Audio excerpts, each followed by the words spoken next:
and his blurred vision returned to normal. "You'd better just pray they're both still alive," he warned Mackenzie, standing and stepping away from him before the rage could return. "They're not alive," Mackenzie taunted him. "They're already dead, and you know it. You can feel it. If someone like me took them, then they're already dead." Sean froze, as if Mackenzie had unwittingly planted a seed of thought in his mind that now needed to be nurtured, fed, and watered so it could germinate and flower into something important he didn't yet fully understand. "You're telling me that if you had taken them, they'd already be dead? Is that what you're telling me?" "Yes," Mackenzie continued, the smile falling from his now deadly serious face, eyes wild and dilated. "Why?" Sean asked. "Why would you kill them?" "Abduction and child rape means life in prison. Why risk leaving a live witness? Once you've crossed that line, there's no turning back. Not for anyone. You'd kill them just to get rid of a witness?" "Why not?" Mackenzie answered coldly. "It wouldn't make anything any worse." "So the killing would mean nothing?" "No, nothing more than a necessary evil." "And their bodies?" "What?" "What would you do with their bodies?" "Get rid of them." "How?" "Does it matter? It matters to me. How?" "Well, I don't know," Mackenzie told him, sounding confused for the first time, as if the game was slipping into new, unplanned territory, and he didn't like it. "How?" Sean barked at him. Maybe we should get an interview room," Sally interrupted. "Get this on tape." "How?" Sean ignored her. "How would you get rid of the bodies?" Just get rid of them," Mackenzie stumbled. "Dump them somewhere, wouldn't matter." "Would you bury them?" Sean asked. "Conceal them? Try to hide them?" "No," Mackenzie argued. "What would be the point? They'd be found sooner or later. Better to just dump them somewhere, do it quickly. Reduce the chance of being seen." "And have you crossed that line, Mark?" Sally asked. "No," he answered. "Hasn't come to that yet for me. I pray it never will." "Then they weren't taken by someone like you," Sean talked over them. Silence filled the room until Mackenzie finally spoke again. "How do you know?" he asked. "How could you know?" "Because we haven't found any bodies," Sean told them somberly. "We haven't found any bodies." When they got back to New Scotland Yard, Donnelly was sitting alone in the office he shared with Sally. Sean made directly for him, pulling his coat off and chucking it over Sally's desk, and sitting in her chair without thinking. Sally pulled up a spare chair without giving it a second thought and waited for someone to begin. "Well?" Donnelly asked, arms spread open. "What's going on? Is this second missing child I'm hearing about linked to ours?" "Yes," Sean confirmed. "Whoever took George Bridgeman also took Bailey Fellows." "Oh, great," Donnelly said, rolling his eyes in disbelief. "Well, you weren't the only one to waste your time. DNA results are back from samples we'd examined that belonged to George Bridgeman. Stuart Bridgeman is his biological father." "Does he know yet?" Sally asked. "He knows," Donnelly replied. "And his reaction?" "Not that of a man who's just found out he's killed his own son, if that's what you mean. More just relieved." "Then we can all but dispense with the idea of him being a suspect," Sean told him. "None of which helps us right now." "No," Donnelly agreed. "I don't suppose it does, but I would have put a lot of money on one of us being right. Mackenzie and Bridgeman were both more than viable suspects. Jesus, what a waste of time." "Mackenzie wasn't a waste of time," Sean argued. "Really?" Donnelly questioned. "How so?" "Because we learned from him. He told us who we should be looking for, or, rather, who we shouldn't be looking for." "Well, go on," Donnelly encouraged. "Mackenzie told us that if the children had been taken by someone like him, their bodies would have been dumped without much care and easily found. If a paedophile had taken them, we would have had at least one body by now, I'm certain of it." "Assuming they're dead," Sally pointed out. "Again, if someone like Mackenzie had taken them, then at the very least I believe the boy would have been killed by now. Otherwise, why take another child?" "Or maybe he's another Thomas Keller and wants a collection, only with this one it's children, not women," Sally suggested. "No," Sean shook his head. This is no Thomas Keller, and it's no Mark Mackenzie. It's something completely different. I believe the children are still alive. Both of them. Why? Donnelly demanded. What makes you so sure? And if they're alive, who took them? And why? Who took them? Sean repeated the question. I don't know. But whoever it was has a link to both families. They must have. We find the link, we find the suspect. Why they took them, I don't know yet, but it wasn't to abuse them, and it wasn't to kill them. Sally and Donnelly looked blankly at each other until Sally spoke. Then why? Why were they taken? I don't know, Sean repeated, his neck and shoulders tense with irritation at the lack of ideas.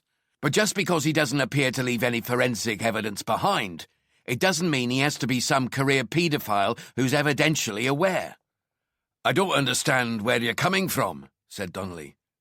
He doesn't leave fingerprints because he wears gloves, Sean explained. Agreed, Donnelly encouraged. But maybe he just wears them to keep his hands warm, to keep his fingers nimble. It was freezing cold last night and the night George Bridgeman was taken. But once he's inside, if he's not thinking about avoiding leading evidence, then surely he'd make a mistake. Maybe even taking his gloves off, Donnelly suggested. And not necessarily. He enters, skillfully, climbs the stairs to where he knows the child is, grabs and leaves. He doesn't dwell in the house, doesn't relish the time spent there, just in and out. He doesn't waste time looking for trophies either. He's not interested in any of the normal things we'd expect. All of which greatly reduces the opportunity for mistakes to be made. He doesn't need trophies, Sally interrupted. He has the children. They are his trophies. There was a moment of silence as Sean and Donnelly stared at her and considered the implications of what she suggested. Just a theory, Sean backtracked. Something we should consider. Bear in mind. Then why these particular two children? Donnelly asked. I don't know, Sean told them.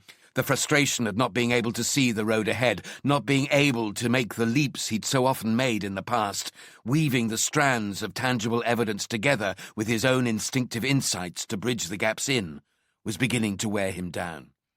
I can't think straight with all this shit going on around me. Again, Sally and Donnelly glanced at each other. Listen, Sean continued, rubbing his temples.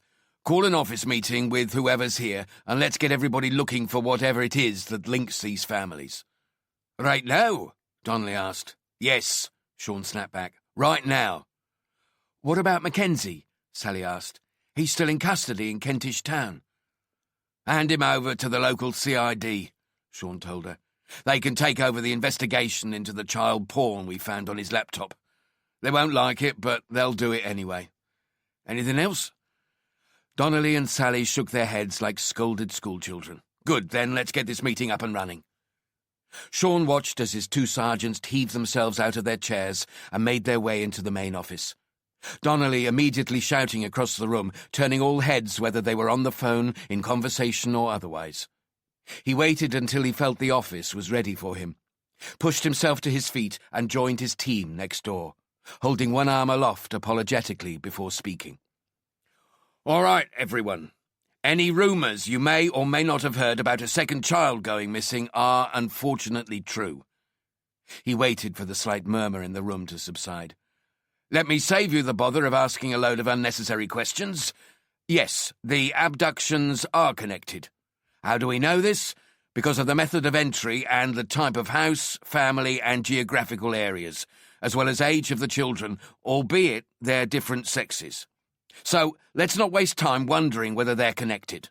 Just take it from me that they are. He noted the occasional shrug shoulder and averting of eye contact. No detective liked being dictated to, no matter by who. What we need to concentrate on is finding what links these two children, George Bridgeman and Bailey Fellows. What links these two families? What about this Mackenzie suspect you brought in? DC Jessen asked. Sounds like a solid suspect. He's no longer a viable suspect in this case, Sean told him. No need to discuss him any more. What about the father of the boy? DC McGowan asked. No longer as strong a suspect as he was. He is the biological father, and his reaction to finding that out Hasn't been the reaction of a man who just discovered he'd murdered his own son. It just doesn't feel right anymore. We need to look for something else. Some other link." "Like what?" Maggie asked. "Anything," Sean told her. "A nanny, an au pair, a teacher, an estate agent, or removal man. We have names from families, so let's start checking them." "What preschool does Bailey go to?" Maggie continued. Sally flicked through her CID notebook, referring to notes she'd taken from D.I. Adams back at the house while Sean had been in Bailey's room. "A small fry in Holly Lodge Gardens, which is apparently between Highgate and Hampstead." Maggie quickly checked her own notes and shook her head. "Now look," she told the room. "George Bridgeman went to Little Unicorns in Southwood Lane, Highgate." "Well, just keep looking and checking," Sean told them. "There's a link, and we'll find it, but we need to find it fast.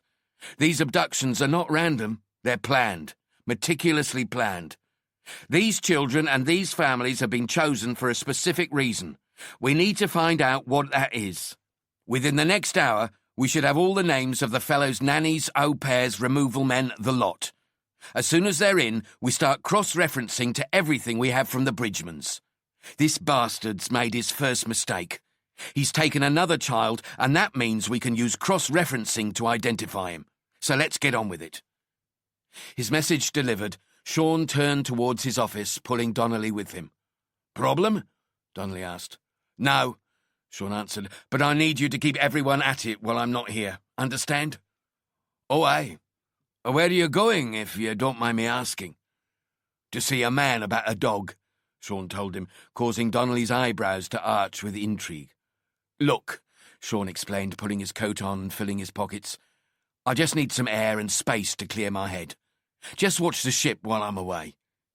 He headed into the main office and towards the exit as Donnelly mumbled under his breath, "Give her one for me, Governor. Give her one for me." Chapter 7. Sean stood on the pavement outside an Art Deco building in Swiss Cottage, northwest London, close to the bizarrely styled nearby pub that lent its name to the entire area. Throngs of pedestrians marched past him as he searched through the dozens of nameplates next to the building's entrance for the one he needed. Their footsteps drowned out by the incessant din of the traffic, exhaust fumes making the air acrid and difficult to breathe. He eventually spotted the one he was looking for, but found himself hesitating before pressing the intercom. A voice in his head telling him to run away, run far away and never come back. He breathed in deeply, coughing slightly on the exhaust fumes as he pushed the doubt away and rang the buzzer. After a few seconds, he heard a voice he didn't recognize. "Dr. Ravenny-Caron's office?" Dr. Anna Ravenny-Caron, the psychiatrist and criminologist who'd been attached against Sean's wishes to the last case he had investigated. At the time, he'd been so intent on tracking down Thomas Keller and preventing him from abducting and murdering any more women that he'd not even noticed his feelings towards her changing, although he knew he'd come to, at the very least, respect her determination. But since he'd got out of hospital, he'd thought of her more than he'd ever expected to, and now he was standing on the pavement outside her office. He cleared his throat before answering. "I'm here to see Anna. Do you have an appointment?" the voice asked suspiciously. "I don't need an appointment," he said into the metal box hanging on the wall. "Just tell Dr. Ravenny-Caron that Detective Inspector Sean Corrigan is here and needs to see her." "Can I ask what it's about?" the box replied. "It's personal," he answered, regretting it immediately, wishing instead he'd told the inquisitive voice it was confidential. He winced at his mistake and waited for a response. "I see," the voice eventually replied. "I'll just see if she's available. Wait there a minute, please." He was about to argue, but the connection went dead. "Shit," he cursed, hopping from one foot to the other, trying to defend himself against the cold and his growing feeling of awkwardness, sure that he was as conspicuous as he felt, standing in the doorway of the Art Deco monolith. Finally, the intercom crackled back into life. "Dr. Ravenny-Caron will see you now. We're on the 3rd floor, room 323. You can take the lift or you can use the stairs." The door clicked open and the line went dead. He paused for a second before opening the door and entering, sure his feet would take over and lead him away, but instead, They took him inside and up the stairs to the 3rd floor, doubts and anxiety giving way to excitement and anticipation. When he reached room 323, he was relieved to discover that there was no intercom to negotiate, just an unlocked door and a secretary in her early 30s sitting behind a desk in the small, simple reception. She stood as he entered, speaking in a voice he recognized from the intercom, although it was warm and friendly now, instead of cold and metallic. "Detective Inspector Corrigan, I presume?" she asked with a smile. "Yeah," he answered, so eager to be alone with Anna that he almost overtook the secretary as she escorted him the few short steps to the office door. "Dr. Raveni Keron's office," she announced, stepping inside for him to enter. "Thanks," Sean managed to say before filling his lungs with air and stepping through the door, which closed softly behind him. At first, he almost didn't see Anna sitting behind her antique leather-topped desk. The design and style of the office was so close to how he'd imagined it that he felt as if he'd been here many times before, although this was his first visit. The multiple layers of shelves stacked with leather-bound books that he assumed were about psychology and other matters of the mind. Art Deco lamps and shades to match the building, and even a comfortable leather reclining chair. A deep red Persian rug covered the oak floor. A voice he hadn't heard in many months broke his mental meandering. "Hello, Sean," Anna said, her voice relatively neutral, but with a hint of nervous excitement. "Long time no see." "Too long," he answered. "My fault entirely." "Can I ask what brings you here?" Sean cleared his throat before speaking again. "A new case." "A new case?" "Yes." "The one that's been on the TV and all over the papers? The child abducted from his own home? Sounds like the sort of thing they'd like to have you investigating." "But that happened in Hampstead," he challenged her. "I cover south-east London, not north-west." "Not anymore, I hear," she told him. "Special Investigations Unit, isn't it? London-wide?" He assumed Sally had been speaking out of school during her sessions, but his assumption was wrong. "You hear right," he admitted. "And yes, I got the investigation into the missing boy. Only now there's a missing girl as well." "Oh," Anna replied, surprised and disturbed to hear of a second child being stolen from their family. "I'm sorry to hear that." "So am I," Sean told her sharply, a moment of silence falling between them. "Please, take a seat." Anna waved him to an armchair facing the desk. "So how can I help?" "I could do with a second opinion," Sean confessed. "I can't work out what's going on in the mind of whoever's taking them, why they're doing it." "Well, go on," Anna encouraged. "We don't have a body yet, despite the fact he's now taken another child." "And what does that tell you?" she asked. "It tells me that he hasn't killed. Yet." "The news report said he took the boy from his own home, but there was no mention of how he got in," she prompted, even though she already knew the answer. She couldn't afford to let Sean know that she was already aware of details that hadn't been released to the public. "He used expert lock-picking skills to enter. Then he took the children from their beds in the middle of the night without making a sound or leaving a trace. No evidence of a struggle or drugs being used to subdue the victims. After he left, he locked things up behind him, as if he didn't want to leave the remainder of the family vulnerable," she finished for him. "It's a possibility," Sean admitted, without telling her he'd already considered it and hadn't yet ruled it out. Anna sighed. "So when he's carrying out the abductions, he's highly organized?" "I believe so," Sean agreed. "And most highly organized killers are perversely disorganized when it comes to getting rid of the body." "That's normal," he agreed again. "So, if the children had indeed been taken by a killer, you would be right to expect to have found a body by now." Anna continued to think out loud. "But if he's taking them with the intention of abusing them, then perhaps he hasn't killed them yet." "He would have by now." "Why?" "To get rid of any witnesses," Sean answered coldly. "Possibly," she considered. "Definitely," he insisted, Mackenzie's face and words imprinted in his mind. "Then there's a simple conclusion," Anna told him. "They were neither taken by a killer nor by an abuser. They were taken by a possessor." "A possessor?" Sean questioned. I don't understand, he half lied. Someone who means them no harm, but who wants to possess them, keep them as their own, perhaps. Like who? Like a woman. A woman? Yes, one who perhaps sees these children as needing her. She may see herself as their rescuer, not their abuser. Tell me, do the families have other children? Yes, he answered. Why? Interesting. It could be a sign of her subconscious guilt. She takes a child but leaves the family with other children, which also explains why she secures the houses when leaving and perhaps how she can get the children from the house without them being scared enough to raise the alarm. Children are inherently less afraid of women than they are men. No, Sean shook his head. A lot of what you're saying makes sense, but I can't see a woman picking the locks and entering those houses. I just can't. We're capable of more than you think, Sean, Anna told him. But I take your point. Housebreaking would be a highly unusual crime for a woman. They sat in silence for a while.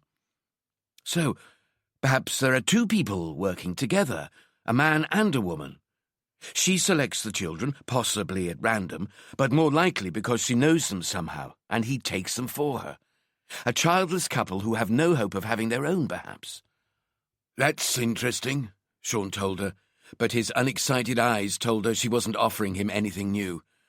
No, it's not, she replied. You'd already considered it.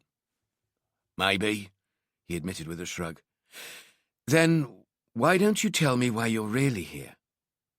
Her question was met only with the piercing blue of his eyes. Can I get you a drink, tea or coffee, perhaps? She asked, needing some respite from Sean's intensity. No, thanks, he answered, watching her stand and straighten her charcoal grey pencil skirt, her small, heavy breasts moving slightly under her white blouse. I need a drink of water, she told him, walking to the small water cooler in the corner of her office, standing with her back to him as she took her time filling the plastic cup. She heard the creaking of his chair as he rose, felt the distance between them close as he came to her, standing too close behind her, making her tremble. She pushed herself back into him when she felt his arm curl around her waist, unable to control urges she'd long been pretending to herself she didn't have. Made you feel alive, didn't it? He whispered into her ear. Being around me and the others. A real-life murder investigation. Hardly ever sleeping or eating. Your only thought to catch the bastard that took those women. Killed those women. Everything else in your life suddenly seemed trivial and futile. Maybe, she whispered back, it was thrilling, he answered for her. It thrilled you. But now, everything's back to normal, just like it used to be. Only it never can be.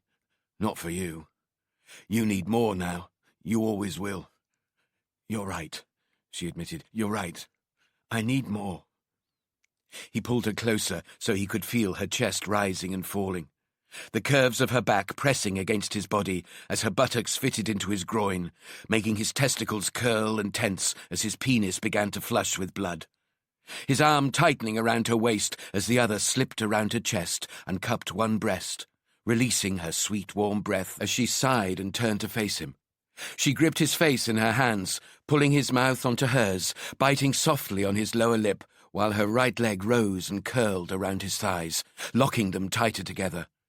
His tongue entered her mouth, and she imagined it exploring the place between her legs, imagined him inside her as they moved as one on the floor of her office or across her desk. But without warning, her conscience betrayed her and defeated her desire. She untwined her leg and pushed against his chest with both hands, pulling her lips, swollen with passion, away from his searching mouth. No, she told him. This is wrong. We can't do this. Yes, we can, he argued, still searching for her warm breath. We're both married, Sean, she reminded him. We can't do this. It's wrong. He detected the change in her voice, in her breathing, and knew the passion had passed. Christ, he told her. Can't we just do something we want instead of what people expect of us for once? Nobody needs to know. We'll know, she told him. We'll know, Sean. She pushed him harder, increasing the distance between them until it was obvious their brief affair was already over, although their hands still rested gently on each other. "I want to, but I won't," she continued. "We could do this, and I'd be fine. I could go home tonight, and I'd be fine. I'd wake up in the morning, and I'd be fine. But you wouldn't be, Sean. You wouldn't be fine." "You don't know me as well as you think you do," he argued. "I know you well enough. Is that your professional opinion or your personal one?" "Both," she told him, any trace of passion gone from her voice. "If we were to do this, it would destroy you, Sean, and everything you are." He looked at her blankly. "Don't you understand? It's your wife and family that anchor you. Without them, you'd be lost, drifting without a purpose or belief. You betray them, you betray yourself, and you'd never recover. Don't cross a line that you can never come back from." Finally, he untangled himself and stepped away, her words mingling with something he remembered Mackenzie saying.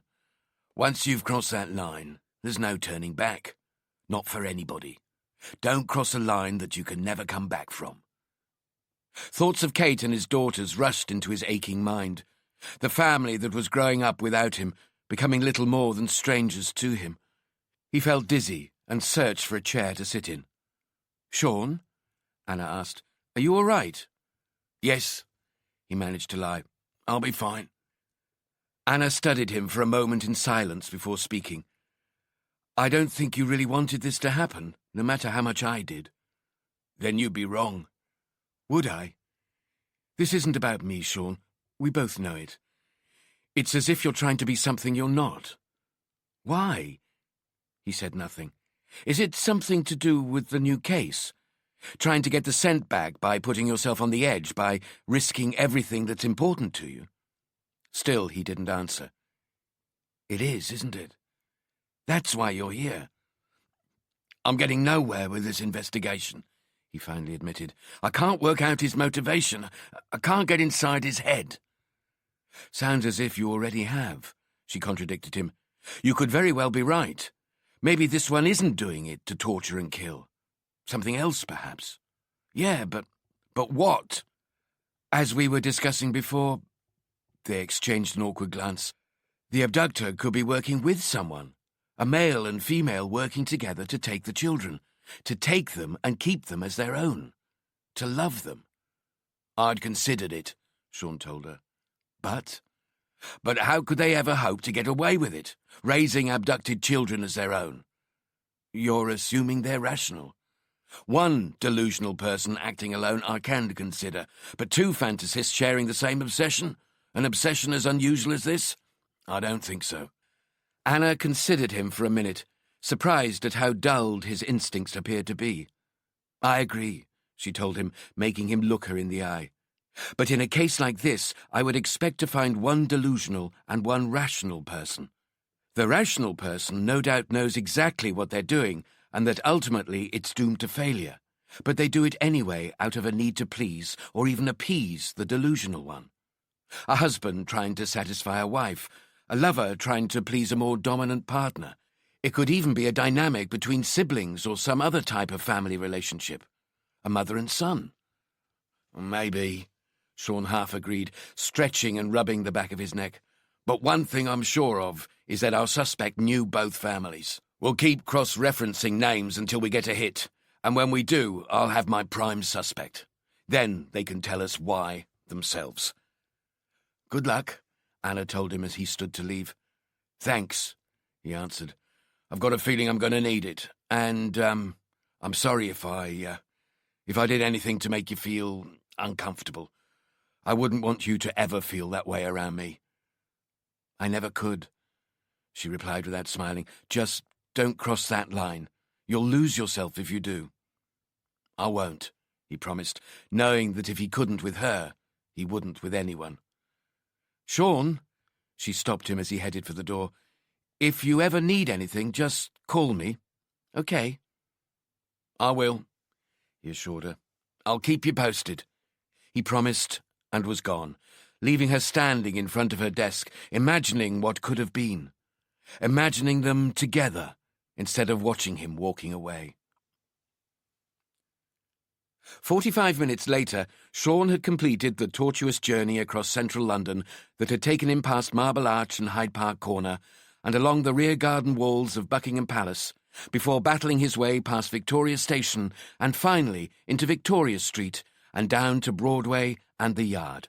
He'd cursed being moved to central London from Peckham more than once and was in a less than joyous mood as he swept into the main office.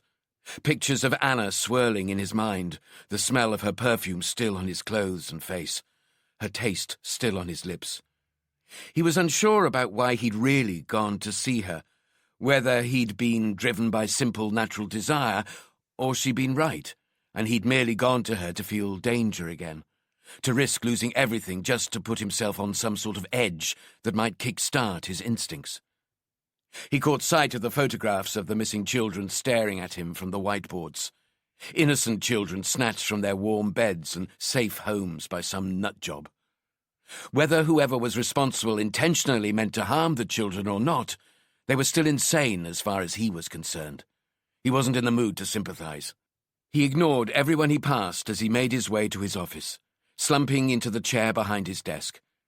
He stared back out into the office at the photographs, the children's eyes seeming to follow him, their smiling faces, immaculate hair, and perfect school uniforms mocking his own miserable childhood.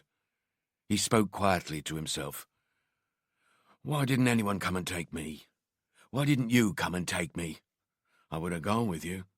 His own question made him sit bolt upright. Is that it? Were they being abused? Is that why you took them away? But the eyes in the photographs told him differently.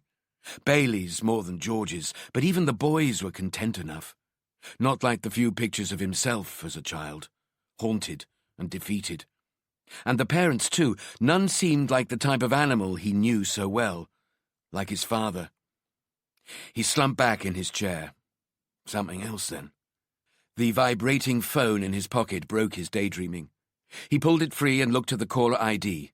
His cheeks puffed before he answered. Sean, it's Superintendent Featherstone. Got any updates for me? No, not really. What about this second missing kid?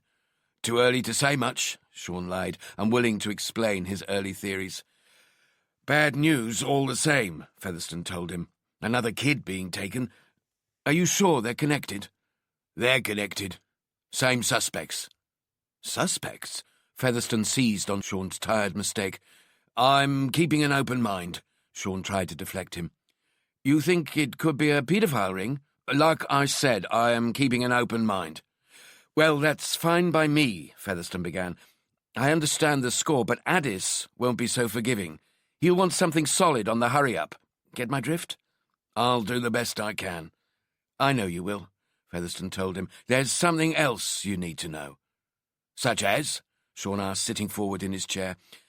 Addis is going back on the telly tonight to do another appeal for assistance. Well, it probably can't hurt. Unfortunately, he's going to publicly apologise as well. For what? Sean asked, sitting ever more upright. The investigation's failings. Failings? Sean responded. The investigation's failings? You mean my failings? I'm sure you're doing all you can, Featherstone weakly reassured him, but Sean wasn't listening. Why doesn't he take me off the case, then, huh? Give it someone from SCG Northwest, see if they fare any better. Because he knows you're the best man, the best team for the job. No matter what else he says, so let's just try not to piss him off too much and get this one solved. If it's too late to save the missing kids, we'll have to manage that as best we can. But at least if we have a suspect in custody who's going to stay there, we can put a positive spin on things for the media and the public. It's not too late, Sean snapped back without thinking. Not too late for what? Featherstone asked, confused.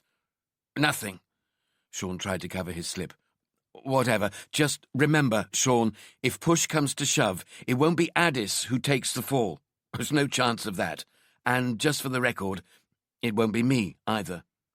Be careful, Sean. The line went dead. Fuck! He swore loudly enough to be heard in the main office. His phone began to chirp and vibrate again, the caller ID telling him it was Kate calling from her mobile. Jesus, he muttered more quietly, deciding to let it ring out before changing his mind and answering. Images of Anna tormenting him as he tried to sound normal, his betrayal and guilt burning in his chest. "Hi, it's me," Kate replied cheerfully. "Where are you?" "At work. Where else? What about you?" "Work too." "Busy?" Not really, not at this time of day, unless we're really unlucky." "How's it going?" "Badly," he told her. "Something happened?" "Another kid's gone missing. A little girl this time, taken by the same person." "Oh," Kate answered, trying to hide the telltale sounds of selfish disappointment in her voice. "I'm sorry," she said. I'm sorry for the girl and her parents." "I know you are." They listened to each other silently down the phone for a few seconds, his guilt and regret growing in the silence. "I suppose that means we won't be seeing much of you, anything of you, for a while." "What can I do?" he asked. "We need to get away from this," she told him, making him sink back in his chair. This is no way to live, to raise kids. Not now," he pleaded. "Let's not do this now. Not right now." "Okay," she said, her voice soft and reconciliatory. "But have you thought about New Zealand any more? It has to be better than this." "I've looked into it," he reminded her. "My shoulder's fucked. I'd never pass the medical, not without more surgery. If you went to your physiotherapy sessions, that would help." "I'm too busy for physiotherapy," he told her before realizing his mistake. "Exactly." She seized on it. "You owe your job no loyalty," she told him. "You've given them everything and they've taken it all without giving a damn thing back. It's time to look after yourself and your family." He considered her words for a second. Okay, I promise to keep the physio appointments. And to check out New Zealand again, providing the shoulder improves." "Good," she told him, the relief obvious in her voice. "And try to get home at some point, even if it's just for a little while." "I will," he promised. "Okay. I'll see you later. Be careful." "I miss you," he suddenly found himself saying. "And the kids. Tell them I miss them too." "Then you know what to do," she told him and hung up, leaving him with his mobile still pressed to his ear as he stared into space. Donnelly entered without being asked, waving a fistful of thin files in the air. "Busy?" he asked, looking at the phone against Sean's face. "No," Sean sighed, tossing it onto his desk. "Got something for me?" "Aye. The names of the family's nannies and au pairs and employment records for the teachers from both nurseries used by them. There's a few dozen names to go through there, but it's not too bad." "What about the removal companies, estate agents, etc.?" Sean asked impatiently. Still working on them, but they're going to take a bit of time." "Time's something we haven't got," Sean reminded him. "Aye," Donnelly agreed. "Do you want me to load these names onto the system, put them on a spreadsheet?" "Sure, but let me have a look at them first." Sean beckoned him closer, holding out his hand for the files. "I'll give you a shout when I'm done." Donnelly left him to it. Sean sighed and shuffled the files on his desk, opting for the one containing the names and details of nannies and au pairs. It only took a few minutes to discount them all. None had worked for both families. He pushed the file aside and pulled the two from the nurseries in front of him, opening them together, laying them side by side so he could see the names on both lists at the same time.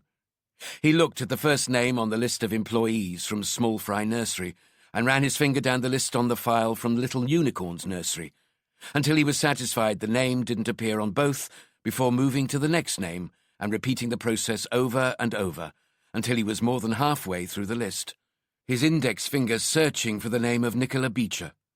Suddenly, he froze, adrenaline flooding his body. The name appeared on both lists. She'd worked at both nurseries. Well, he whispered. Nicola, I'd better take a look at you." He resisted the temptation to flick straight to the more detailed employment records, disciplining himself to continue his search through the list of names. There could be another. His index finger ran faster down the list of names now, impatient to complete the task. But as he searched for the penultimate name on the list of employees from Small Fry, his hand froze again as he found the same name on the list from Little Unicorns. Hannah Richmond. Would you believe it? He asked himself, and immediately headed to Donnelly's office. Have you checked the names on the list from the nurseries? He asked in an almost accusatory tone. No, Donnelly admitted. I was going to do it while I loaded them into the system. Why? We have a hit. In fact, we have two. Donnelly sensed the excitement in his voice. Oh, that's not too surprising, he cautioned. Two nursery schools close to each other. I'm almost surprised you didn't get more. Refusing to be deflated, Sean sat at Sally's unused desk and began to read through the personnel files of Nicola Beecher and Hannah Richmond. Do these schools know we have these files? He asked without looking up. Yeah, sure, Donnelly answered. I told them we could get a production order if they wanted, but both said it wasn't necessary. Missing kids and all that. They were pretty keen to help. Wouldn't do their image much good if they were seen to be uncooperative. No, Sean agreed, flicking through Nicola Beecher's file. I don't suppose it would. A quick check of her employment dates showed she would have come into contact with both George Bridgeman and Bailey Fellows. She would have had access to both children, he relayed the information to Donnelly.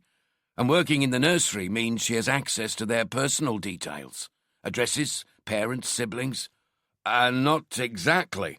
Donnelly threw another fly in the ointment. She's currently working at Little Unicorns, George Bridgeman's nursery. So? So she'd have access to George's current details, but not Bailey's. Remember, Bailey's family moved house only recently. She wouldn't know that. Unless she'd watched them, Sean told him, or had them watched. Or maybe she just asked around, asked some of her old friends from Little Unicorns. It's possible, Donnelly agreed. It's more than possible, Sean argued. Okay, Donnelly tried to slow him down. Say it's possible, even probable. But why? Why would a nursery teacher be snatching away wee kiddies she's come into contact with? To get what she wants most, but can't have. Children of her own, Donnelly answered after a pause. It makes sense, Sean tried to convince him. We have no bodies, no sign of violence, no ransom demand. It makes sense. I can't see a bird picking locks and entering houses in the middle of a damn night. Nor can I, Sean agreed. That's why I think she'll be working with someone else. A man. Probably someone newish on the scene, someone she's been waiting for. Someone she could talk into doing her dirty work. Someone who's desperate to please her. Get me the kiddies or there'll be no hanky-panky for you, Donnelly offered. Something like that. Sean despairingly agreed, still searching through the personnel records, his finger momentarily resting on the small passport photograph of an attractive woman with short auburn hair before moving to Nicola's background and family details. Fuck it. No good. She's married, 3 kids, and in her mid-40s. Husband's run off with the kids and a bit of crumpet half his age? Donnelly unhelpfully suggested. No, Sean dismissed him. She's no good for it. He tossed her now useless file aside and pulled Hannah Richmond's towards him, hurriedly searching for her personal details, dwelling for a second on the passport photograph of a slightly dumpy woman with long, light brown hair, before beginning to read silently to himself, praying for a miracle. Hannah Richmond, 36 years old, home address 22A, Agar Grove, Camden Town. Marital status single, no children, next of kin, her mother. This one, Sean declared without a hint of triumph. Hannah Richmond, currently working at Small Fry Nursery as an assistant teacher, but also worked at Little Unicorns doing the same. This could be our woman. Quickly, he checked her employment dates, speaking to Donnelly as he did so. Her employment dates confirm it. She worked at Little Unicorns at a time that would have given her access to George Bridgeman. He had last looked up at Donnelly. Who's the family liaison officer for the Fellows? I gave that particular unenviable task to young D.C. Goodwin, Donnelly answered. Thought the experience would do him good. Teach him it's not all cops and robbers. Sean quickly found Goodwin's mobile. He kept all his team's numbers in his contacts, past and present. He dialed, pacing the office as he waited for an answer. Ashley speaking. Ash, Sean began, are you with the family at the moment? Of course, Governor. Ask them if they know a teacher's assistant at Bailey's nursery called Hannah Richmond. I'll explain why later. Hold on a second, Goodwin told him, leaving Sean listening to muffled voices in the background, until Goodwin's clear voice returned. I'm getting blank looks here, Governor. She's white, mid-30s, heavy to medium build, long brown hair. I've only got a passport photograph here, I can't tell you much more. More muffled voices from the other end of his mobile. No, sorry, no one here knows her, but Mrs. Fellows says their au pair usually takes the kids to and from school, so it's not unsurprising she doesn't recall a teacher's assistant. Is the au pair there? Sean asked. No, at the park with the kids. Shit. All right, I'll get back to you, Sean told him, and hung up, turning to Donnelly. Is Maggie back with the Bridgmans? I should be.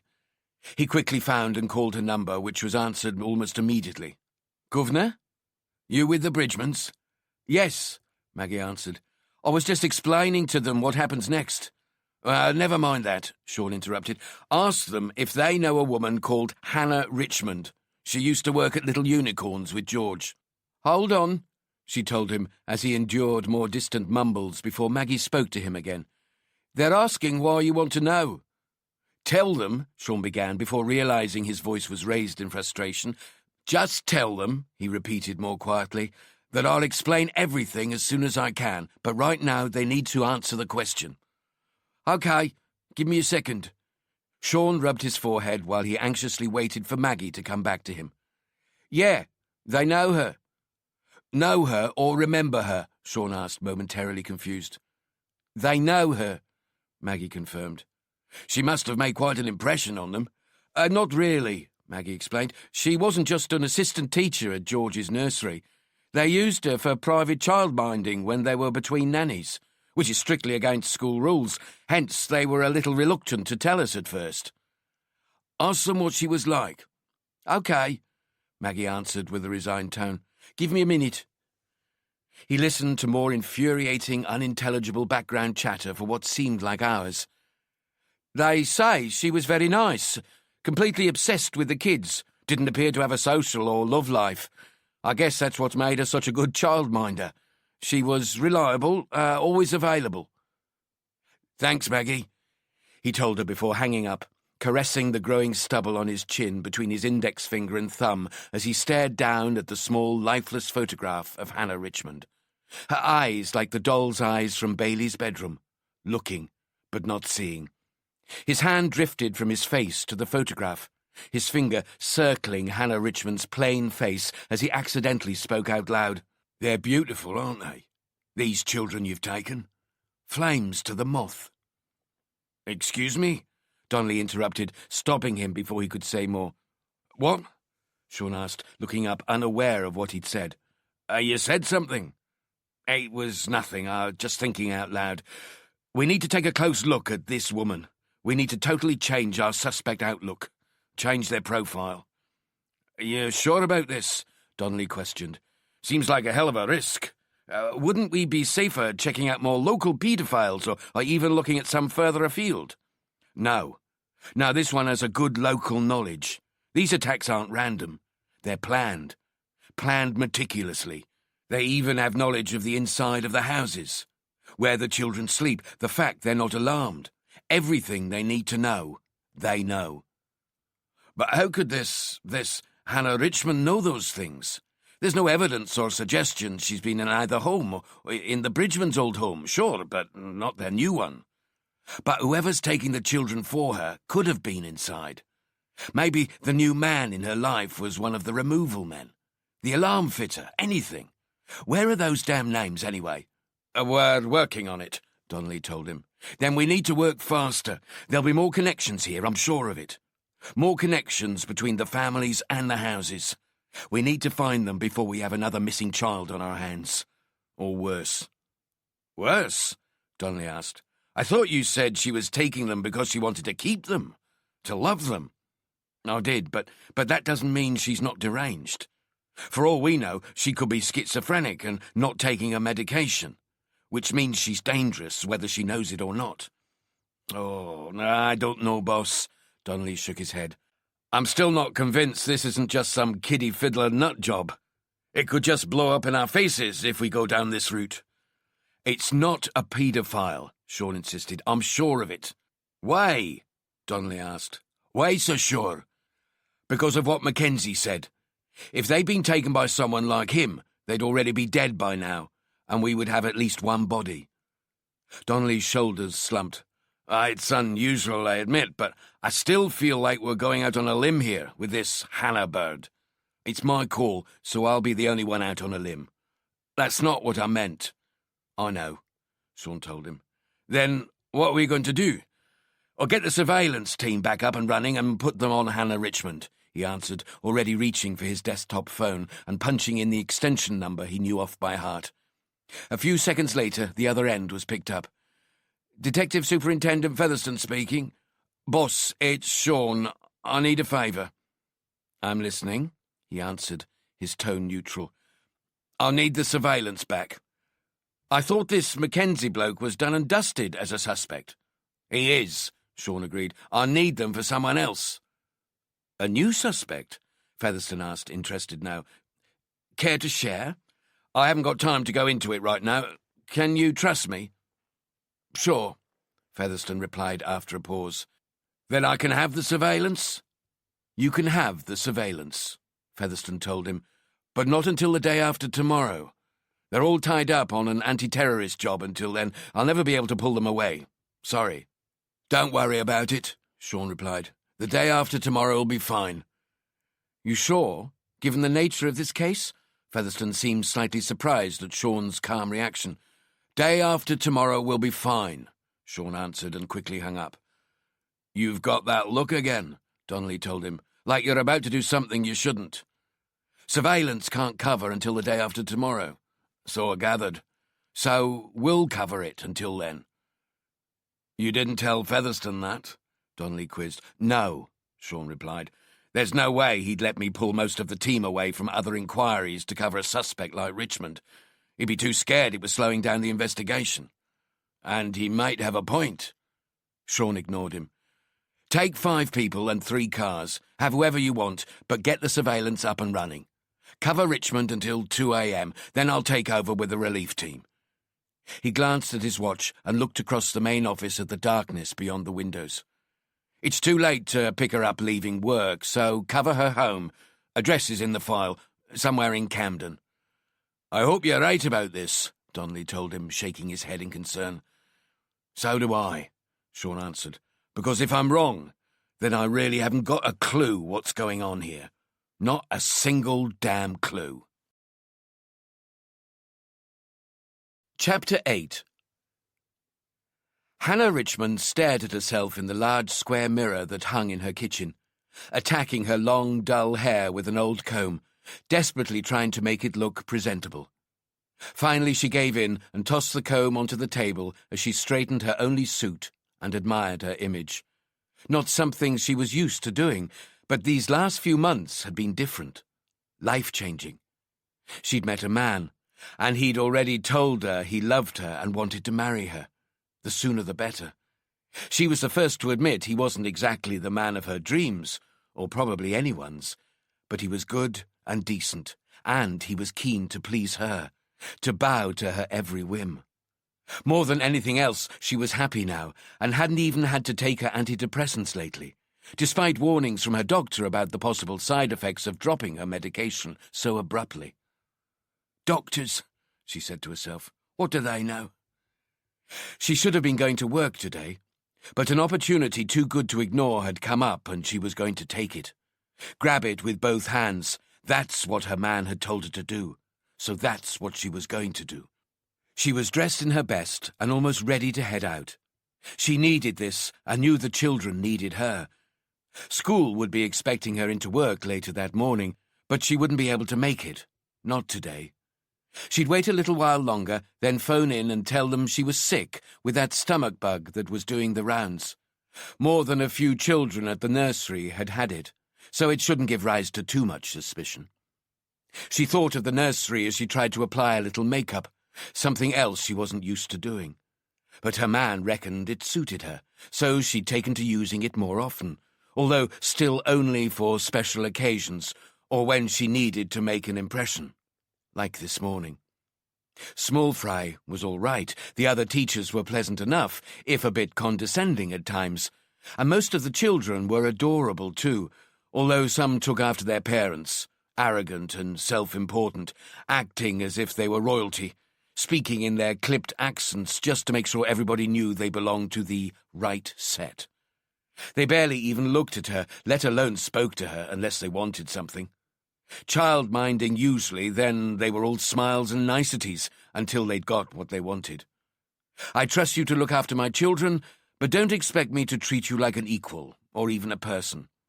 Don't deserve children, most of them, she told her image in the mirror. Can't see the point in having them if you don't want to be with them. She'd buried her jealousy well all these years, that twisting feeling she got in her belly every time she saw or heard a parent treating their child with contempt and disdain, as if they were nothing more than a burden.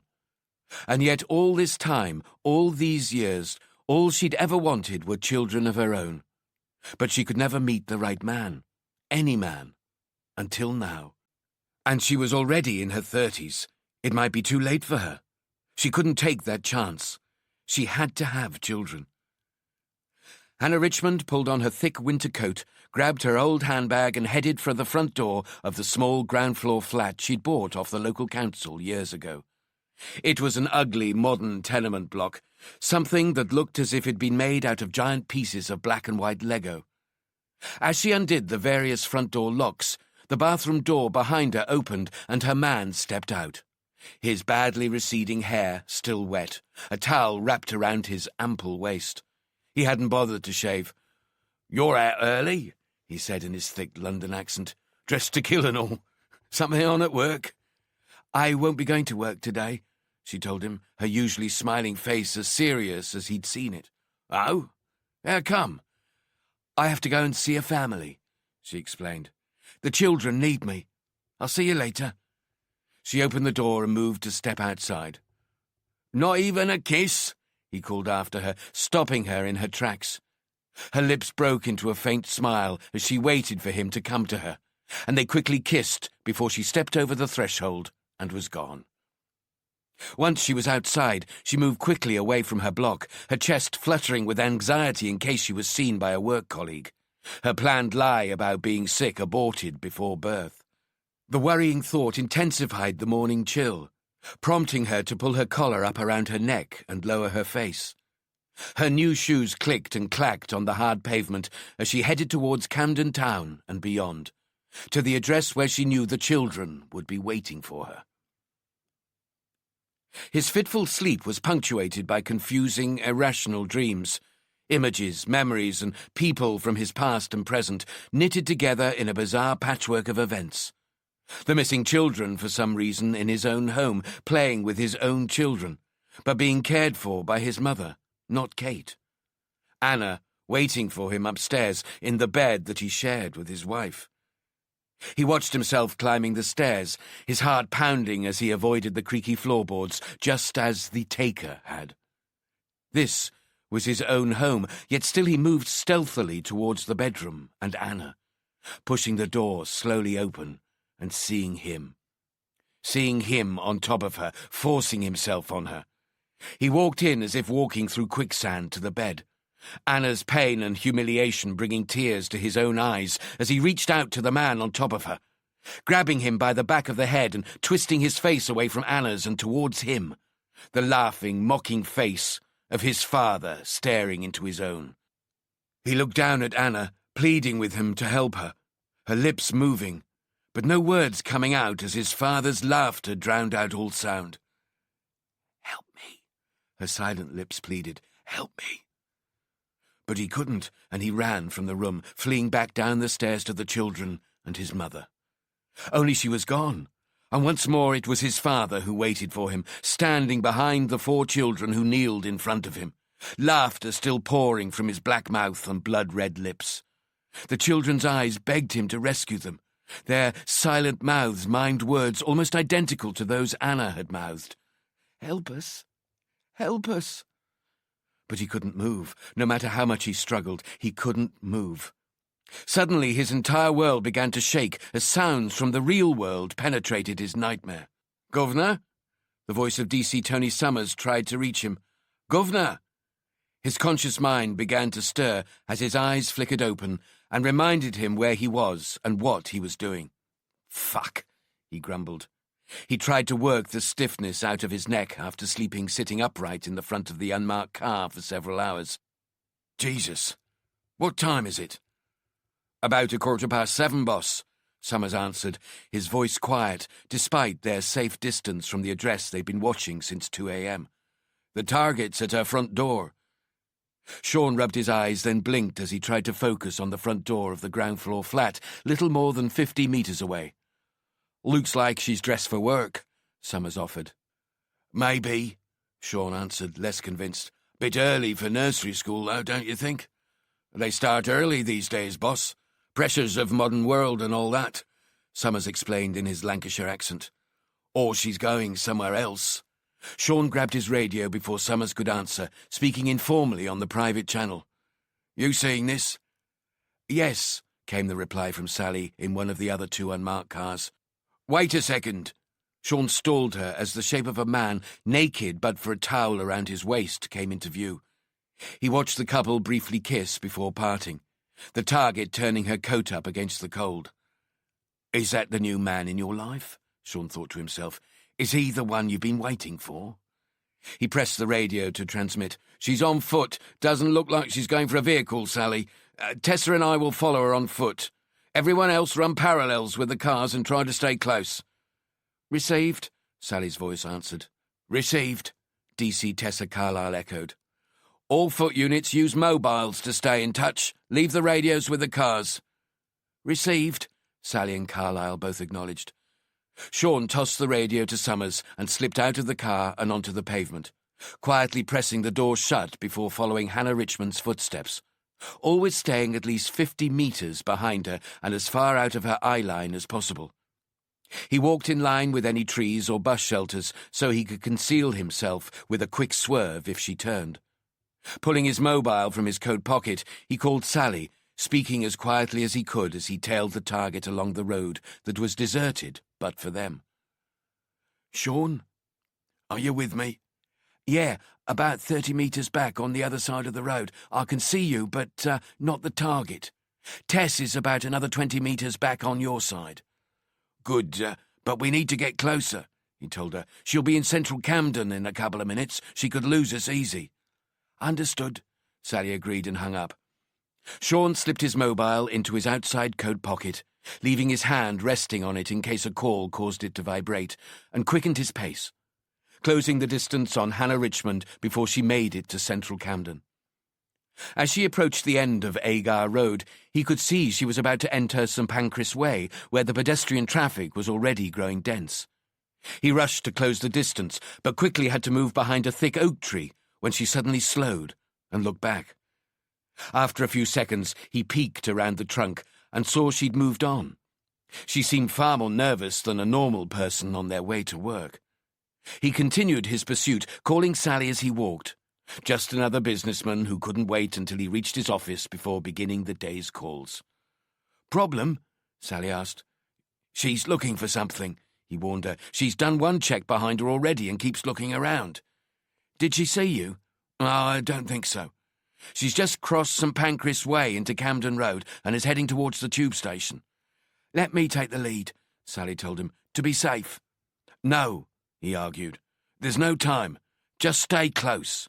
He hung up and continued the chase, glad to be in a wide, busy street.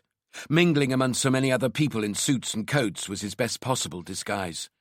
He'd closed the gap between them to 10 meters, but still she periodically twisted her head from side to side, as if constantly checking for danger. She walked past Camden Tube Station and into Chalk Farm Road, where she stopped at a bus shelter, pulling her collar as far as she could over her face, standing behind the advertising boards, concealing herself from the view of the passing traffic. Sean had no choice. He stopped at the same bus stop, waiting to feel her eyes burning into the back of his head. He pulled his phone free again when he was as happy as he could be she was paying him no heed, and quickly typed a text message. "At bus shelter, West Side, Chalk Farm Road. T is held. All bus routes northwest. Away from her work. We're going. As soon as the message was sent, he flicked the phone onto silent mode and slid it back into his pocket and waited for its vibrating to go through his hand like an electric shock. Seconds later, he received Sally's reply. Tess and I will join you at Stop with T, okay? He tapped in his reply, okay. As he slipped the phone out of sight, he saw Sally approaching the bus stop, halting a few feet short of the shelter, pulling her coat tight against the chill, moving from foot to foot. Just another office worker trying to keep her feet from freezing. Next, D.C. Carlyle appeared from behind a couple she'd been using as cover, walking straight into the shelter without looking around, sitting on one of the unoccupied bench bar seats and immediately pulling a worn paperback from her small handbag. All the time, Hannah Richmond continued to glance about her, yet failed to notice the three cops. Sean risked a sideways glance as he pretended to be looking for the bus, sensing the target's agitation as soon as he saw her in the corner of his eye. But whatever she was looking for, whatever she was expecting, it wasn't them. "What are you up to?" Sean asked himself. "Where are you going and what are you afraid of? Us? The police? You look for us, but you don't see us. Is that what I'm doing with this case? Looking, but not seeing?" An approaching bus broke his thoughts, its front sign stating it was heading towards Hampstead High Street and then on to Golders Green, the wrong side of the heath for Small Fry Nursery. All three detectives held their ground, waiting for the target to make her move or not. If there had been more of them following a surveillance-aware target, then maybe one or two of them would have got on the bus anyway, just to keep the target disorientated. But working in a team of three, they couldn't do that even if they thought it was necessary. As soon as the doors of the bus were fully open, Hannah shuffled across the pavement and stepped on board, swiping her Oyster card and heading up the stairs and to the back of the bus. Any lingering doubt that she might be headed for work was dispelled. The detectives waited until other passengers from the stop boarded, before quickly following them onto the bus, each giving the driver a flash of their warrant cards held concealed in the palms of their hands. The bemused driver was used to having the occasional cop on his bus, but 3 in a row made him look up and follow their progress on his onboard security cameras, watching them climb the stairs and fan out on the top deck. Sally taking the front near the stairs, Sean the middle section, and Tessa the rear, sitting just one behind the target on the opposite side.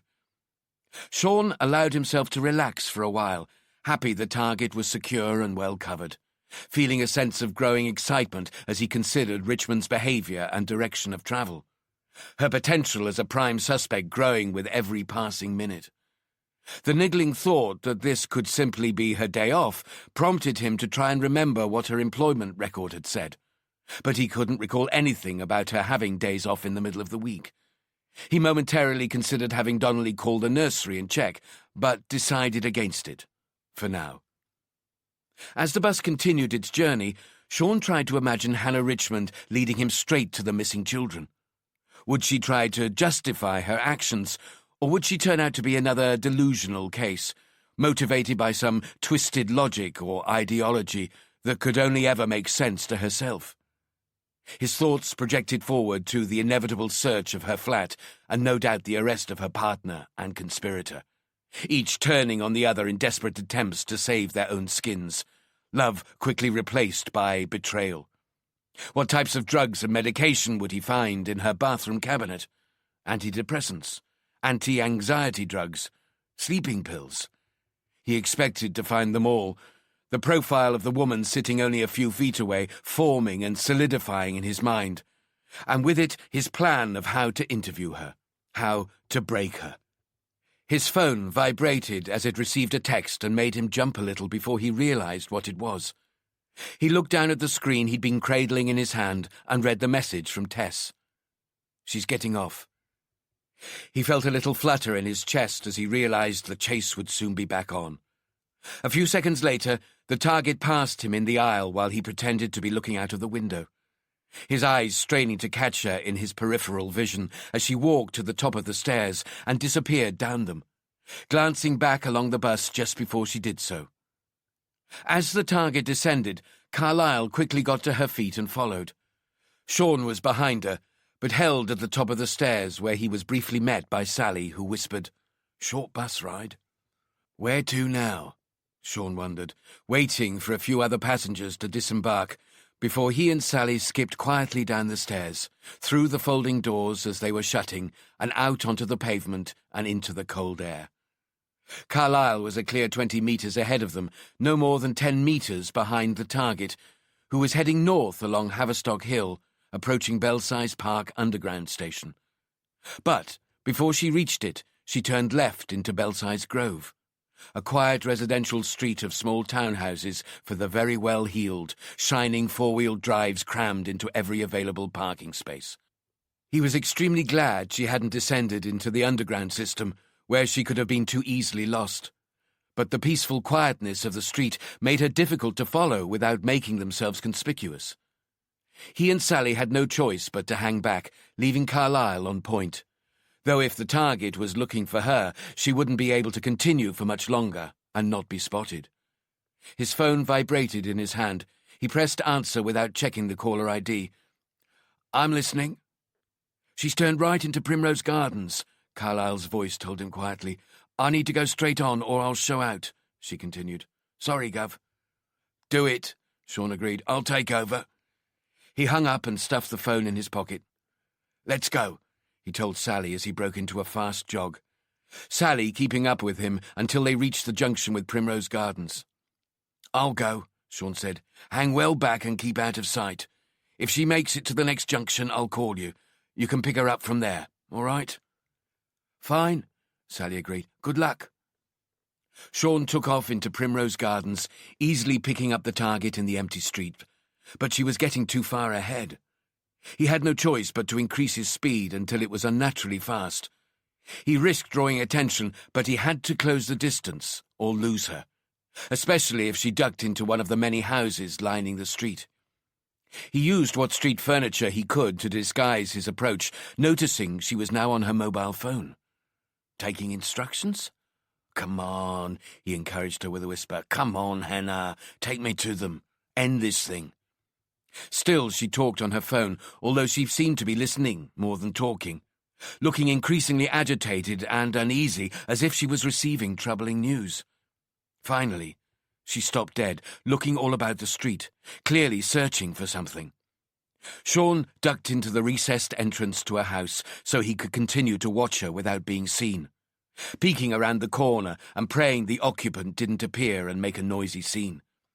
He tugged his warrant card from his inside jacket pocket so he'd have it ready just in case they did. But nobody appeared. Hannah finally ended her conversation and slowly replaced her mobile in her handbag, but still she looked unhappy and on edge, checking up and down the street before she started to cross the road, heading for a house directly in front of her. Come on," Sean almost begged, his heart pounding, his mind occupied by one thing and one thing only: find the children. From his vantage point, he saw her climb the few stairs leading to the front door of a townhouse that was as smart as all the others. She paused at the door, fumbling inside her handbag for something unseen. Keys, he assumed. "This has to be it," he told himself. "This has to be it." He sprang from his hideout and moved fast and silently across the road and along the line of the railings in front of the buildings, the angle tight enough to keep him concealed from the target until he was almost upon her, his chest sore from breathing the freezing cold air, feeling the sort of excitement that few people doing normal jobs would ever feel. Excitement that could become an addictive need to be on the edge. He closed the space between them quickly now, her back still turned to the street as she struggled with unfamiliar keys in unfamiliar locks. When he was still a few meters away, he saw her body jolt forward, as if she was falling through a suddenly opened door. His mind was already made up. The only option was to act without delay. No sitting back, watching the address. Either it was her, or it wasn't. Either the missing children were inside, or they weren't. No amount of surveillance was going to change that now. Before she could close the door, Sean was on her, grabbing her arm hard around the bicep and bundling her into the hallway of the townhouse. Her eyes wide with terror, her mouth locked open in a silent scream as children appeared at the far end of the hallway, little more than silhouettes, except for their eyes, staring in fear and disbelief as Sean pushed Hannah Richmond against the wall, moving his hand from her arm to her chest, just below her neck. "Don't move," he told her, blinking as he looked along the hallway, trying to grow used to the dimness, trying to focus on the children who stood frozen side by side, eventually realizing he was looking at 3 children, not 2. "Don't hurt me," Richmond pleaded. "Please, God, don't hurt the children. I'll do anything you want. Just don't hurt the children." Sean heard her clearly enough, but her words didn't fit the scene, didn't fit her, the prime suspect. "What?" he asked, staring into her terrified face. "The children," she repeated, calmer now, resigned to her fate. "Please, don't hurt the children." It took him a second before he realized she had no idea who he was. He felt the warrant card in his hand and quickly held it up for her to see, all the while keeping her pinned to the wall. The sounds of sniffling, crying children growing ever louder, disorientating him as the situation began to feel less and less like a rescue scenario. "Police!" he told her loudly, just as Sally burst through the open door, her eyes wide and wild as she tried to assess the scene before her. "You all right?" Sally asked him. "I'm fine," he reassured her. "We need to secure the house." "I'm sorry," Richmond suddenly blurted. "I'm really sorry. It's not my fault. I didn't know this was going to happen. This wasn't supposed to happen." "What are you talking about?" Sean snapped at her. "What didn't you know was going to happen?" "This is only the second time I've looked after them," Richmond explained. "The mother was supposed to wait for me, but she said she had to go to work." "What?" Sean asked, his eyes narrowed in confusion. "I was only seconds away from getting here when she phoned me. Said she'd already left and that the kids were alone waiting for me."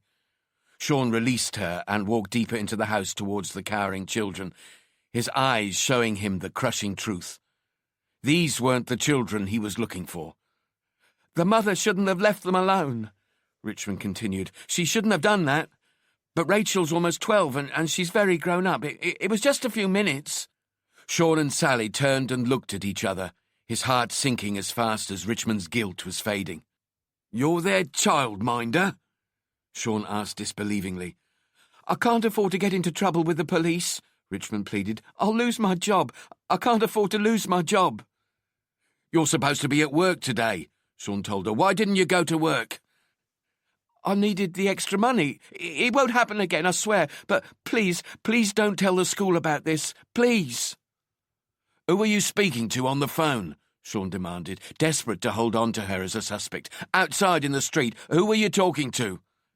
"I told you," she answered. "The children's mother, Mrs. Gardner. She just wanted to check I was close, because the children were alone. But I didn't know she'd left them. I would never have taken the job if I'd known she was going to do anything like this. Please, don't tell the nursery." "Christ," Sean said, finally taking his hand away from her chest and stepping backwards, screaming inside as he fought the urge to run from the house and keep running until he was far away from this debacle. "No, I'm not going to tell the nursery," he told her, shaking his head. "I'm not going to tell anybody." He walked along the hallway without speaking, past Sally and into the light and cold outside, running his hands through his light brown hair as he allowed his eyes to close, feeling Sally's presence before he heard her. "Where the hell are these children, Sean?" she asked. "What's happened to them?" He opened his eyes and turned to face her. "I've no idea," he told her, his voice sounding shaky and broken. "No bloody idea at all." Chapter 9. Douglas Allen moved quickly and nimbly around the small, sparse kitchen on the first floor of his Edwardian terrace as he prepared lunch. Despite the meal preparation, the kitchen was spotless, everything in its place. The old wooden table neatly laid for 3, 1 adult and 2 children. Fading, framed photographs from another era decorated the walls, mostly photographs of himself and his beloved wife. Holidays in English seaside towns, the two of them together around the table set for dinner. But there were no pictures of children anywhere to be seen. An antique cuckoo clock hung on one of the walls, ticking loudly as its brass pendulum swung gently back and forth. On another wall, a second clock, rescued from an old ship, lovingly restored and synchronized to keep beat with the cuckoo. The walls they hung on were painted in magnolia and regularly washed clean of any settling grease. The children's plates and cutlery were smaller than his own, but essentially the same. He felt it was important they learned to use a knife and fork as soon as possible, and shuddered slightly at the memories of seeing children as old as 7 and 8 having their meals cut up for them by their parents, or more likely, their nannies, on the odd occasions when he had ventured into local cafes. His appearance reflected that of his kitchen. He was quite small, only about 5'8", clean-shaven with greying hair immaculately groomed, and smoothed back over his head with some old-fashioned hair tonic. His 58 years had taken their toll on his body, and he now sported thin, wire-frame spectacles and a slight pot-belly. But he was as quick and light on his feet as he'd been back in the days when he and his wife were regular visitors to the local ballrooms, although those, like his wife, had gone now. He wore a starched apron to keep his shirt and tie clean while he finished preparing the meal. He carried the 2 smaller plates to the table and the waiting children who sat peacefully waiting for their lunch. "There we are," he told them, stepping back proudly, a pleasant smile on his face as he awaited their judgment before collecting his own plate and joining them at the table. "You can have a drink after you've eaten." "I want to drink now," Bailey Fellows argued. "I always have a drink with my food." Alan's smile shrank to a small grin. "Not anymore," he explained. "You shouldn't fill yourself up with drinks before you've eaten your meal. It's not good for you." "That's not what my mum says," Bailey continued to argue as George Bridgeman looked on, his gaze flitting between them as they took turns to speak. "No, I don't suppose she did," Alan agreed. "And I don't like this sort of food," she persisted. "It's good food," Alan told her in his accentless voice, deep and baritone, like voices from the past. "You need to eat. You hardly touched your breakfast." "And I don't like these weird clothes. They smell funny." "But they're new, and I've washed them and pressed them," he replied, his smile replaced by concern. "But they don't smell like my clothes." "You're lucky to have them. They cost me a lot of money." Bailey pushed a plate away from in front of her, making Alan's already straight back stiffen even more. "I'm not eating this." "But it's sausages," Alan told her, confused by her ingratitude. "All children like sausages, don't they?" "I like sausages," George joined in, something in his childhood instincts telling him not to push the man who had brought them here any further. Memories of his father's quick temper never too far away. "You're a good boy," Alan told him, inducing a broad smile on the boy's face. "I don't like mashed potatoes or vegetables," Bailey pushed. "I never have to eat them at home." "I know," Alan told her. "That's why it's better for you to be here." "No, it's not," Bailey argued, her voice rising as her eyes grew misty. "I want to go home. I'll miss my mummy." "This is your home now," he explained. "At least until we can all move somewhere better, somewhere in the countryside, on a farm. You'd like that, wouldn't you?" "You said you'd take me to a magic place. That's why I came with you. This isn't a magic place. This is a dump. You don't even have a television." "You're being rude now, Bailey. I won't have rude children in my house. Rude children need to be punished." "You can't punish me. You're not my dad. I don't know you. You're a bad man. My mummy told me about men like you. I shouldn't have gone with you." Water pooled in the bottom of her eyes before spilling over into tears. "Don't!" He raised his voice to her before he had a chance to quell his rising anger, swallowing it back down before he spoke again. "Don't say those things. I'm not a bad man. I'm not like the men your mother warned you about. I'd never hurt you. Either of you. I brought you here to protect you, to give you a better life."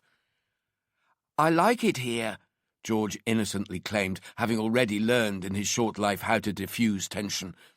Alan smiled at him and rested a hand on the boy's head. "I know you do," he replied. "I know you do. What's not to like?" They sat in silence, listening and waiting for Bailey's gentle sobbing to fade and die. The sound of the grandfather clock outside in the hallway chiming to warn them it was 1 o'clock. When the chimes fell silent, George broke the uneasy silence. "Whose are the voices we can hear?" he asked. "Downstairs? We can hear them from our bedroom sometimes during the day." There's nothing for you to worry about," Alan tried to reassure him. "They're just friends." There was more silence before George spoke again. And sometimes we can hear music, too." "What type of music?" Alan asked, unconcerned. "Children's music, I think," George answered. "All music is for children," Alan told him. "That's another thing your parents should have taught you." "Why aren't we allowed downstairs?" George continued. "Because," Alan stalled, "there are things down there that could be dangerous to young children." "Like what?" George asked, intrigued and excited. "Things," Alan answered. "Now, let's not talk about it any more." "Why do we have to stay in the bedroom when you're not there?" Bailey asked, her voice still bitter, "even during the daytime." "What's the matter? Don't you like your bedroom?" "I do," George answered quickly. "At home I'll have my own bedroom," Bailey told them. "You don't need a room of your own," Alan explained, managing to stay calm. "But if you're good, I might let you use the rest of the house when I'm downstairs. But you must never try to come all the way downstairs. Like I said, it could be dangerous for you." "Are there bad people down there?" George asked. "No," Alan told him. "Just friends. Enough questions for now, please. It's time to eat. I have to go out later, but not until you've had your bath and are tucked up in bed. You'll be quite safe until I return. Now, let us say the Lord's Prayer before we eat." "My dad said there's no such thing as God," Bailey mocked him through her glassy eyes. "Then that's just one more thing I have to teach you about," he gently scolded her. "Now, put your hands together and close your eyes. Our Father, which art in heaven, hallowed be thy name, thy kingdom come. Thy will be done, in earth as it is in heaven. Give us this day our daily bread, and forgive us our debts as we forgive our debtors. And lead us not into temptation, but deliver us from evil. For thine is the kingdom, and the power, and the glory forever. Amen. Now eat." "Where are you going?" George asked. "After you put us to bed. Is it a secret?" "No, George," Alan told him. "There are no secrets in this family." He took a deep breath before continuing, as if the news he was about to impart was particularly important. "I have to go and see someone," he explained. "Someone who needs us. Someone who needs a proper family." He smiled as he lifted his knife and fork. "Now, eat your lunch." Sean sat in the waiting room outside Assistant Commissioner Addis's office, high up in the tower block that was New Scotland Yard. Despite the ubiquitous grey plastic blinds and low ceilings with fluorescent light strips, the room was as plush as anything Sean had seen in the police service. The chair he was sitting on was in fact a low-slung sofa that could have done any office in the city proud, and the carpet underfoot seemed new and clean, even though it was thin and inexpensive. A flat-screen TV hung on the wall opposite, tuned to Sky News. He wondered whether Addis was waiting in his adjoining office until the investigation into the missing children came on the television, as if to emphasize the point he hadn't yet made. The thought made him look away, and he began instead to study Addis's young, attractive secretary as she continually took pieces of paper from one pile, typed something onto her computer, then placed the paper on top of a different pile, before repeating the process, regularly stopping to answer the phone. She dealt with most of the calls without having to trouble Addis. Not once did she look up at Sean. She hadn't acknowledged his presence since she'd registered his attendance and asked him to take a seat and wait. He decided Addis must have plucked her out of some obscure post somewhere, no doubt considering her a suitable addition to the other decorations littered about the place. Ceremonial silver truncheons, honorary badges from other forces around the world, and, of course, Addis's many promotion and commendation certificates, earned on the backs of hard-working cops who risk their necks every day on the streets of the metropolis. Something Addis had only ever done fleetingly, if at all. The intercom on the secretary's desk made a loud buzzing sound, and the hairs on the back of his neck stood up. He watched and listened as she pressed the transmit key and spoke. "Yes, sir? Of course. I'll send him straight in." Sean was on his feet before she even turned to speak to him. "Assistant Commissioner Addis will see you now, Inspector." He headed for the closed interconnecting door, pausing at her desk before entering Addis's office. "Do I get a last request?" he asked her with a wry grin. She tried not to smile, but couldn't resist, too young to be without joy. "I don't know why he uses that thing," she whispered, looking accusingly at the old-fashioned intercom. "He could just use the phone and dial my extension." "Maybe he doesn't know how to," Sean whispered, giving her a wink and making her cover her mouth to hide her broadening smile. He took the few steps to the door and knocked, looking back at the young secretary as he did so, rolling his eyes when Addis answered, "Come, come."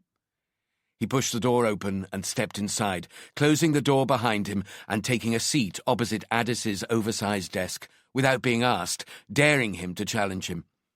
"You wanted to see me?" "Of course I wanted to bloody see you," Addis barked, "so you could explain this latest fucking disaster. It's not bad enough you've already made one unlawful arrest. Now you've damn near made another. What in God's name's going on?"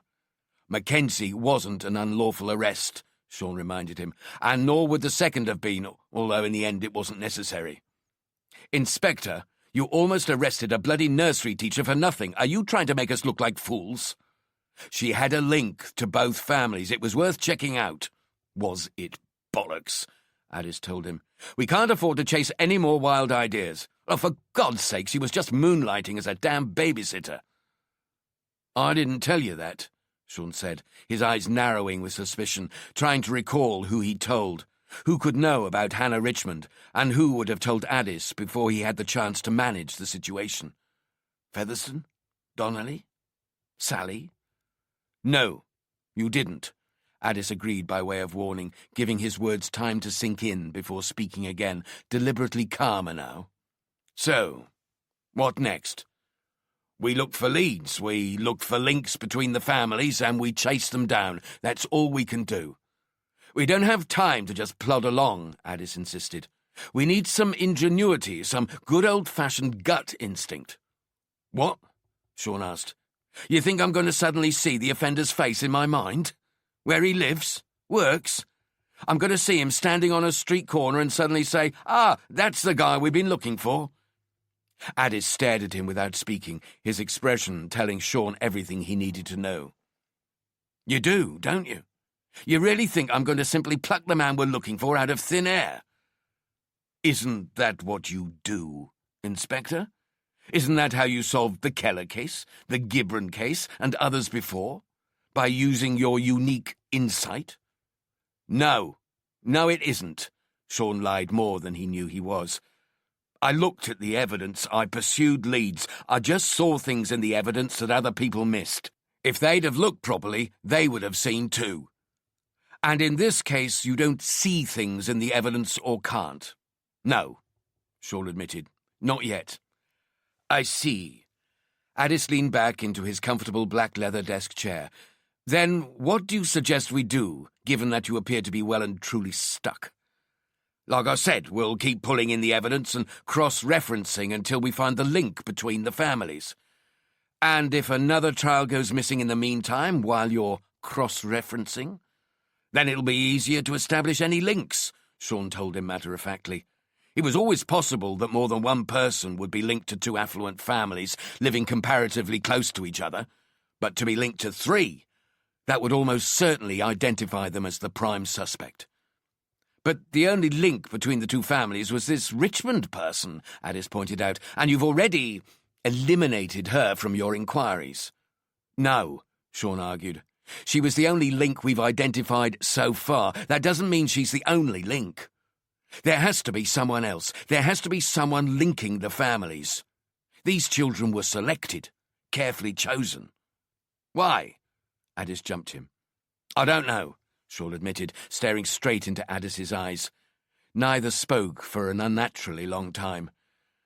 This isn't very encouraging, Sean. Addis eventually broke the silence. In the absence of anything new, I suggest we do another media appeal, this time flanked by both sets of parents. Perhaps we can somehow touch this animal's sense of compassion, persuade him not to harm the children, if he hasn't already. It's a good idea, Sean told him, and meant it.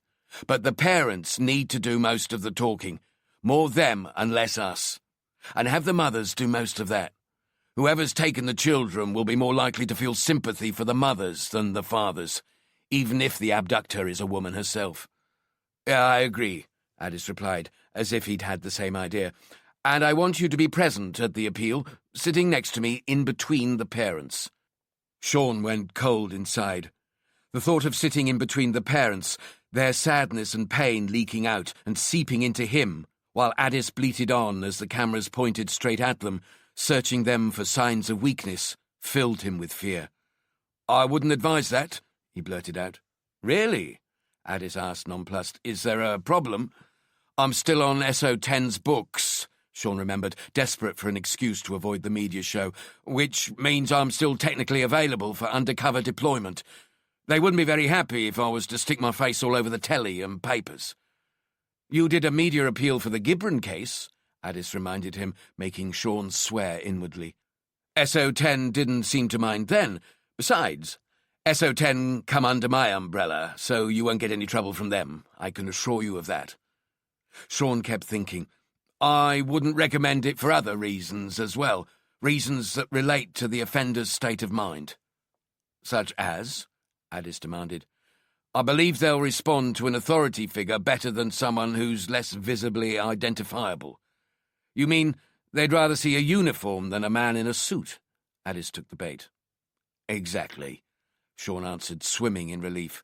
The uniform of a high-ranking police officer, Addis continued. Precisely, Sean encouraged him. If he sees you alongside a detective, then we might lose his trust. We don't want him to feel hunted. Very well, Addis relented, but I need you to prepare me a full briefing of anything and everything you feel could be useful for the appeal. Anything that might help us flush this bastard out. Understand? I understand, Sean told him, already standing to leave, as happy as he could be with the outcome of the meeting. I'll have it for you before close of play. And Sean, Addis stopped him, let's make sure I don't have to do another media briefing with another family, That could put you in a very difficult position. Do I make myself clear? Perfectly, he answered, never looking away from Addis's dead eyes, like the black eyes of a shark. I understand perfectly. Good, because it would be a shame if this privileged position you've been given was to prove too much for you. Sean's mouth opened slightly to answer, but Addis cut him off. That will be all, Inspector. You may go. He looked down at the reports on his desk as if Sean wasn't there, as if he'd never been there. Early evening, and the large, modernised pub close to New Scotland Yard was already growing busy with a mix of off-duty cops and workers from the surrounding offices, the two groups separated by the quality of their suits and the loudness of their voices. Any drinking establishment this close to Scotland Yard was automatically assumed to be police property by the cops, who used it as their regular watering hole. But civilians were tolerated, so long as they behaved and didn't get in the way of the bar, although attractive women were always given special license to behave more freely. Sally weaved her way through a group of almost exclusively male detectives who paid her little attention, having already identified her as one of their own. She tried not to spill the two overflowing drinks as she carried them across to a nearby table where Donnelly waited for her, cursing the day the smoking ban had come into effect, and praying for the onset of spring when he could again take his pint outside and enjoy a smoke. Sally slid him his drink and sat next to him, backs to the wall, facing the entrance. Cops like to see everyone as they arrived, just in case. Cheers, Sal, Donnelly thanked her. I don't think we'll be making this place our regular, she answered. Cost an arm and a leg, almost 10 quid for a pint and a glass of house white. Ah, for fuck's sake, Donnelly moaned.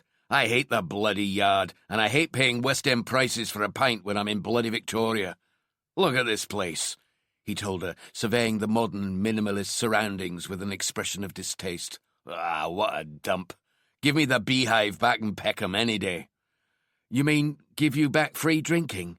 Sally teased. Donnelly feigned indignity. I paid my way. I never asked the landlord of that fine establishment for anything per gratis. I never expected anything either. Doesn't mean you didn't accept the odd one, Sally said with a grin. Careful, Sally, he warned her. The walls of the pubs around here have ears. You never know when the Rubber Soul Brigade are listening, he continued, using the police slang for internal affairs. I'd like to think they've got better things to worry about than your subsidised drinking, Sally told him. Don't you believe it? Donnelly scoffed before taking a long draw on his pint, licking the froth from his moustache before speaking again. Anyway, more importantly, how's the governor doing? Shared any secrets with you lately? Such as? Such as who's taking these wee kiddies? No, Sally answered honestly. He thought Anna Richmond was a real go until it blew up. Aye, as he did with Mark Mackenzie, Donnelly added. Also, mistake. Whereas you wanted to hold George Bridgeman's parents over the cobbles, Sally reminded him. Ah, well, he replied with a shrug of his heavy shoulders. Nobody's perfect. Indeed they're not, Sally agreed in the tone of a strict schoolteacher before taking a sip of her wine.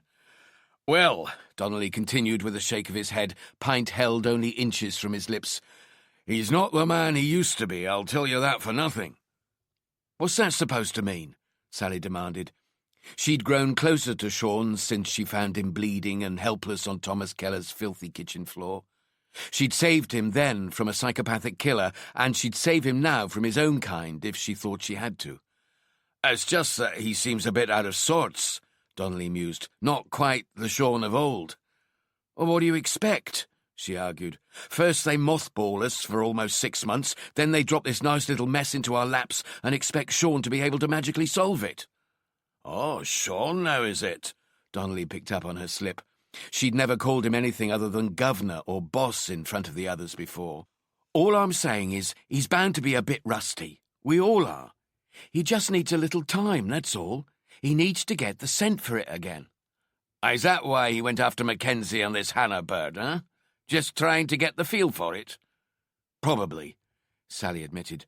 At least he was doing something, not just sitting in his office praying for a miracle or sitting in a pub drowning his sorrows. Aye, well, perhaps he'd better start praying for a miracle now, Donnelly told her, because if he doesn't crack this one soon, he'll be in the brown smelly stuff, and us along with him. The eyes of the world are watching, Sally.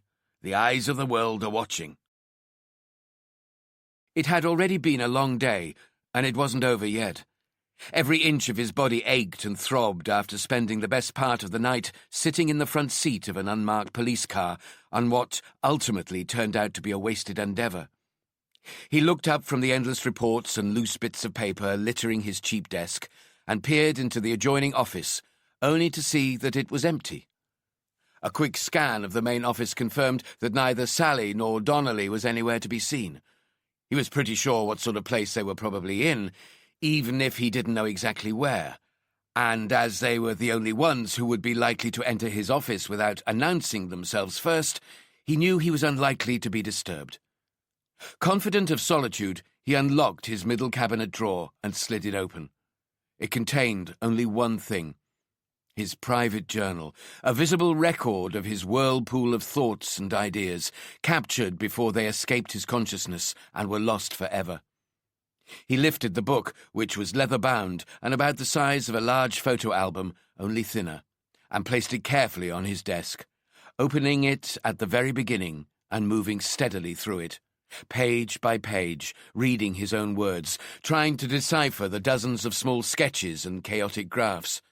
A multitude of names circled and linked to other circled names, each line in a different colour, signifying something he'd long since forgotten. But they all related to other cases, old cases solved and consigned to the scrap heap of his memory.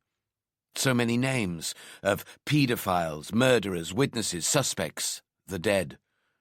One name made him stop and linger longer than any other, his finger caressing the letters, circling the small cutout from a surveillance photograph he'd glued onto the page. James Hellier, real name Stefan Korsakov. The man who could have killed him any time he'd wanted to, but who in the end saved his life, although his motives for doing so were never entirely clear. Maybe he just couldn't stand the thought of someone else taking his life. "Where are you now, my old friend?" Sean whispered to the small photograph. "And what the hell are you up to?"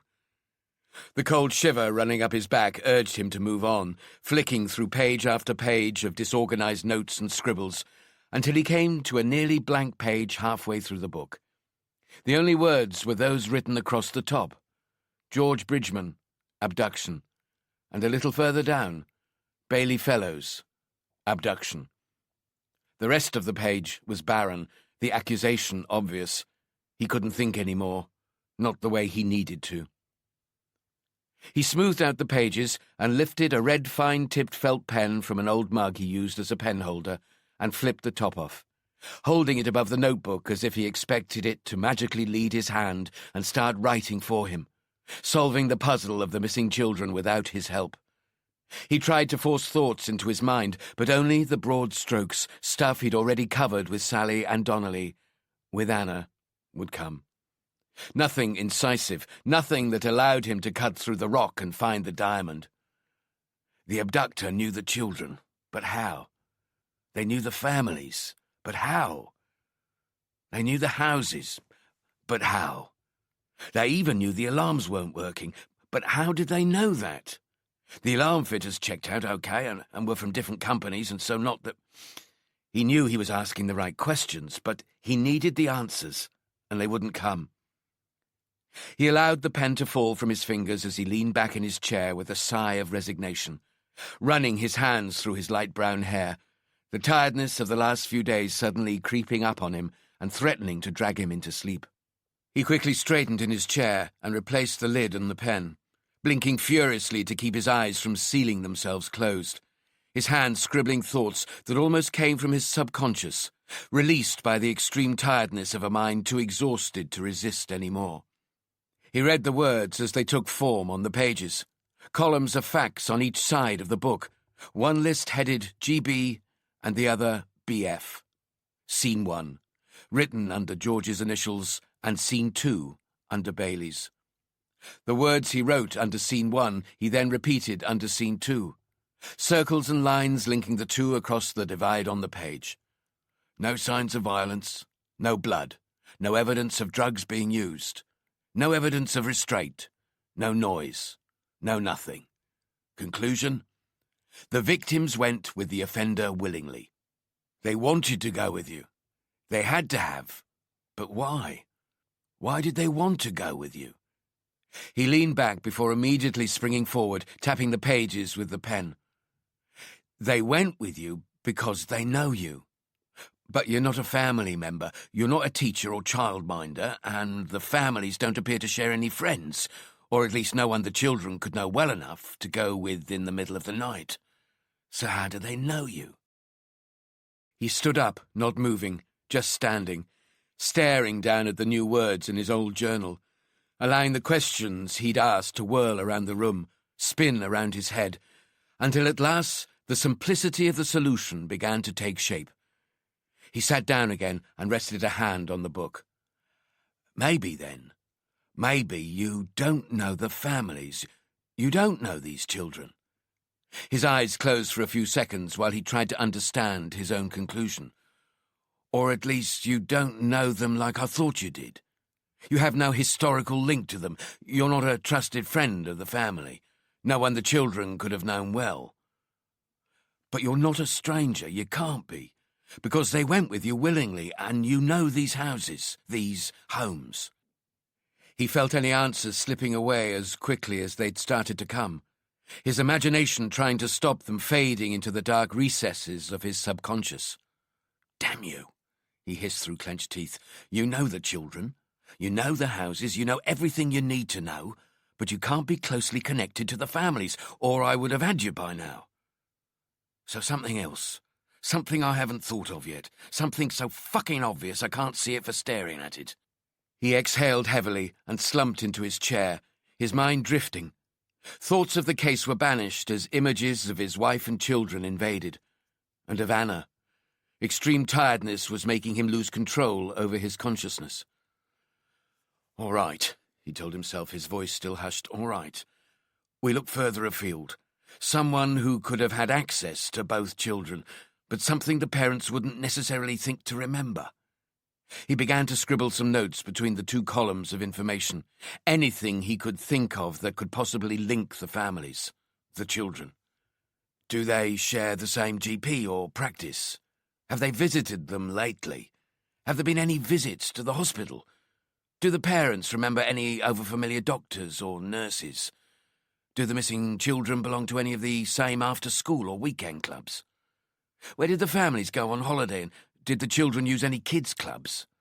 Do they share a local favourite restaurant, playground, sports club, holiday club? The list went on until he finally stopped, staring down in dismay at all the possibilities. Conventional, he found himself repeating over and over. Conventional and slow. Too slow. Even if you selected the children this way, how could you know the inside of their houses? He wrote the words in bold, capital letters across the length and width of the page. Too slow, too slow, too slow, underlining it to emphasize his frustration. The pen in his hand began to move again, writing the same word over and over, each time in a different style and size, covering every inch of the open pages. Blind, blind, blind, blind, blind, blind. The house was his, still and quiet, warm and comforting.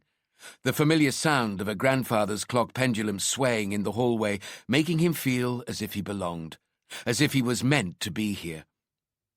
Above him, the Hargraves slept soundly, oblivious to the intruder in their midst. He closed the door behind him and secured the Yale lock, moving deeper into the house. Their home, aware of the sounds and odours of the interior, the dark patches where the streetlights couldn't reach, where the shadows lived. He was acutely aware of all these things that were just as they were before. But he didn't relish them, didn't take time to become one with the house, with the family. He wasn't here for the family, just the boy. Douglas Allen took a slow, deep breath before moving across the wooden hallway of the immaculate 5-story Georgian house in Primrose Hill, one of the capital's most exclusive ghettos for the rich and celebrated. He was relieved to feel the mint-condition Persian rug under his feet, covering the wood, his rubber-soled shoes rendering him completely silent, but for the occasional sound of his clothes as his legs brushed together when he walked. Everything he wore was selected for silence and ease of movement, but also to blend in and avoid drawing suspicion as he walked and drove through the streets of North London, dressed as he was, in grey flannel trousers, blue shirt and necktie, his padded black anorak zipped up against the cold. He'd noticed a lot more police cars in the area lately, and even some checkpoints stopping men in cars, although he was yet to be pulled over and questioned himself. He thought of the children he'd recently rescued. Poor little Bailey, even her name was a joke, a thing of amusement and ridicule for all who cared to laugh at her. He almost wished he'd been able to take her siblings too, but his instructions had been clear and specific. Take only the girl. In any case, even though the parents weren't deserving of any children, to take more than one would have been too cruel a punishment. He hoped that in losing one child, the parents would be able to appreciate more the ones he'd left them with. In taking George and Bailey, he'd saved their siblings too, just like he'd been told he would. His gloved hand rested on the polished wooden banister as he began to climb the stairs, slowly and purposefully. He reached the first floor and walked without hesitation past the children's playroom and the room their mother used as an office for the business she ran as a justification to abandon her children to be raised by a succession of full-time housekeepers and nannies, the latest of which was an economic refugee from some Southeast Asian country who lived in the smallest of the top-floor bedrooms. As he arrived at the second floor, his heart rate increased, reaching dangerously high levels, momentarily threatening to trigger a panic attack. But the words of his guides came to him when he needed them most and calmed his fear, controlled his sudden urge to retreat back down the stairs and flee the house, leaving the family to wake as if nothing had ever happened. He was reminded of his cause, his resolve stiffened. Belief drove him forward, past the sleeping parents who he knew could never understand his reasons for doing what he must, and up the next flight of stairs to where the children of the house slept in 2 separate bedrooms, one opposite the other. Samuel and his younger brother, surrounded by all that money could provide, yet virtual strangers to their own parents. It was his duty to save them, to stop them growing up to love only money and status, to stop them from having more unloved children in their turn. But he could save only one, and it was Samuel who had been chosen for him, shown to him.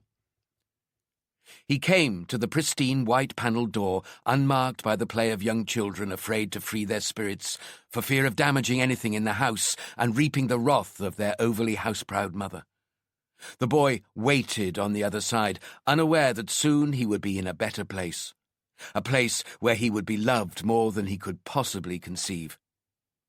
With new brothers and sisters he could grow and mature with in a way that would ensure they became the special people they deserved to be, giving back to those around them, loving those around them, loving all mankind, even those who deserved no love. He placed his small bag on the floor and took from it the thing that he knew was special to the boy. He stood and rested a gloved hand on the door, easing it open slowly on silent hinges, stepping into the room and seeing that everything was just as it had been before. Made-to-order dinosaur print wallpaper, handcrafted wooden storage boxes for the toys Samuel wasn't allowed to make a mess with, built-in cupboards and wardrobes with shelving mounted on brushed chrome railings, all lined with exclusive top-of-the-range soft toys, but all too high for Samuel to even reach.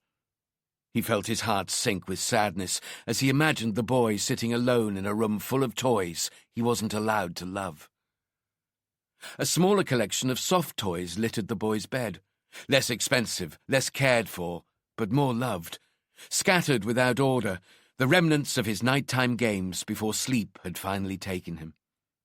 Alan closed his eyes as a sense of calmness and happiness gently swept through his body, reassuring him of his right to be there, his right to take the boy. He gripped the precious thing tighter than ever and stepped into the room, moving slowly across the floor, watching the tiny child's entire body seem to rise and fall as he breathed peacefully in his sleep. He reached the boy's bedside and knelt down, his knees creaking, firing pain through his legs. The drugs his doctor had prescribed for his advancing arthritis weren't the only ones he'd deliberately chosen not to take. He wasn't about to be turned into an automaton like all the other soulless robots he saw wandering aimlessly, their pains and fears wiped clean by pharmaceutical cocktails prescribed by general practitioners too overworked and undertrained to do anything else. He'd rather live with the pain than live in the fog, even if the headaches were sometimes unbearable, rendering him almost unconscious at times.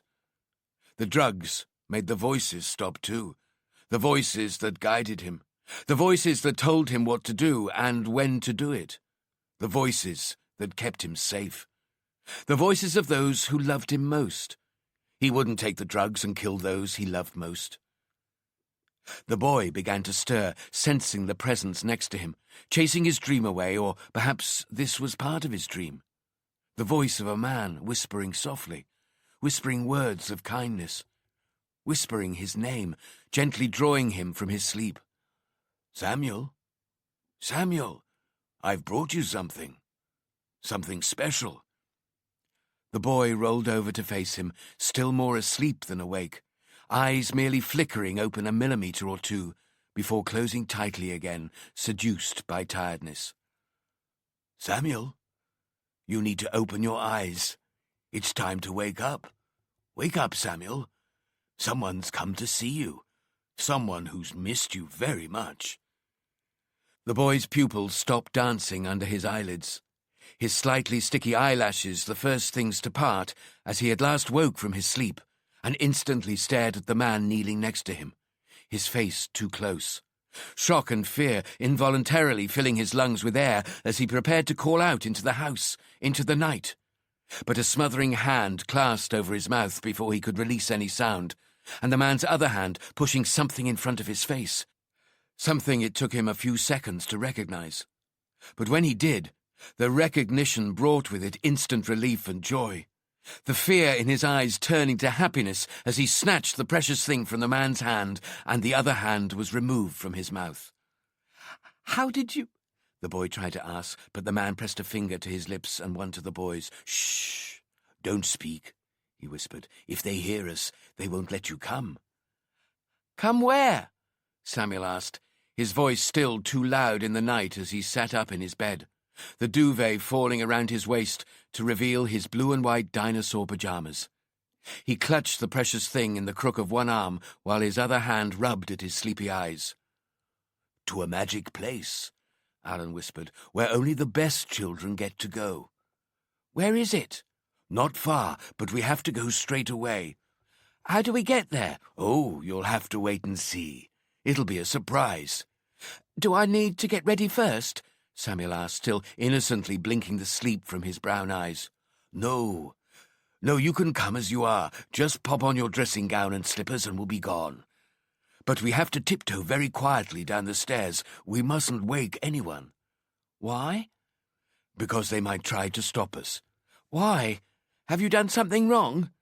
"No," he whispered, hiding his awkwardness behind a slight laugh. "It's just they wouldn't understand." "My mummy and daddy will be very cross with me if I go with you. They told me I should never go with strangers." "But I'm not a stranger," Alan implored, his desperation growing. The others had been so simple, so straightforward, so willing. "You know me. We've met before. Remember?" "I don't think I know you," Samuel argued, his voice growing louder again. "Of course you do. You remember me. You must remember me." "I don't want to get into trouble." "You won't," Alan reassured the boy. "I promise." "Can Tommy come too?" "Of course," Alan answered, relief spreading over him as he felt the boy weakening. "Of course." I suppose I could come for a little bit." That's right, and there are other children already there, waiting for you, waiting to be your friends." "Really?" Samuel asked, genuine excitement in his small voice. "Really," Alan confirmed. "I wouldn't lie to you, Samuel. I'd never lie to you. Now, quickly and quietly put your dressing gown and slippers on, and we'll be off." Is it like Neverland? Do we have to fly there?" Samuel asked as he slipped silently from his bed and searched for his slippers. "Better," Alan told him. "Better?" "Yes, better, because it's real." He waited for the boy to tug his dressing gown on and took him by the hand, still kneeling on the floor. "Now, remember, we have to be totally silent and not wake anybody up. Do you understand?" "Yes," the boy answered, lowering his voice. "I'll be very quiet. Promise." "Good," Alan told him, and struggled to his feet, still holding the boy's hand. "Now, we need to go," he continued, and began to lead the boy to the bedroom door and out into the waiting hallway, all the time listening for the sounds he feared most. A woken parent, a nanny or housekeeper come to challenge him, incapable of understanding why he had to take the children, instantly brandishing him a monster. But there were no such sounds, just the eerie, still silence of a sleeping house. "Come on," he told Samuel conspiratorially, as if they were on a great adventure together that had to remain a secret just between the two of them. The boy nodded his agreement, smiling nervously. Together, hand in hand, they made their way down the flights of stairs, Alan steering the boy away from any creaking floorboards, pressing his finger to his lips whenever he felt the boy was about to speak and accidentally betray them, until they were finally past the sleeping parents' room and halfway down the stairs that led to the first floor and comparative safety. But Samuel's growing concerns could wait no longer, as he ignored Alan's signals to be silent and spoke too loudly. "I don't think I should go," he half-whispered. "Mummy will be too cross with me." "You don't have to be afraid of Mummy any more," Alan desperately whispered his reply, pulling the boy closer to him. "She can't follow us to the magic place. No one can." "I don't want to go," Samuel told him, the fear returning to his eyes. "I don't want to go with you." "Yes, you do," Alan insisted, frantically looking back up the staircase, trying to hear the sounds of danger above his own words. "Of course you do. Look," he pleaded, "Tommy wants to go." "No, he doesn't," Samuel answered, his voice dangerously loud now, but not loud enough to conceal the sound of voices coming from above. From the parents' room. Voices growing ever more awake and alert. "We have to go now," Alan told the boy. But Samuel pulled away from him and slumped on the stairs, back against the wall, shaking his head in defiance, making Alan's already fluttering heart begin to pound out of control.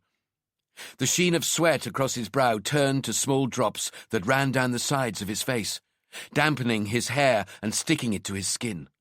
Footsteps now, on the ceiling above them, moving to the hallway and making him stop breathing until he realized they were heading upstairs towards the boys' room and away from them. He only had a minute or two to escape at best. He looked down at the shivering boy, waiting to be told what to do, waiting for the voices in his head to return. But nobody spoke to him. Panic was his only guide now. He grabbed the boy up and smothered his mouth with a hand, pressing him against his body as he ran silently as he could down the remaining stairs, trying not to drop the boy or his bag. Hearing the increasing commotion above, wide-awake voices now, shouting to each other as he fumbled with the Yale lock, the boy beginning to kick and buck in his arms, his screams muffled by a gloved hand. As soon as the front door opened, he was hit by an unexpected rush of freezing air that stole his breath and almost pushed him back into the house where only danger waited. He forced himself through the opening and into the moonless night, fleeing along the deserted street, his footsteps almost totally silent as the rubber soles hit the pavement, adrenaline taking him halfway along the street, closer and closer to his waiting car and safety. But the boy grew heavier and heavier, while his own aging body grew weary under the weight of him, arthritis robbing his joints of any spring as his run slowed to a jog and then to a walk. The freezing night air burned his lungs as he gulped at the oxygen, the realization dawning on him that he would never make it before the danger from the house hunted him down in the street. Tears of pain and fear began to sting at his eyes that were already sore from the cold as they searched for a place to hide. A place where he could wait with the boy until the storm had passed. Quickly he looked over the railings of the nearest house and down into the basement area. He could see bins below. The gate wasn't locked, and he knew he had no choice.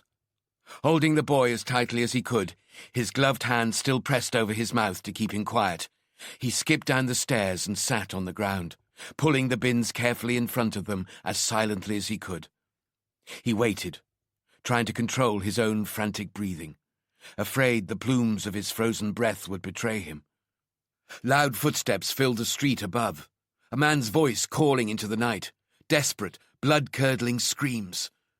Douglas Allen held the boy tighter than ever and squeezed his eyes shut, shivering and trying not to listen to the screams. The pain in his head beginning to hammer violently until at last the screaming and pounding footsteps passed by, fading as they headed further along the street. Time to go. Lucy Hargrave slept soundly, her slightly too slim body lying some distance from her husband's in the super king-size bed. But invading voices jarred at her subconscious, stirring her from sleep until finally her eyes twitched open. Was her mind playing cruel tricks on her? Could she hear voices? She sat up in bed, her silk night vest revealing her slim, muscular arms, neck and shoulders, pulled taut by the strain of listening, unsure if she was still asleep and dreaming. But then she heard them again, and she was sure. She snapped the duvet off and sprang from her bed, the sudden movement waking her husband. "What's the matter?" he whispered. "I heard something," she hissed in reply. "I think it's one of the kids, downstairs." "Well, they wouldn't go downstairs," he told her dismissively, throwing his legs out of the bed, yawning and scratching the back of his head. "Check their bedrooms first. If they were downstairs, they're probably back in their rooms by now." "We should have got the alarm fixed already," Lucy said, genuine fear in her voice. "Well, they're doing it as soon as they can," he assured her. "And nobody's broken in. This house is like Fort Knox. I definitely heard something." "Check their rooms, then. But if it's Sam, don't try and deal with it tonight. We'll speak to him in the morning." "Fine," she answered, leaving him sitting on the edge of the bed as she headed into the hallway, more and more willing to accept her husband's reassuring conclusion that the sounds had merely been those of a mischievous child wandering in the night. She wearily climbed the stairs to the floor above and headed for the open door of her son Benjamin's room. Pale blue light leaked from within, and already she was sure the 3-year-old wasn't the one responsible for her broken sleep. But still she peered around the corner of the door at the tiny figure huddled at the top of an oversized bed that was low to the floor. He was sleeping soundly, his mouth slightly open, his head and body surrounded by his favorite cuddly toys, his breathing too perfect to be faked. She smiled a little and retreated from the room, taking the few steps towards Sam's room. Her heart beat quickening as she noticed that his door was far wider open than she remembered it being when she checked on him just before going to bed herself. The sudden, undeniable realization that her worst nightmare could be coming true instantly knotted her stomach and began to induce a mild case of shock, the blood retreating from her non-vital organs, her stomach and intestines rushing to keep her heart and brain protected, making her feel nauseous and lightheaded, turning her lips pale and skin white and clammy. She felt an almost overpowering urge to sit down and breathe deeply, but she pushed on, driven by a mother's instinct to protect her young at any cost. The last 2 steps to Samuel's room seemed to take her forever, her legs like lead weights, but reach the room she did, pushing the door fully open, wary of the dark shadows in the corners, yet determined to press on, no matter what danger she sensed. Then she saw the empty bed, the duvet rolled down, only the scent of the boy remaining in the room. The smell of fabric conditioner from his clean pajamas, the bath oil for his dry skin, and Nivea cream. She felt the air rush from her lungs as if they'd been punctured by silent bullets, increasing levels of shock making her legs buckle. But she managed to stay upright, padding deeper into the room, her arms outstretched in front of her as if she was blind or searching in the pitch black, not trusting her eyes, more willing to rely on her sense of touch. But she could neither see nor feel the boy. He was gone. Somehow, he was just gone, and she knew it. "Samuel," she whispered softly, afraid she might scare the boy from revealing himself, praying her intuition was wrong. "No more games, Samuel.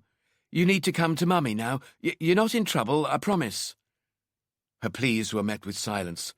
She abandoned stealth and strode to the boy's bed, dragging the duvet aside, although she already knew he wasn't underneath.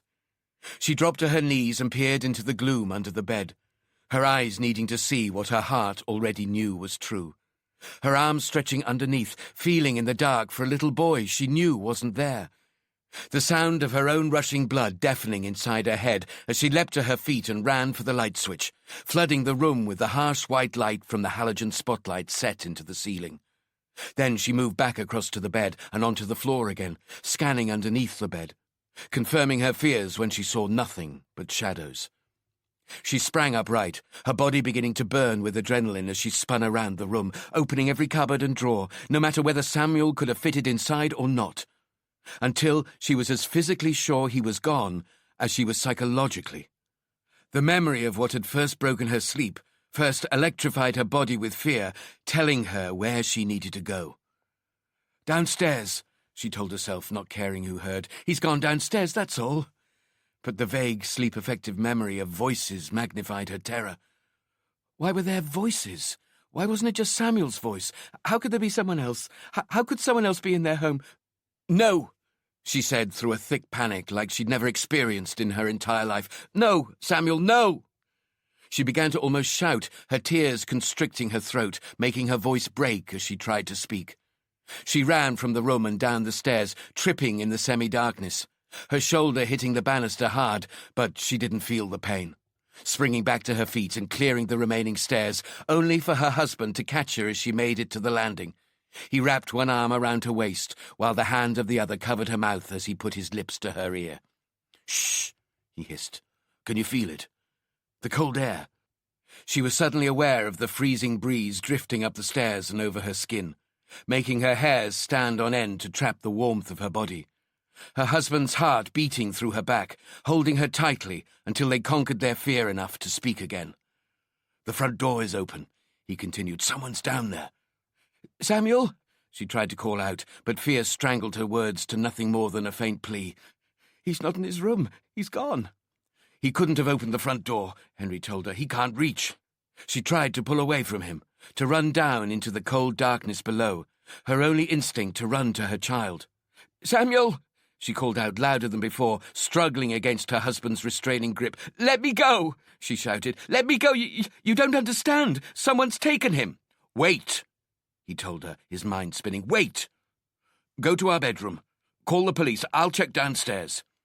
He pulled her backwards to the bedroom, nodding wide-eyed at her to encourage her to make the call, before he headed to the stairs. He went as fast as he dared, peering into the corners where the shadows seemed to be constantly moving, trying to see into the dark recesses, listening like he'd never had to listen before. All the while, the freezing stream of air invaded from the outside, drawing him even further down until he could see the yellow streetlight pouring through the open door that should have been the firmest of barriers between the outside world and his family. Now it had been breached, and there was no denying the undeniable anymore, the rising sense of panic covering his body in a thin layer of sweat despite the cold, as he stepped off the last step onto the ground floor. Eyes wide in the dimness, he moved forward into the house that was still new enough to feel like a stranger's, every sound and sight unnerving him further. He pushed forward, feeling the wall until he found the light switch, flicking it on and flooding the hallway with brightness that temporarily blinded him. Drawing a long breath, he blinked the blindness away and moved to the living room, flicking on every light switch he could find, hoping, praying to see Samuel cowering in a corner. A noise downstairs had woken him and drawn him downstairs. He'd seen an intruder and been terrified, but the intruder had fled, leaving the boy who was now too scared to move or speak.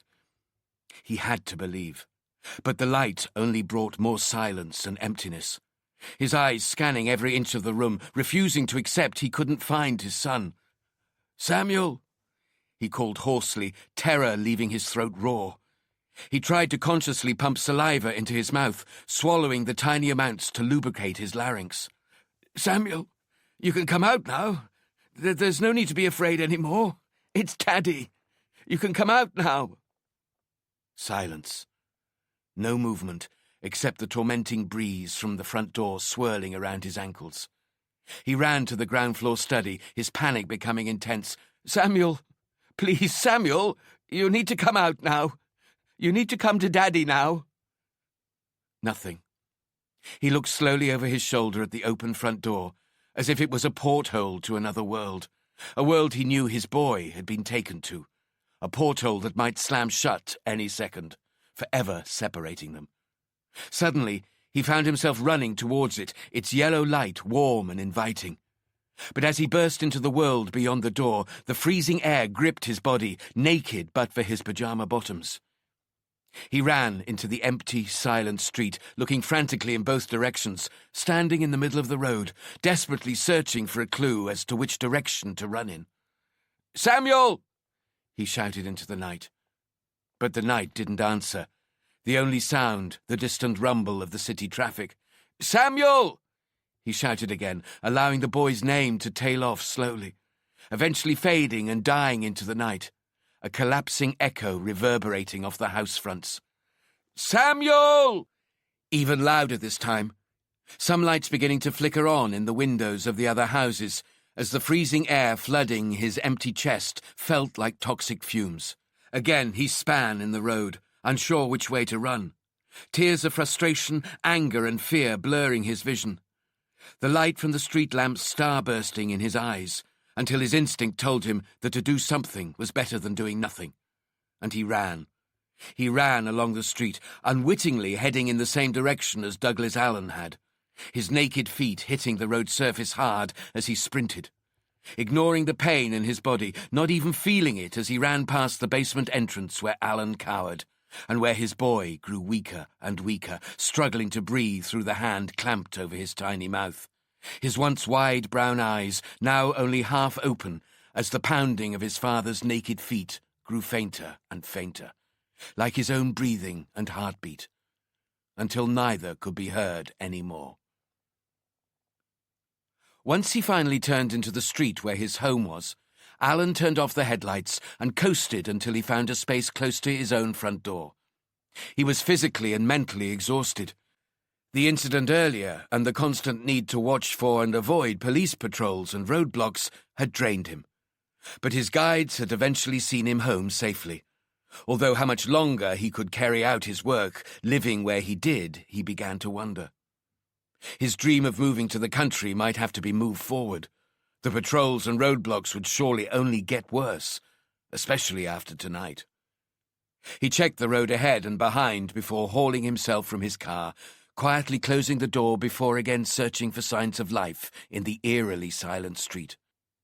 He moved to the rear passenger door only when he was satisfied he was unobserved, opening it soundlessly and peering in at the tiny figure of Samuel Hargrave, lying still and silent under an old tartan blanket, just the hair on top of his head visible. Alan leaned into the back of the car and gently rocked the little figure. But the boy didn't stir or make a single sound. "Samuel," he whispered, but the boy didn't move. "Sam?" He tried again, but the boy didn't respond. A terrible feeling of dread began to sweep through Alan's own body, a feeling he hadn't had since 2 years ago when he'd finally had to accept that he was losing his beloved wife and that he'd be forever alone. At least that's what he thought at the time, before the voices had begun, the comforting voices that offered him guidance. But now the voices had fallen silent. He swallowed hard to keep his throat from closing as the grief swelled, his lips beginning to tremble as he tried to pretend the unthinkable hadn't happened. He reached into the back seat and wrapped the lifeless little figure tightly in the blanket before pulling the boy through the doorway as gently as he could. He cradled the bundle to his chest, carrying it like a mother would a newborn baby, fighting back tears as he closed the car door with his foot and headed stealthily along the street, holding the bundle ever tighter as he whispered comfortingly, "Let's get you inside, Sam. Out of the cold." Alan hurried to his front door and fumbled in his jacket pocket for the house keys, managing to keep hold of the boy's dead weight as he turned the locks and eased the door open. The sudden sound of the alarm-activated warning pushed panic into his chest as he stumbled into the darkness and found the keypad, entering the numbers carefully, terrified of making a mistake and shattering the silence of the night, bringing unwanted attention crashing down on him. Finally, he pressed enter and silenced the high-pitched warning. He stood motionless, barely breathing as he listened to the sounds from inside his own house, for the children who should be sleeping 2 floors above him. At last he allowed himself to exhale and close the front door, locking it top and bottom. The weight of the boy still pressed to his torso began to tell, his knees creaking as he carried him across the main downstairs area that remained in almost complete darkness, to a room at the back of the house that he used as an office. He closed the door before laying the boy on the small desk and turning on the old lamp that stood next to where the boy's head was, his hair still poking from the top of the blanket. Awkwardly, he began to unwrap the boy, his heart thundering with fear, but also with hope that he may yet be mistaken, that the boy might just be resting, rocked to sleep by the motion of the car. With increasing horror, he realized the nightmare was coming true. The boy's body felt increasingly stiff and inflexible, his joints unwilling to do what they did so easily when he was alive. Finally, he was free from the tartan blanket, lying in his blue pajamas covered in prints of every dinosaur imaginable, one arm trapped under his back and his half-open brown eyes still resonating with the lingering trace of life. Not a bruise or mark on his tiny body, yet broken beyond repair all the same. Alan covered his mouth to quell his gasps of horror, staggering backwards away from the realization of what he'd done, as the tears flowed unhindered from his eyes and down his ruddy cheeks. He tried to move, but couldn't, frozen where he stood, staring at the lifeless boy he thought he was saving from uncaring parents and an uncaring world. But now the boy was gone, and by his hand. And who would understand it was an accident? They'd call him a monster in those vile newspapers he saw but never read, on those lascivious news programs he never watched. But he knew what they would start saying about him now, the lies they would tell. They'd call him a child murderer, a killer of children, a beast to be hunted down and slaughtered. There would be no let-up. The police patrols and roadblocks would be increased. They'd already visited all the houses and shops in the street, speaking to all the occupants and owners, even to him. But next, they'd want to come inside and look around.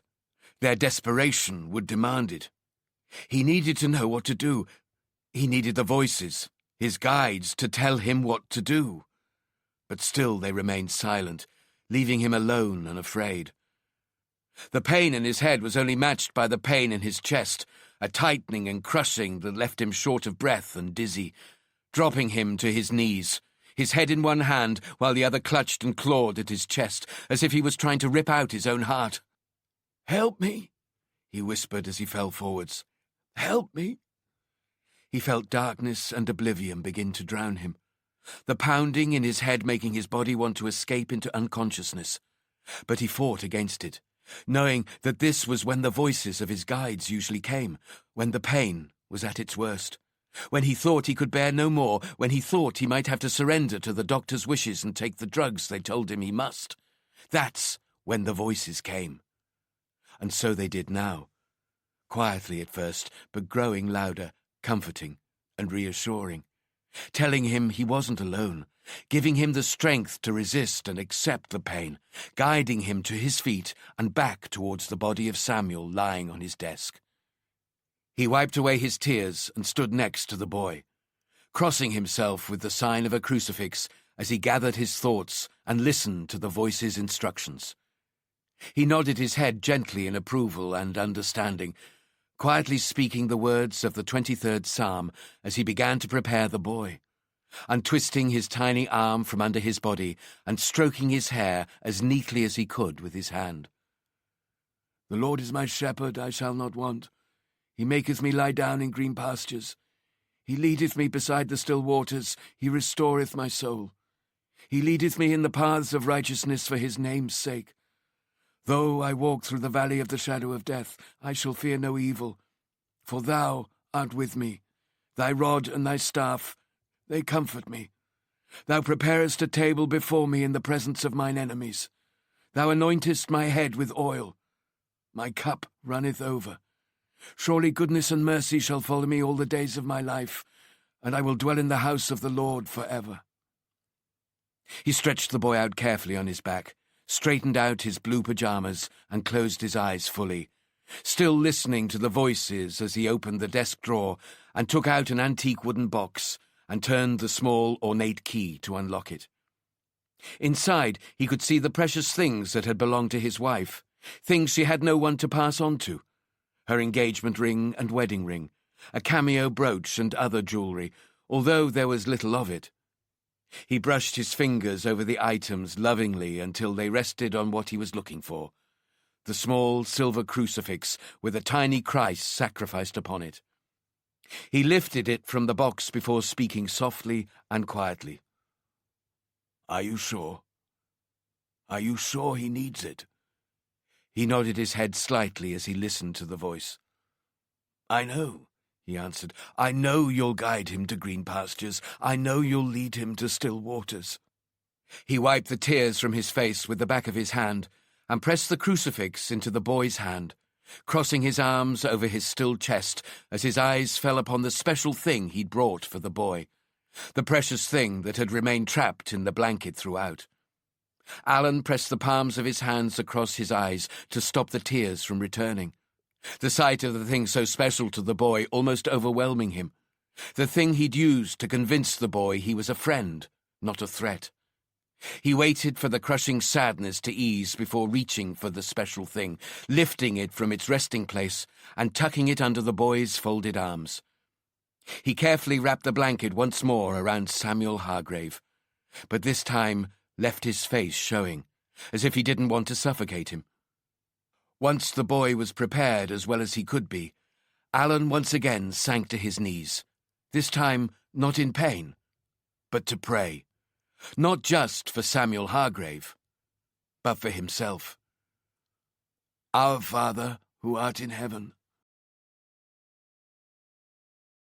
Chapter 10. Rush hour was beginning as Sean approached the Swains Lane entrance to Highgate Cemetery, only a short walk away from where Bailey Fellows had been taken from her own home. Whoever was taking these children had been successfully avoiding the random roadblocks and stop checks the police had been conducting in the area. Or maybe he hadn't. Maybe he'd been stopped but allowed to go on his way. Sean pulled up behind the 2 marked and the 2 unmarked police cars, parked across the entrance, and took a few seconds before stepping out into the cold morning air, too preoccupied to register the chill. He took a long look around before heading to the lone uniform who guarded the taped-off entrance, a young-looking constable who seemed more nervous than the usual, as if he was aware the scene would be of more interest to the world and its media than most, uncomfortable with being left alone to keep the journalists and TV crews at bay when they eventually arrived. Sean showed the young constable his warrant card and ducked under the blue and white tape flapping in the breeze before speaking. D.I. Corrigan, Special Investigations. Where's the body? The constable cleared his throat before replying. If you just follow the path, sir, around to the left about 70 metres in, you'll find the other detectives. Sean looked him up and down before indicating the 2 marked vehicles. Where are your colleagues? He said. Stationed at the other entrances to the cemetery, sir, just in case. Sean nodded. OK, good. Now call up your control and have them get these marked cars out of the way. They're attracting too much attention. Of course. The constable nodded and immediately reached for his personal radio. Sean headed along the path to the scene of the body drop, the tranquility of his surroundings allowing the chill to finally take hold of his consciousness, as he pulled his thin raincoat tight to try and capture what warmth he could. He walked through the trees and past the gravestones, some modest, others huge testaments to the dead who lay below them. Donnelly had only told him the bare minimum over the phone, ever fearful of eavesdropping journalists and bloggers. And now Sean's lack of knowledge of the scene was allowing his imagination to run wild at what he might be about to see. Certainly Donnelly had sounded more disturbed than he was used to hearing, and it took a lot to knock him from his stride.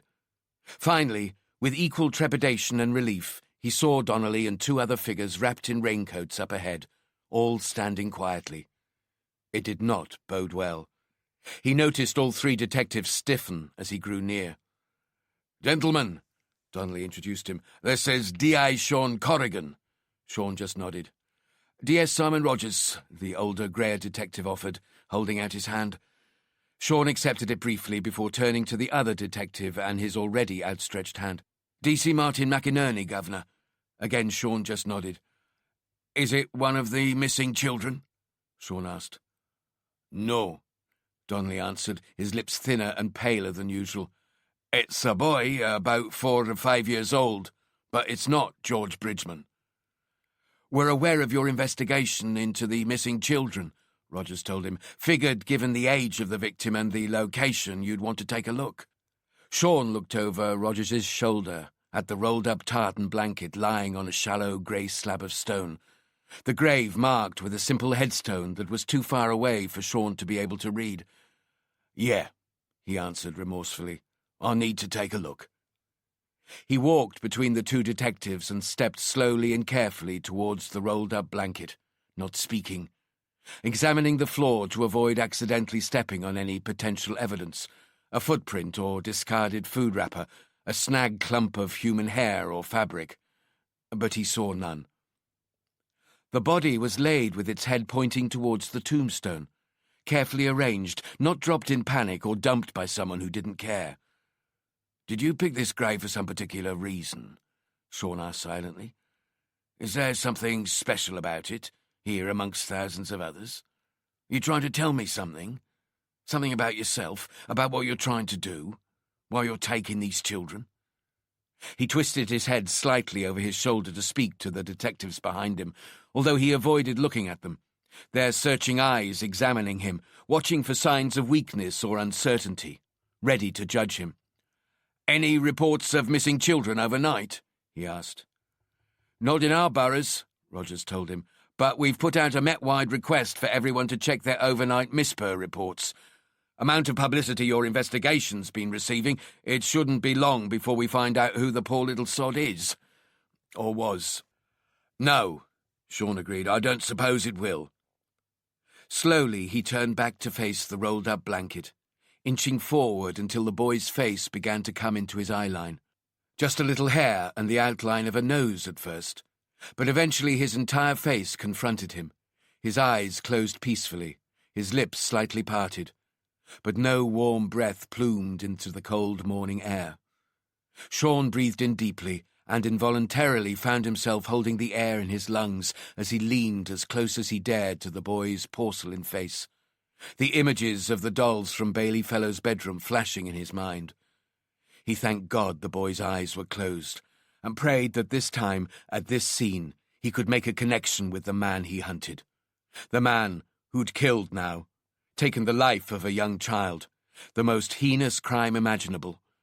If the missing children had caused a storm, then the discovery of a child's body would cause a hurricane, and Sean knew he'd be at the centre of it. He wondered if Addis already knew a child's body had been found. He tried to clear his head of all the irrelevant crap that weighed him down, cluttering his mind and strangling his instincts. He needed to make a breakthrough, the sort of breakthrough only he could make. A leap across the existing evidence, one single piece of unique insightfulness that would set off a chain reaction of realization and finally put Sean onto the scent of the child murderer. At last, he released his breath and began to examine the boy, his beautiful, peaceful innocence momentarily swamping him with deep sadness, like only the death of a child could, violent or otherwise. He quickly built brick walls in his mind to stop thoughts of his own children invading and overwhelming him, allowing him to look beyond his grief and do his job, although he knew the sadness he'd suppressed would return sometime in the future, when he was alone, late in his office, or perhaps when he tiptoed into his daughter's room to kiss them on the forehead. He examined the blanket and the gravestone slab it lay upon, but could find no signs of blood or even the slightest disturbance. Nothing. Already he was sure the tartan blanket would have come from the killer's home and would be a treasure chest of forensic evidence, possibly enough alone to convict the killer. But it was probably next to useless in his search to find his quarry, and there was no telltale sign of old blood seeping through the blanket where the base of the boy's head lay. If he'd been hurriedly dumped on the stone or even thrown down, then the scalp would have probably split.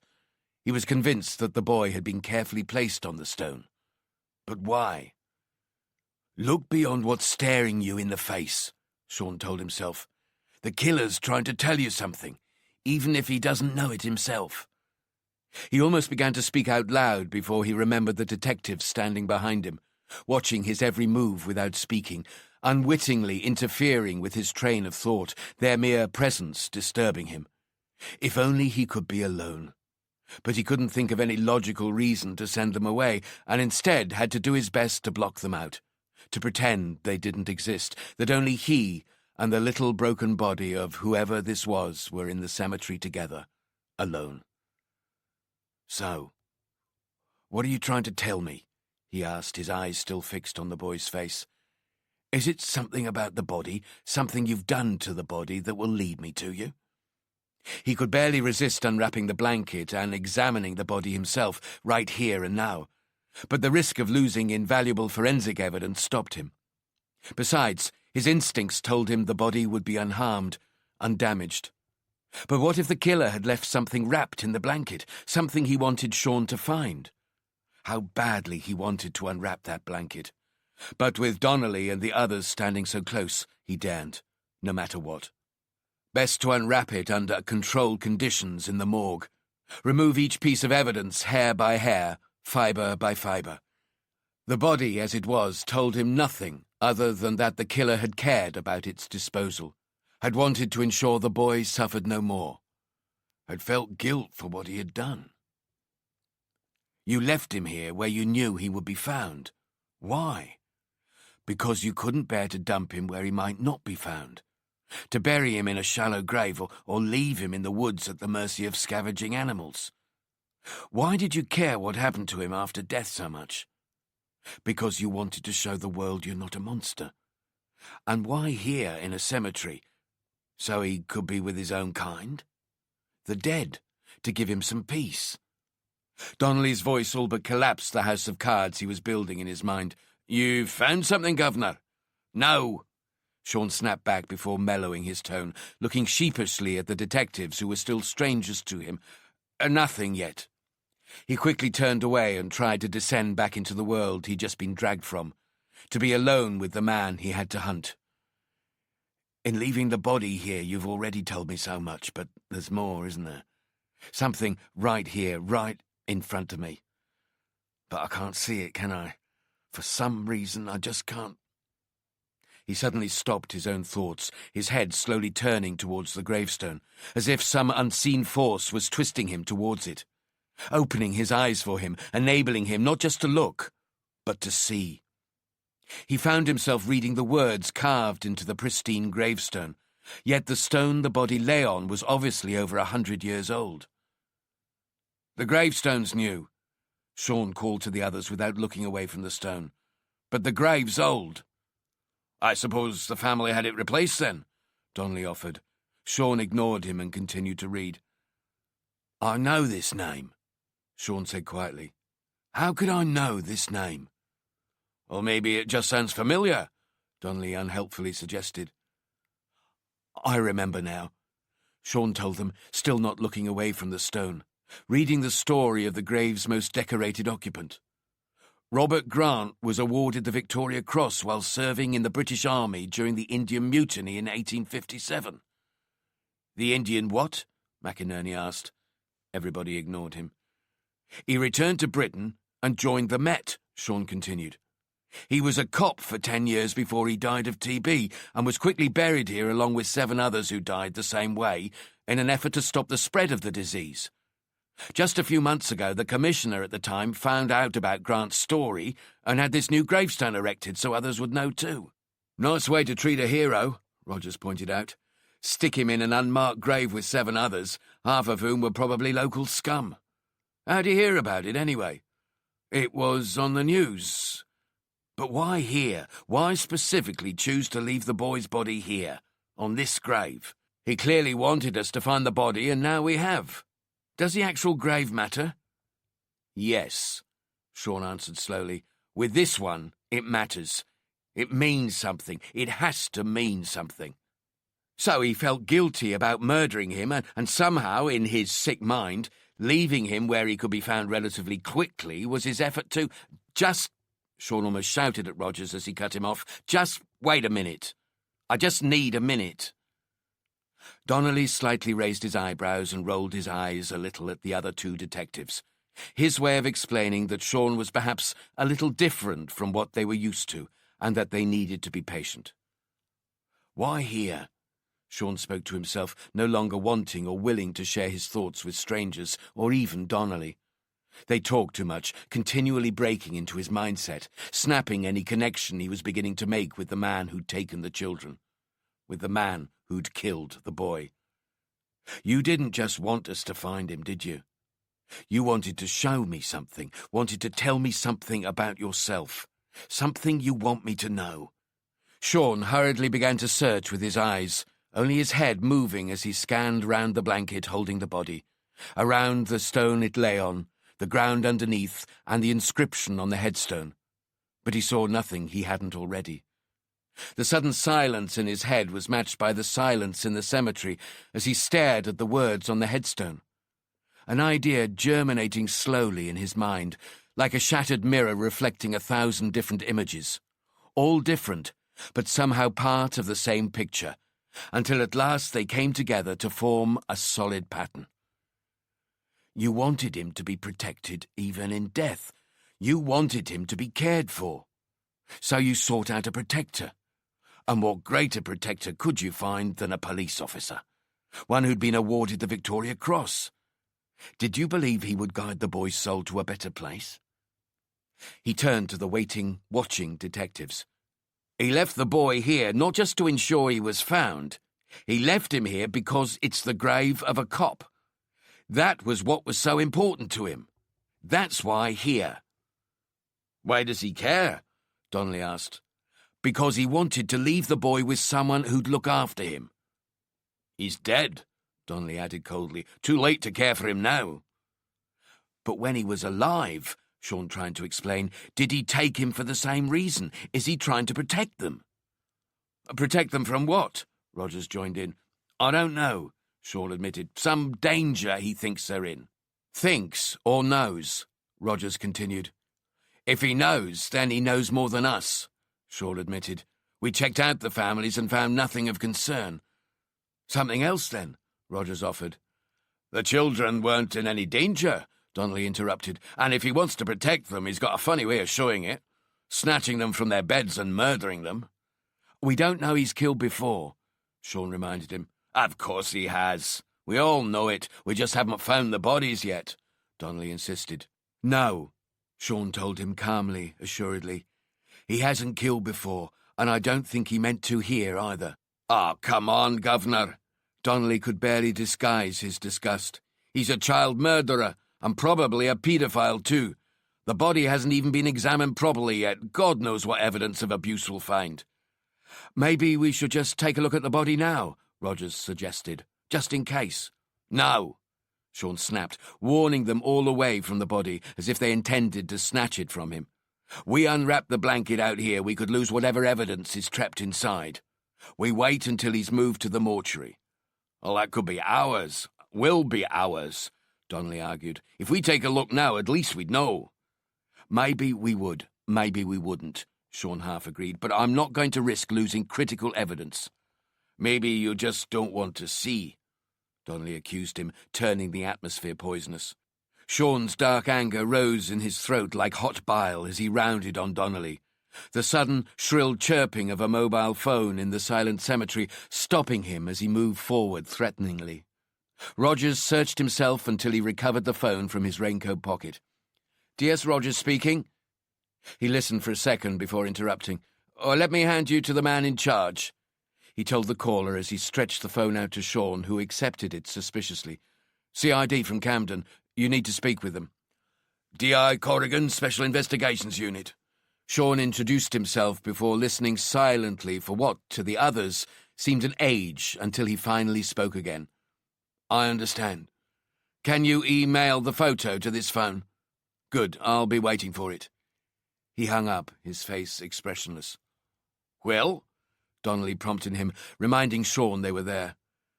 A boy matching the description of our victim was apparently taken from his home a few hours ago, from Primrose Hill, not far from where we are now.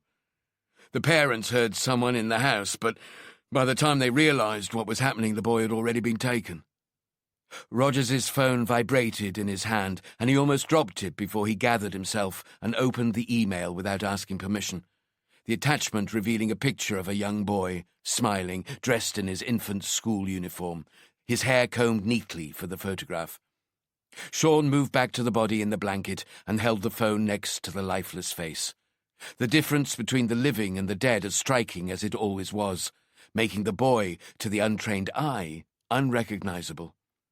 Sean struggled to compare and match the features of the two, but ultimately came to the conclusion he'd already arrived at in his heart and gut. The boy in the cemetery was the boy taken from his home in Primrose Hill.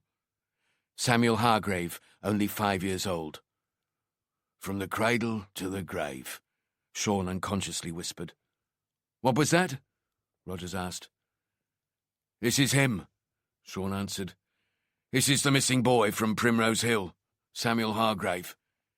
He gave them all a few seconds to absorb the news, the name, before snapping them all back into action.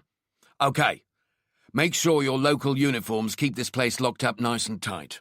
No one in without clearing it with me or Dave first. And speak with the groundskeeper. If the grave was selected as carefully as I think, then maybe our killer had been here before, maybe numerous times. Ask the groundskeeper if he's noticed anyone hanging around it more than usual. Rogers nodded his acceptance. Dave, get hold of the local murder squad and tell them we need to borrow their forensic team. What about Rogers' team? Donnelly asked. I haven't sorted that yet, Sean told him, and I don't have time now. We'll have to go with the one for this area. I'm sure they'll be fine. Get the body removed directly to the mortuary. I'll make sure Dr. Canning knows it's on its way. You want it taken to Guy's? Well, that's out of this area's jurisdiction, Donnelly reminded him. It doesn't matter, Sean told him. It's still within the metropolitan borders. If there's a problem, I'll have Assistant Commissioner Addis sort it out. If you say so, Donnelly submitted. Sean was already searching his mobile for the number. After 6 rings, he heard the familiar voice at the other end. Hello, Dr. Canning speaking. How can I help? Douglas Allen knelt in front of the old, inexpensive sideboard in his first-floor living room. It looked more like a shrine than a piece of furniture. A shrine to his dead wife and the god he believed she'd gone to the side of. Old photographs of his one and only love were neatly arranged on the tabletop, mostly of her alone, her eyes increasingly lifeless as age and then cancer took its toll. Her inability to have children weighing her down, dragging her deeper into unhappiness. He only appeared in 2 of the pictures, a fading colour photograph of their wedding day, standing outside the church with the vicar, and a small gathering of mostly family and 1 or 2 like-minded friends, all dead or moved on now. But the centre of the table was reserved for something else, an ancient and almost worn-out postcard-sized print of Da Vinci's painting of the head of Christ, the once vivid colours and tones now mere shadows of what they had been. Above the picture, hanging from the wall, the same Christ was displayed nailed to the cross on which he died to save mankind, to save Douglas Allen so that he, in turn, could save others. Allen whispered his prayers, his voice fast and intense, eyes squeezed tightly shut, palms pressed together, his lips barely parting. The pain in his head beat fiercely to the rhythm of his muttered words. "Dear Lord, help me understand why the boy had to die. Why did you take the life of an innocent? Help me understand, Lord. Even though I walk through the valley of the shadow of death, I will fear no evil, for you are with me." "But why the boy? I thought I was supposed to save him. Isn't that what you wanted? The Lord is my shepherd. I shall not be in want. I've tried, dear God, tried to understand why you took the boy, but He guides me in paths of righteousness for his name's sake. Help me. Help me find the right path and do what is right." But he heard no reply, no answers to his questions. "Iris," he whispered his dead wife's name. "The Lord has forsaken me in my darkest hour. I need to know what to do. I need you to tell me what to do." The pain in his head was beginning to make him feel nauseous and weak, close to passing out, until suddenly he heard her voice, soft and comforting, as if she was kneeling next to him, an arm around his shoulders, guiding his prayers.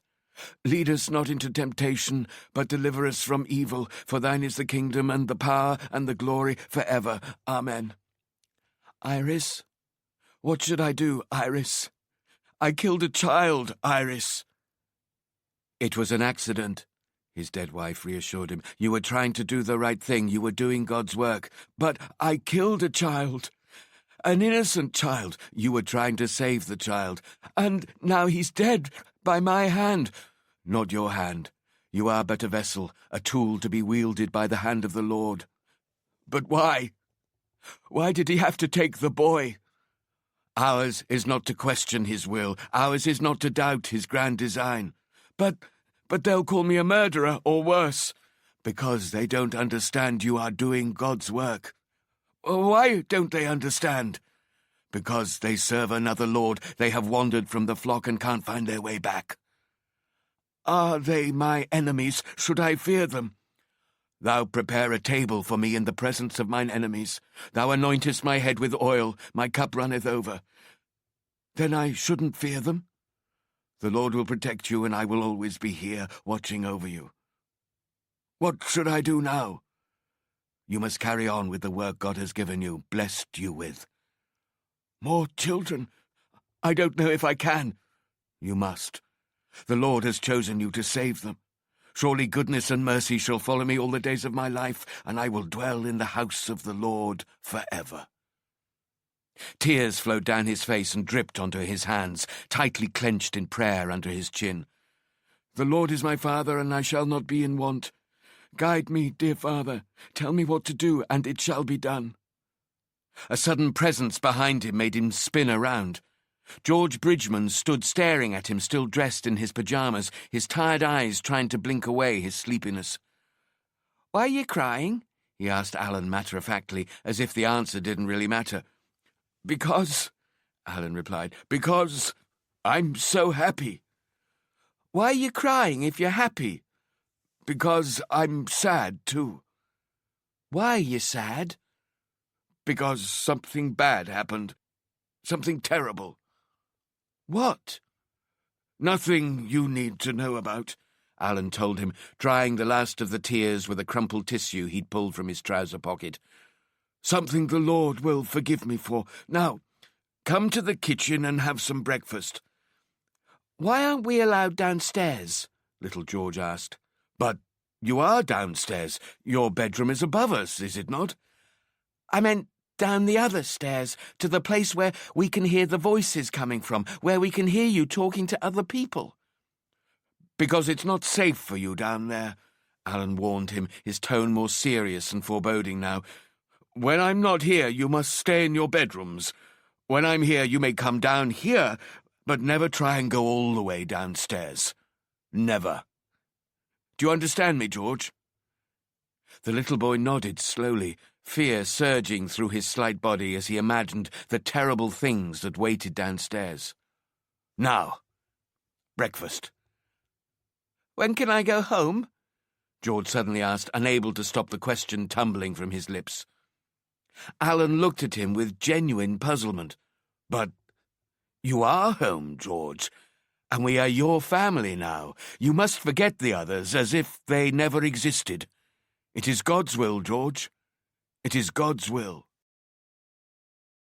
Sean and Donnelly entered their new office in New Scotland Yard together, having already made dozens of phone calls each on their way back from the scene in Highgate Cemetery. It seemed everyone in the world needed to know about the murder of Samuel Hargrave. Their job now was as much about coordination as investigation, and it continued to weigh Sean down like a lead jacket, choking his instinct and insight. But as devastating as the recovery of the boy's body was, at least it had given him his first close look at the man he hunted. Finally a chance to try and understand his motivation, to understand his mind. He stopped in the middle of the office and threw his raincoat over a chair. Donnelly understood what was happening and did the same.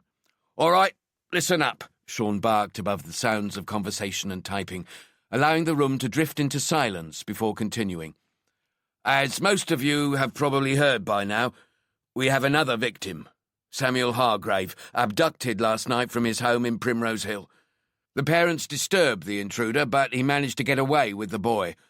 Several hours later, the boy's body was found in Highgate Cemetery, left where it would be easily found, on the grave of Robert Grant, who coincidentally was a Metropolitan Police officer about 150 years ago. He'd also won the Victoria Cross." "What does that mean?" DS Jesson asked. "This is the third victim, but the first we found. Is he getting sloppy about how he disposes of the bodies?" Sean looked around the room before answering. His team looked tired and demoralised. So far, they'd only been confronted with photographs of the victims smiling, happy and alive, but now they knew they'd soon be seeing cold, livid pictures of the body at the recovery location and, worse still, from the post-mortem. It was always so much worse when the victim was a child, especially for the detectives who had children of their own.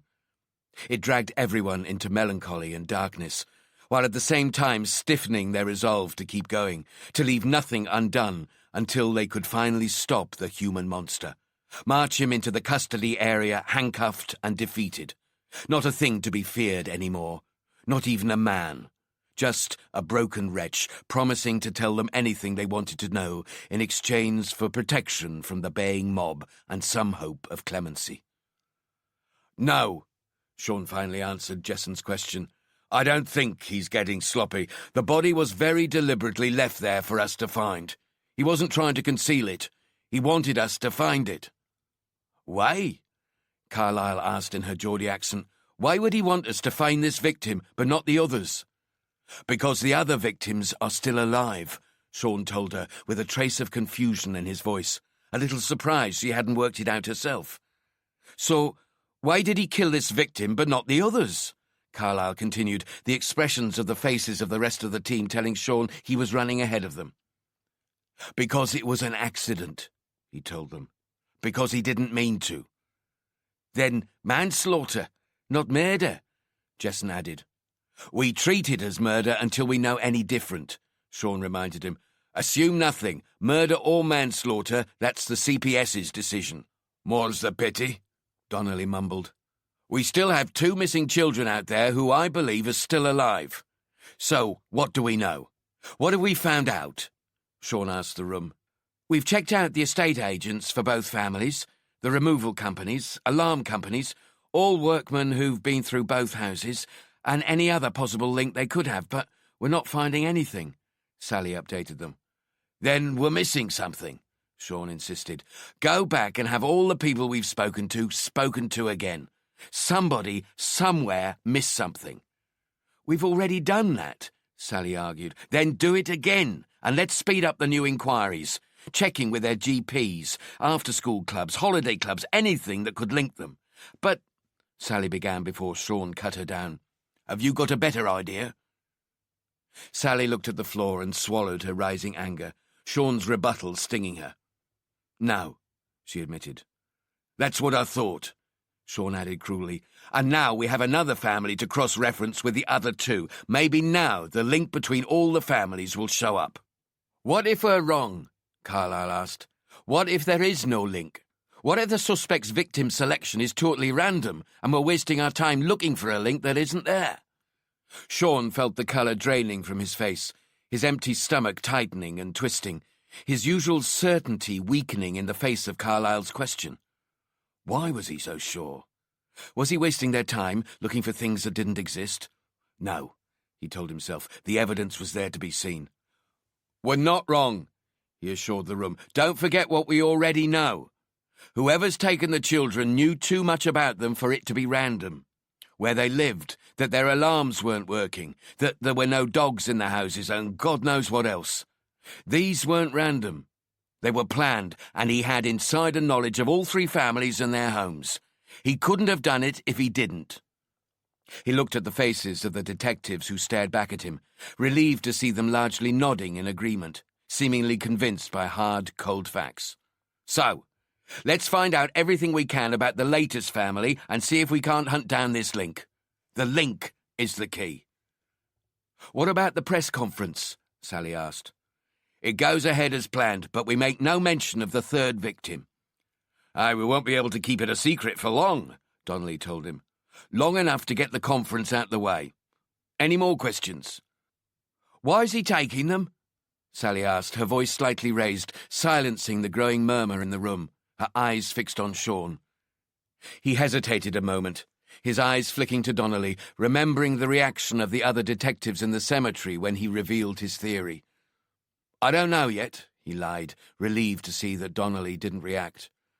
What about the victim's body? Sally continued. Were there any signs of injury or anything else? The body was wrapped in a blanket. It was impossible to tell. I'm guessing the cause of death was asphyxiation, but we'll know more after the post-mortem. You didn't examine the body at the scene? No, best to do it under lab conditions. Sally flicked her eyebrows, surprised that Sean had been able to resist at least an initial examination. I took some photographs at the scene on my phone. I'll email them to everybody, with a brief report of what we know so far. Chase down everything. All leads, witnesses, information reports, door to door, anything you can, no matter how seemingly unimportant. We need to stop this one because he will take more. Why he's doing it, I don't know, but I'm certain he'll take more. Whatever's driving him won't just stop, and neither will he. It was late morning when Featherstone entered the office of Assistant Commissioner Addis, who was already standing behind his desk, stuffing a selection of coloured files into his black briefcase. Featherstone knocked on the doorframe to attract his attention, not willing to step further across the threshold without permission. Addis looked up with an expression of distaste on his face. Ah, it's you, he said. You wanted to see me, sir. Yes, but I haven't got time to sit and chat. You'll have to walk with me. Addis quickly closed and locked his briefcase before unceremoniously striding past Featherstone and into the corridors of power. Walking at a pace Featherstone struggled to keep up with, talking as he went, fluently and without any signs of breathing hard, despite the relentless pace, occasionally glancing at his watch. "Clearly you know that a third victim has been found?" "Yes, sir," Featherstone answered. "Corrigan sent me an email with some photos and a covering brief." "You mean he didn't bother to contact you in person?" Featherstone reminded himself that talking to Addis was like walking through a minefield. "I imagine he's been too busy with this new one." "Yes," Addis sneered. "The new one. Only this one's not like the others, is it?" "How so?" "Because this one's dead, Superintendent." "Yes, sir, I know." A degree of insolence leaked into Featherstone's tone. Addis stopped in his tracks and turned to face the older, junior man. "Do you know where I'm on my way to now, Superintendent? I'm on my way to do the press conference with the parents of the other 2 missing children, and after that I'm going to have to tell them that a third child has been taken, and then I'm going to have to tell them that the child was murdered. That's not going to be a very pleasant thing to have to do, is it?" "No, sir," Featherstone agreed before continuing, eager to move the conversation on. "Did you get Corrigan's brief for the press conference?" "I did." "And?" "And it is entirely adequate." High praise coming from Addis, and Featherstone knew it. "A few interesting ideas," Addis admitted, before breaking back into his stride along the corridor, speaking over his shoulder at Featherstone, who once more struggled to keep up. "But I need more than interesting ideas for a press conference. I need this bastard caught, and quickly. I'd have been speaking to Corrigan myself this morning if I hadn't been so busy, but there's only so long he can go on dodging bullets. Some of my contacts in the media have already given fair warning that it won't be long before they turn on us. A bungled police investigation always makes for profitable headlines, and those cunts at the BBC won't miss a chance to stick the knife in, especially after recent events. It's only a matter of time, Alan. Mark my words. It's only a matter of time." "Corrigan will bring home the bacon soon enough," Featherstone tried to assure him. "I hope you're right. But if you're not, someone needs to take the fall for all of us." "Corrigan?" Addis came to another sudden stop. "Maybe we overestimated Corrigan's talents. Perhaps he's not as insightful as I was led to believe." "He's not a fortune-teller," Featherstone tried to remind him. "He's not a psychic. He just needs a little more time. There are plenty of other competent DIs out there, Alan. More reliable ones who respect the system and the hierarchy of rank." "There are no others like Corrigan out there," Featherstone argued, digging his heels in to protect his man, risking more than he wanted to. "Maybe," Addis conceded. "But what's the point in having an attack dog if it can't be controlled?" Addis's lips spread into a thin, venomous smile. "Do you know what a sheep farmer does with a dog they no longer trust, no matter how loyal it may have been in the past?"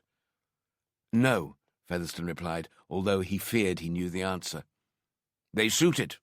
They take it out into the woods or the hills, and they shoot it in the head. They kill it before it ever gets a chance to bite them. We do understand each other, don't we, Alan?" Featherstone said nothing as Addis's grin grew even broader, before disappearing as quickly as it had arrived. Then the Assistant Commissioner turned abruptly and set off at a pace along the corridors of the yard. Featherstone had half expected him to click his heels together and give a Nazi salute before marching away. But if Addis was any sort of joke, then he was a killing joke. It was no secret he had his eye on becoming the next commissioner of the metropolis, and he couldn't afford any skeletons in his closet. Not in this day and age. A failed high-profile murder investigation would be exactly that. Corrigan needed to pull something out of his hat, and soon, or heads would roll. "Just a few more months to retirement," Featherstone whispered to himself. "Just a few more months." Sean sat in his office trying to concentrate on the ever-rising piles of paper and cardboard folders that grew like model skyscrapers on his desk. Not to mention the hundreds of unopened emails he knew waited for him on the Met's internal system. But try as he might to conscientiously read through the reports and files, He kept drifting back to the photographs that lurked in his phone. Photographs of Samuel Hargrave lying on the cold stone in the cemetery. Sean scrolled to one showing the boy's face and enlarged it as much as he could without losing what detail there was. His pale blue lips indicating cause of death was asphyxiation, probably due to smothering, but possibly by strangulation. Or maybe he'd even died through simple hypothermia. No matter what had killed him, the photographs were haunting and distressing. Sean tried to pull his eyes from the unreal-looking photographs on the small screen, but no matter how hard he tried, he couldn't look away. His brain kept desperately trying to see something in the pictures, something that could put him right next to the man he hunted. "You don't want me to find you, do you?" he softly spoke to himself. "You want me to believe you're not a killer, but you don't want me to find you. Why not?" He held the phone in one hand, using the index finger of the other to press his upper lip into his teeth, as if pain would help bring the answers. So many killers want to be caught, so why don't you? They want to be caught because in their souls they know they're wrong. They don't believe in what they're doing. It's all about belief, isn't it? You believe in what you're doing. You believe what you're doing is right. A knock on his already open door made him jump, and he looked up to see Sally staring at him from the doorway. He dropped the phone on his desk and pretended to casually push it away as if he hadn't been looking at anything important. Sally gave him a few seconds before speaking, knowing exactly what he'd been looking at and why. "Press conference is about to start," she warned him. "We've got it on the telly in the main office if you want to watch." "Yeah, I suppose I should," Sean answered, pushing himself to his feet without enthusiasm. The thought of watching the parents of the missing children going through their private torture less than appealing. See if they can all stick to the script. They made their way to the crowd of detectives surrounding the small TV, Sean waving away offers of a seat as he instead chose to stand and look over their heads and shoulders, more comfortable knowing his reactions to the parents' agony would not be observed. He watched as the incessant flashing of cameras began to subside and the two sets of parents took their seats, the familiar shadow of Addis coming into view, sitting between the two couples, indicating it was time for the baying journalists to settle down before the conference began. Sally leaned close to Sean and spoke quietly. "Word has it he's a shoo-in as a future commissioner, sooner rather than later, too. You wouldn't want to be in his bad books." Sean said nothing, concentrating on the spectacle unfolding in front of him, as Addis gave a recap of the disappearances of George Bridgeman and Bailey Fellows, explaining the purpose of the press conference, that it was an appeal to the public for help in catching the man who'd been taking the children of the wealthy and privileged of North London. Sean couldn't help wondering whether the parents' riches would generate or reduce sympathy with the general public. He was pleased to see Addis sticking to the brief he'd provided him, handing over as quickly as possible to the parents. A high-ranking police officer wasn't going to create empathy with anyone. He wanted whoever had taken the children to see the result of his actions. He wanted them to see the parents' suffering and pain, wanted them to be overwhelmed with so much remorse that they might possibly release them unharmed. But he'd prepared the briefing before the body of Samuel Hargrave had been found, before the kidnapper had killed, before they had crossed the ultimate line from which no one could return. Samuel's death had changed everything, making the press conference as much of a risk as it was an effort to save the missing children. The media appeal might make him panic and kill the other children.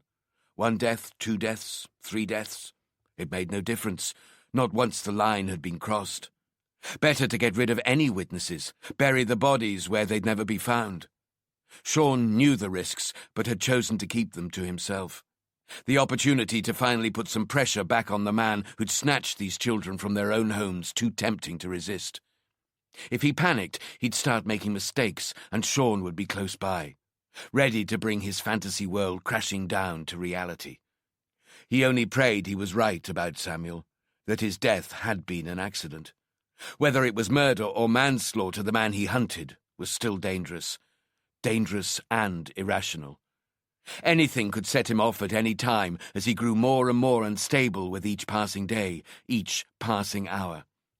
Sean didn't have time to play safe. He had to take the risks and be prepared to live with the consequences, the guilt, the regrets, the nightmares. The Bridgemans spoke first, keeping dutifully to the script he'd prepared for them, speaking directly into the cameras, explaining how much they loved and missed George, how much his sister missed them, that she was heartbroken without her little brother. Showing the gathered media photographs of the two playing together, telling the world what a wonderful and special child George was. "Good," Sean barely whispered. "Keep it personal. Show George's life with his family. Make George a person, not just a thing."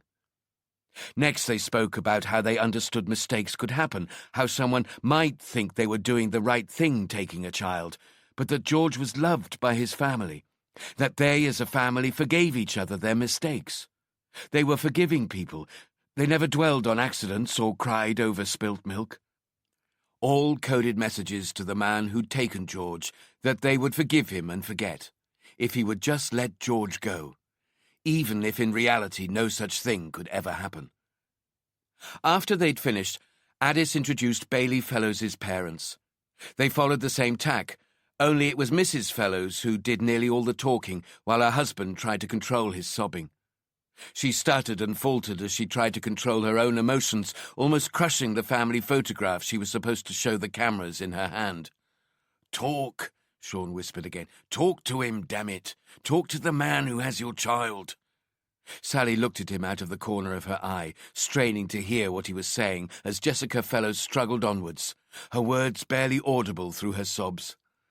"Jesus Christ," Sean said loudly enough for everyone to hear. "You have to be stronger than this. He won't let your child go out of pity. You have to prove yourself to him. You have to show him you're worth a second chance." "I just want my baby back," Jessica cried into the cameras, the intensity of the flashbulbs reaching new levels. They had what they came for, the picture that would make all of tomorrow's front pages. "Fuck it," Sean cursed. "You'd think they didn't want to see their child again." He felt fingers curl around his forearm and give a slight squeeze. He looked at the hand first, his eyes rising to see it belonged to Sally. "They're doing their best," she told him sadly. "They don't understand, Sean. They don't understand like you do. Not many people do." He tried to think of a reply, but she was already walking back to her office. He waited a few minutes, watching the end of the press conference without listening, waiting for his anger and frustration to fade before heading after Sally, to offer something akin to an apology. But when he reached her office, she was sitting at her desk with her back towards the door, something no cop would ever do willingly. It was enough to tell Sean something was wrong. "You all right, Sally?"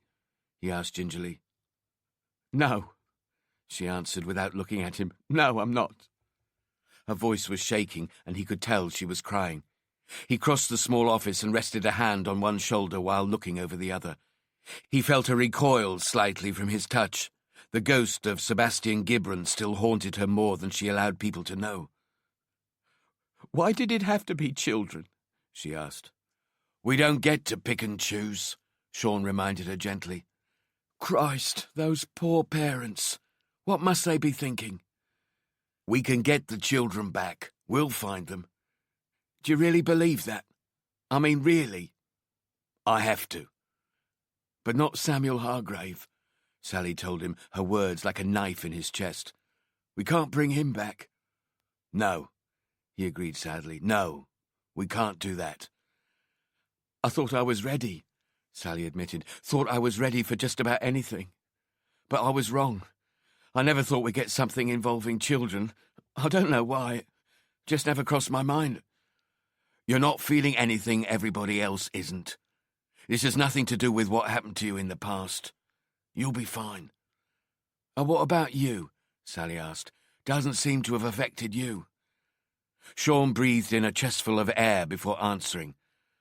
"I don't always react in... He struggled to find the words. "In the same way as everybody else?" Sally asked. "I was going to say in the most appropriate way," Sean told her. "I can get obsessive at times, forget how the people around me might be feeling, how the victims' families might be feeling. I see only the offender, the person I have to find and stop. I guess I can be a bit of a bull in a china shop." You don't say, Sally said, a rueful laugh cutting through her tears. That's why I need you, to give me the occasional kick up the arse and keep me from getting myself into trouble. I'll do my best, she agreed, drying her eyes, her stuttering laughter replacing the crying. Good, because I'm going to have to piss a few more people off before I catch this one. I don't have time to tread softly if I'm going to catch him quickly. And that's what I have to do, because this one is beginning to really worry me. He's no Sebastian Gibran or Thomas Keller, but he's just as dangerous. He's living in some sort of fantasy world, and the moment that world starts to collapse around him, God only knows what he'll do. Donnelly watched the end of the press conference and then headed for the exit. He stepped between a couple of detectives who were blocking the way. Must visit the little boys' room and point the python at Percy. He walked the rest of the way along the corridor to the toilet, whistling all the way, swinging the door to the bathroom open as if he was entering a saloon. He kept the whistling going until he was sure the room was empty, then entered a cubicle and silently locked it behind him, sitting his considerable frame on the toilet with the seat still down. He was fighting hard to push the images of the parents during the press conference away, but even as their anguished faces faded slightly, the face of Samuel Hargrave in the cemetery continued to haunt him. The boy's image burnt onto his mind. He pulled his warrant card from his jacket pocket and slipped a small photograph he carried of his family from inside. It had been taken a few years ago when the twins were only 8 and his youngest Joshua only 3. He tried to picture him alive, playing at home with his brothers and sisters, but the image of his son lying on the stone in the cemetery wouldn't leave his consciousness. His own boy's lips blue and his skin pale. He felt his throat constricting with grief and squeezed a large palm tightly over his own mouth to stem any betraying noise as his vision became blurred by the gathering tears. Tears that somehow he managed to stop from flooding his eyes. Dabbing at the corners of his eyes with the back of his hand, he struggled to bring his breathing under control, filling his lungs and holding his breath until the involuntary convulsions began to fade. He kissed the photograph of his family and carefully tucked it back into his warrant card before slipping it back into his jacket. He sniffed the mucus from his nose and cleared his throat before standing. If anyone asked about his red eyes, he'd say what he always said. Work hard, play hard. Life's not a bloody dress rehearsal. It was what people expected from him, and he saw no reason to challenge the image they were comfortable with. He flicked the cubicle lock open and stepped into the empty toilet, checking himself in the mirror before heading back to the main office, straightening his tie and smoothing his moustache. Kids. Why did it have to be bloody kids?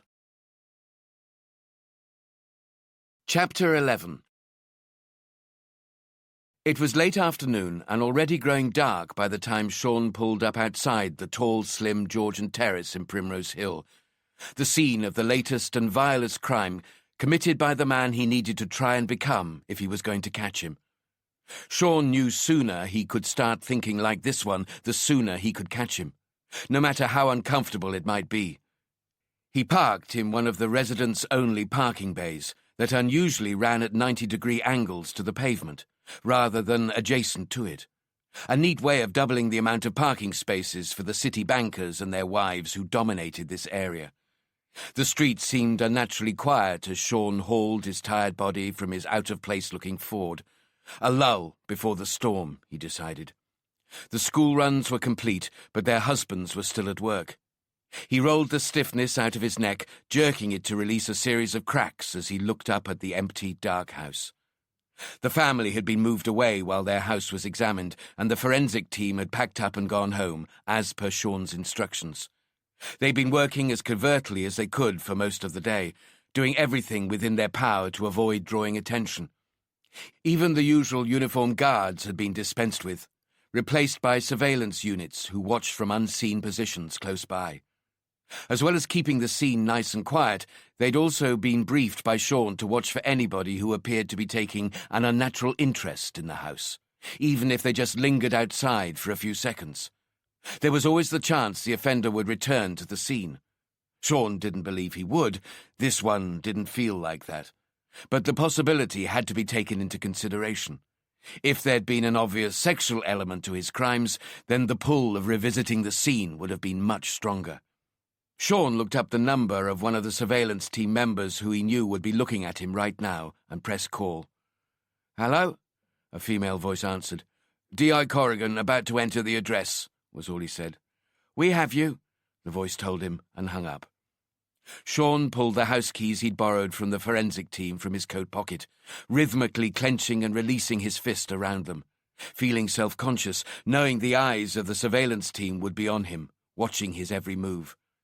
Quickly he slid the key into the center deadlock before suddenly freezing, looking down at the hand that held it. Some instinct or some connection with the man who'd come in the night, telling him his actions were wrong, out of sequence. In that second, he forgot the surveillance team were watching and began to slip into his own dark world, the world he shared with only one other. He pulled the key out without turning it and stepped back from the door, looking it slowly up and down. He noted that it had the same type of deadbolt security locks, top and bottom, then a different type in the center, the one he'd almost unlocked, with a Yale lock just below it for when the family needed to leave the door on the latch. Sean considered the report on possible points of entry. This scene was exactly the same as the others. There was no possible way the suspect could have entered through anything other than the front door. All windows and rear doors of the three houses were fitted with security locks that could only be unfastened from the inside. As impenetrable as the front door looked, it was the only way he could have entered. "Did it look daunting?" Sean found himself whispering. "Standing here in the middle of the night, looking up at this door, all these locks? Or didn't it bother you? No, you weren't afraid. You knew these locks would be child's play to you.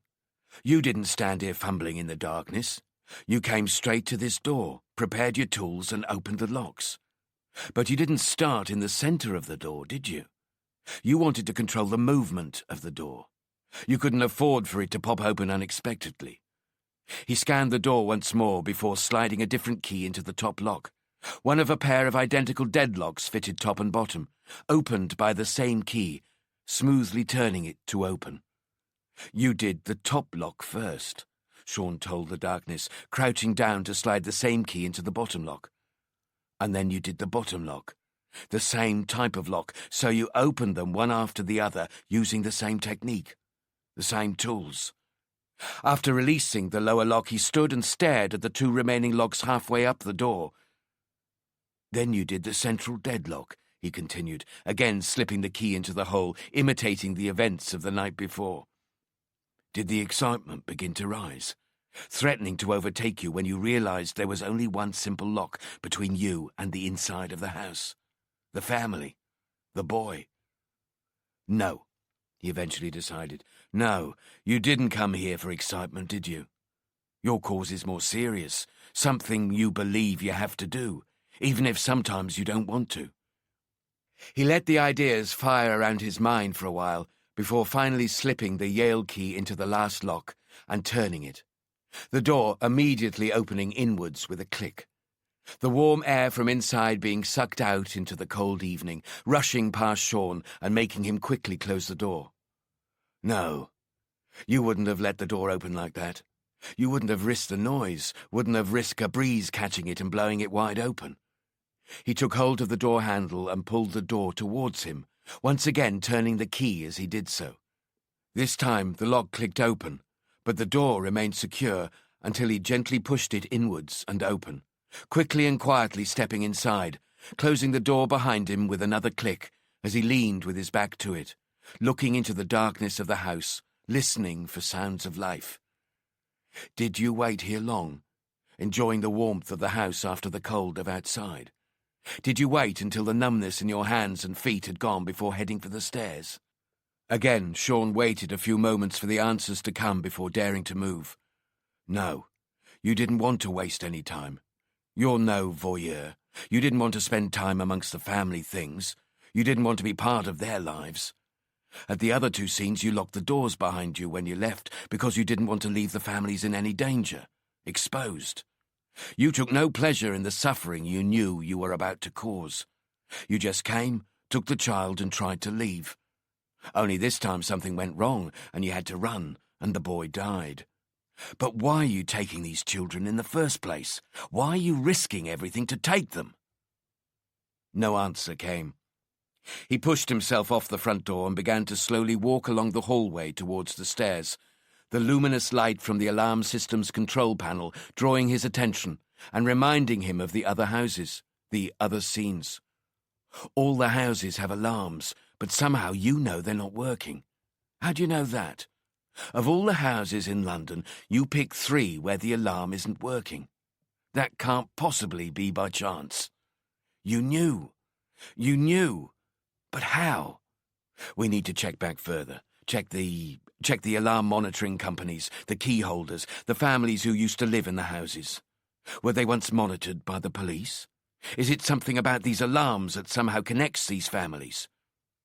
He froze for a second as he considered the dozens of lines of inquiries that such checks would throw up. But if it had to be done, so be it. He left the alarm and headed for the stairs, climbing them steadily, his hand hovering above the banister but careful not to touch it, talking to himself as he moved ever upwards, the street lamp outside providing the only light, just as he was sure it had the previous night. You're so damn comfortable in this house and the others, finding your way to the boy's bedroom in the dark. No accidental wandering into the wrong room. Damn it. I know you know these houses, but how?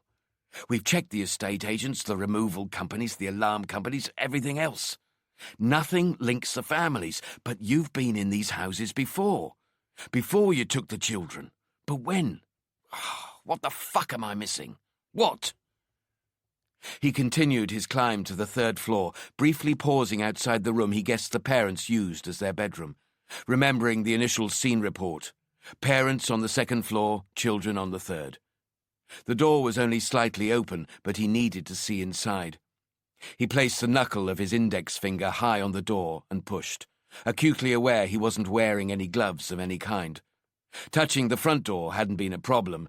He knew forensics had completed their work there, but he couldn't be sure about the parents' room. Forensics would kill him if they knew he'd been in the scene without a full forensic suit, never mind without gloves. But he dared not put any type of barrier between himself and the house, between himself and the man who'd killed Samuel Hargrave. Not even a thin skin of latex. As the door swung slowly open, it made a slight creaking noise, the sort of noise that would go unnoticed during the daytime in a busy house full of noisy children. But in the dead of night, the sound would have seemed 100 times louder, potentially mysterious and terrifying. Sean quickly looked around the room before returning to the hallway, satisfied the room held nothing for him. As he climbed to the 3rd floor and the children's bedrooms, he noticed the creak of a stair, his heart beating faster and faster.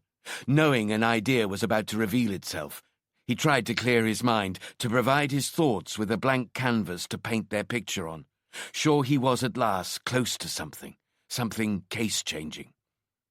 He stepped on to the 3rd floor hallway and froze, every minute sound of the house echoing like church bells in his head, until finally the idea showed itself. Fuck! Fuck! You know these houses in the night. You've been here before in the night. That's how you were able to enter and leave without a sound, wasn't it? Because you knew every sound the house could make to betray you. But his elation was short-lived as a wave of other questions and doubts crashed over him, making his head begin to thump.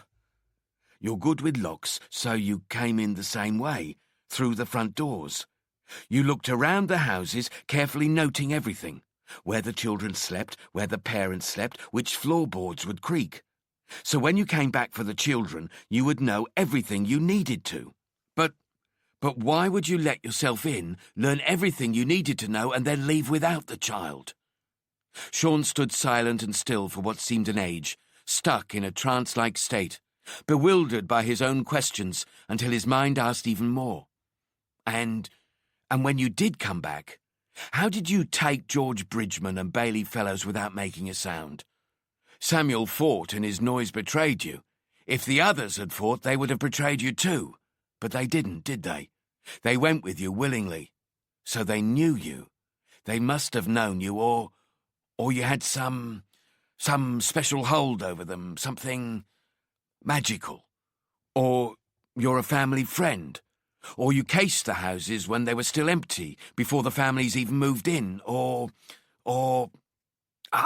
Jesus Christ, fuck it. He suddenly swore, the frustration of the cascading, tumbling questions too much. He pulled a packet of ibuprofen from his coat pocket and popped a couple from the tin foil straight into his waiting mouth, swallowing them without water. He rubbed the sides of his head as he waited for the whirlwind of possibilities to subside. After a minute or so, the confusion settled and he could think again. You know all these families, we just haven't found the link yet. Something the families haven't told us yet. Something they're afraid of or have maybe just forgotten. Something they can't even conceive of as being relevant. Is that what you are? Someone easily forgotten? He walked along the corridor until he reached the two doors opposite to each other. He pushed open the door to his right, again using the point of his knuckle, staring into the room before daring to enter, trying to see into the dimness. He could make out little other than shadows and silhouettes, prompting him to search the wall for a switch and flood the bedroom with light. After a few seconds of surveying the room from the doorway, he stepped inside, scanning everything from the unmade bed to the toys that littered every corner and surface, seeing everything through different sets of eyes, the boys, the killers, and his own, each giving him a different perspective of the crime.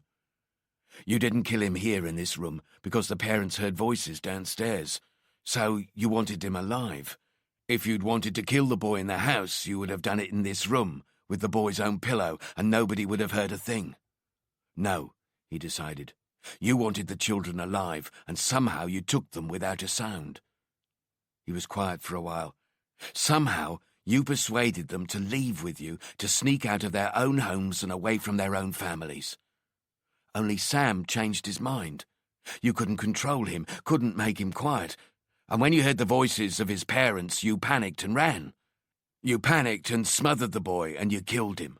And then you left him in the cemetery on the grave of Robert Grant as what? Some sort of apology? Damn your apology, and damn you too. He took a deep breath and one last look around the bedroom. It seemed as if each and every one of the large collection of soft toys was staring into Sean's eyes, trying to tell him what they had witnessed. Lifeless eyes flickering and burning as they reflected the light. 100 mirror images of himself looking back at him, accusing him. I'm sorry, Sam, he told the room and flicked the light off, silencing the eyes of his accusers. He made his way downstairs, moving quicker than he had when he'd arrived, satisfied the house held nothing more for him. It had convinced him the killer had been in the house during the night, possibly days, even weeks before taking Samuel Hargrave. But that was all he'd learned. Despite his initial feelings of excitement at this new revelation, he was rapidly realizing it only posed more questions than it solved. Come into the house in the middle of the night and leave without the children. Why? He shook his head at his own question, his mind turning to Mark Mackenzie. Was this still all part of a game Mackenzie was playing? Was he working with the paedophile ring after all? Getting their kicks out of playing with the police as well as through doing unthinkable things with the children they were taking? John Conway and his sick followers had liked to play games. Could this yet be more of the same? He doubted it, but he couldn't be sure. Not yet. He paused halfway down the flight of stairs leading from the second floor to the first, the place where both parents had said they'd heard voices. You stopped here, didn't you? The boy didn't want to go with you. He began to struggle and you were afraid, weren't you? I can feel your fear like you've never felt before. You had to stop him shouting, so you did the first thing that came into your mind and pressed your hand over his mouth. But you covered his nose as well, and he couldn't breathe. He paused for a moment as he recreated the struggle in his mind.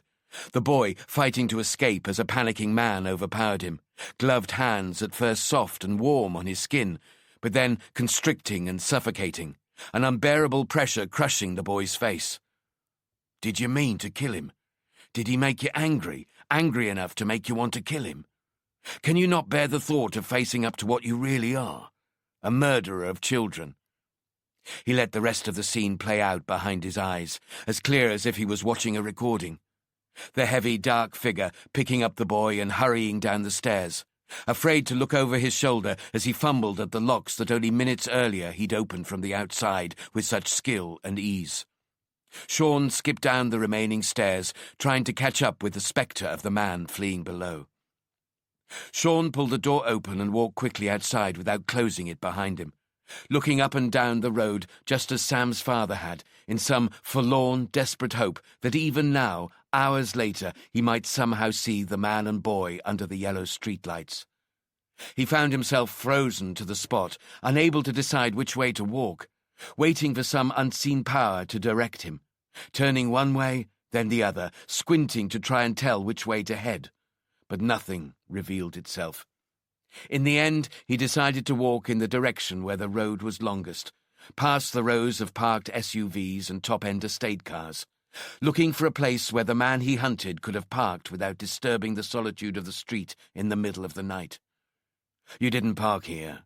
Didn't park close to the house, because if you had, the father would have heard the slam of the car door, the engine starting.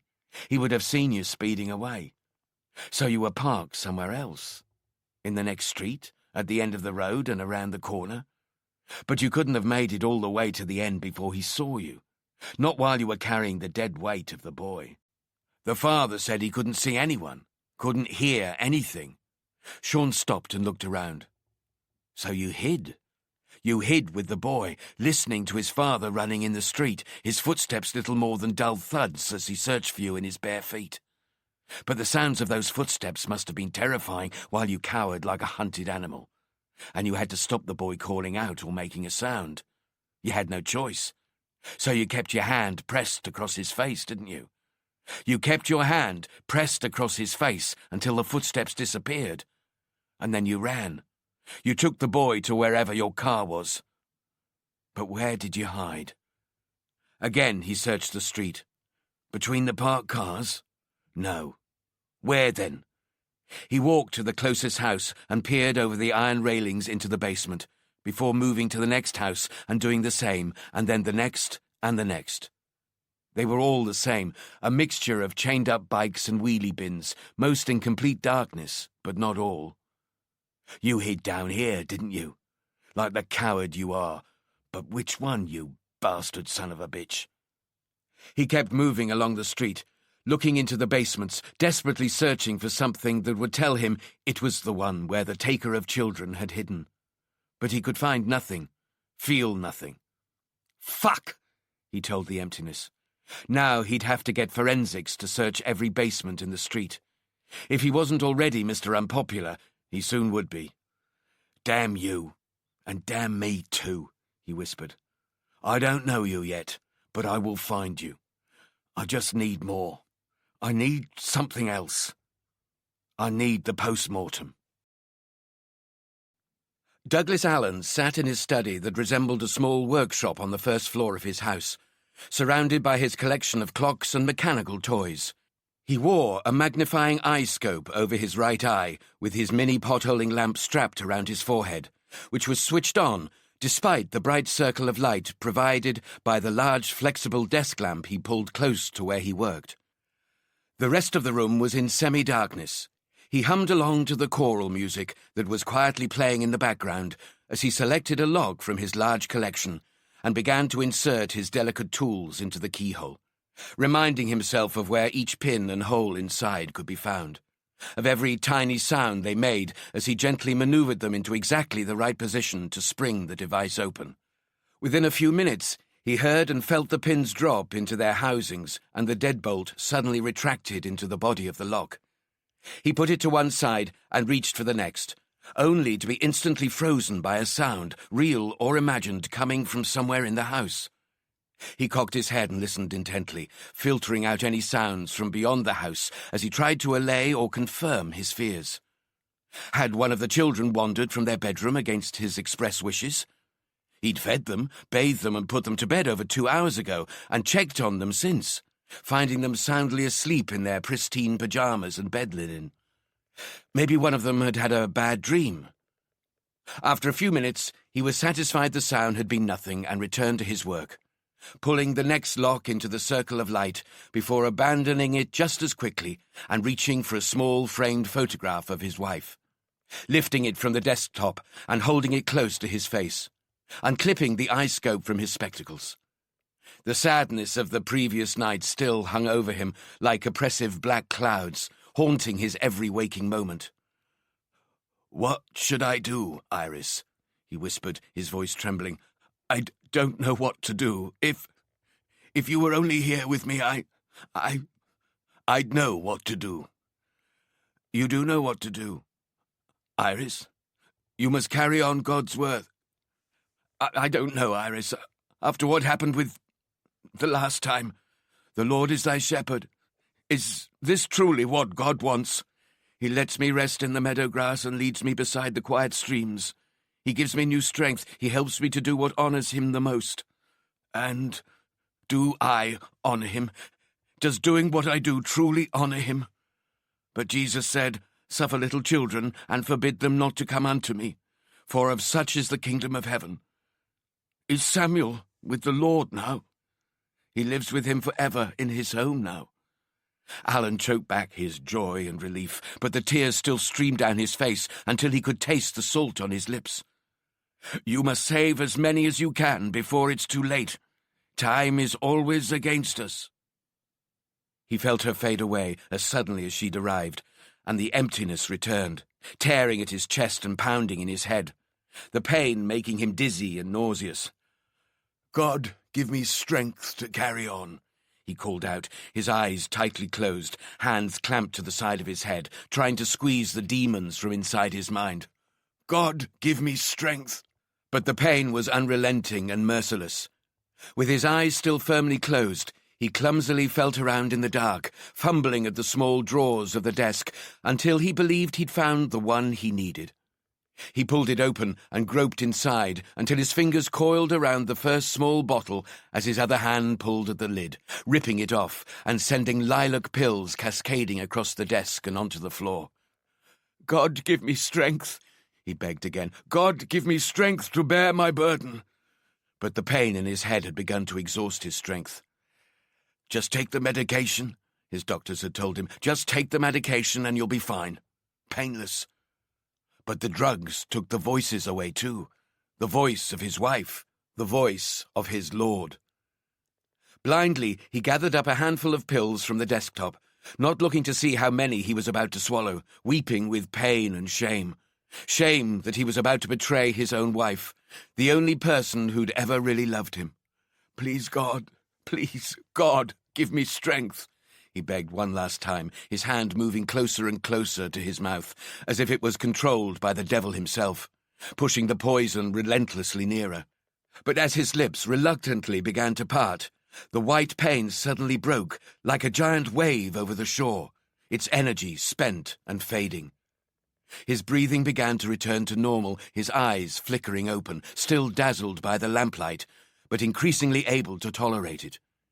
He rocked back on his knees and opened his clenched fist, allowing the lilac pills to trickle from his grip and fall to the floor. "The Lord is my Saviour. The Lord is my shepherd.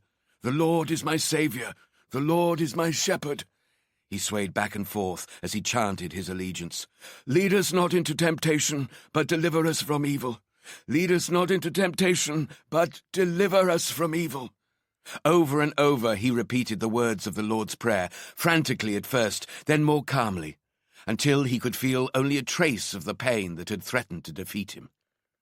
Finally, he was able to stand, pulling himself up and hauling himself into the chair, wiping the sweat from his brow with the sleeve of his shirt, his hand still trembling as he tugged open another drawer and took out an innocuous-looking blue notebook. He flicked through the pages until he found what he was looking for. A name. Victoria Vandal, age about 5 years old, address 2 Bayham Place, Mornington Crescent. "Blessed are those who are persecuted because of righteousness, for theirs is the kingdom of heaven." It was his duty to save the child, but not tonight. He couldn't save her tonight. Not until he learned all he needed to know. But tomorrow he could save her. Tomorrow he would be able to save 5-year-old Victoria Vandal. Sean hadn't been able to bear the thought of returning to the yard after visiting the house in Primrose Hill, returning to the piles of reports and emails that undoubtedly waited for him. The increasing list of missed calls on his mobile was evidence enough that he was much in demand, but he had nothing to say to anybody, nothing he wanted to share. Not yet. Instead, he'd driven to the other two scenes, parking as close as he could to the houses the children were taken from, without being noticed. Just sitting in the dark, his window down as he listened to and smelled the streets. It was the first time he had travelled from scene to scene, and he was struck by their proximity to each other. But the area between them still meant there were hundreds, maybe even thousands of streets to cover. No matter how many dozens of extra cops they put on the streets, it would still be an incredible stroke of luck if they were to stop the right man and bring to a halt what the media were increasingly referring to as his reign of terror. He tried to remember anyone getting that lucky before, but couldn't. Eventually, he had to face the fact that the scenes wouldn't speak to him, and he headed home to East Dulwich. He needed at least a few hours' sleep, a shower and change of clothes. Maybe even some food that wasn't processed or out of a vending machine. By the time he arrived, it was late enough that most of the other occupants of the street were either already tucked up in bed or heading that way. He enjoyed the short walk in the solitude of the empty road, his footsteps loud enough to create a slight echo, his warm breath forming great plumes of steam that died as quickly as they were born. During his time as a uniformed constable, he, like most cops, had learned to make the night his. Its sounds and sights, smells and tones. He was familiar with and comfortable in night, in a way most people would never understand. If he hadn't been so tired, he would have walked further, and there was still a chance Kate would be awake. Usually when he arrived home late, he preferred to be alone, his mind too crowded for small talk or even talk of his family. But tonight was different. He needed to see Kate, needed to speak to her. Anna was right. Kate and his family were his anchor. Without them, he could easily begin to lose himself. Anna was a temptation, one he still hadn't dealt with, one that still inhabited his consciousness. But he had no doubt who he loved, who he couldn't live without, and he needed to see her tonight.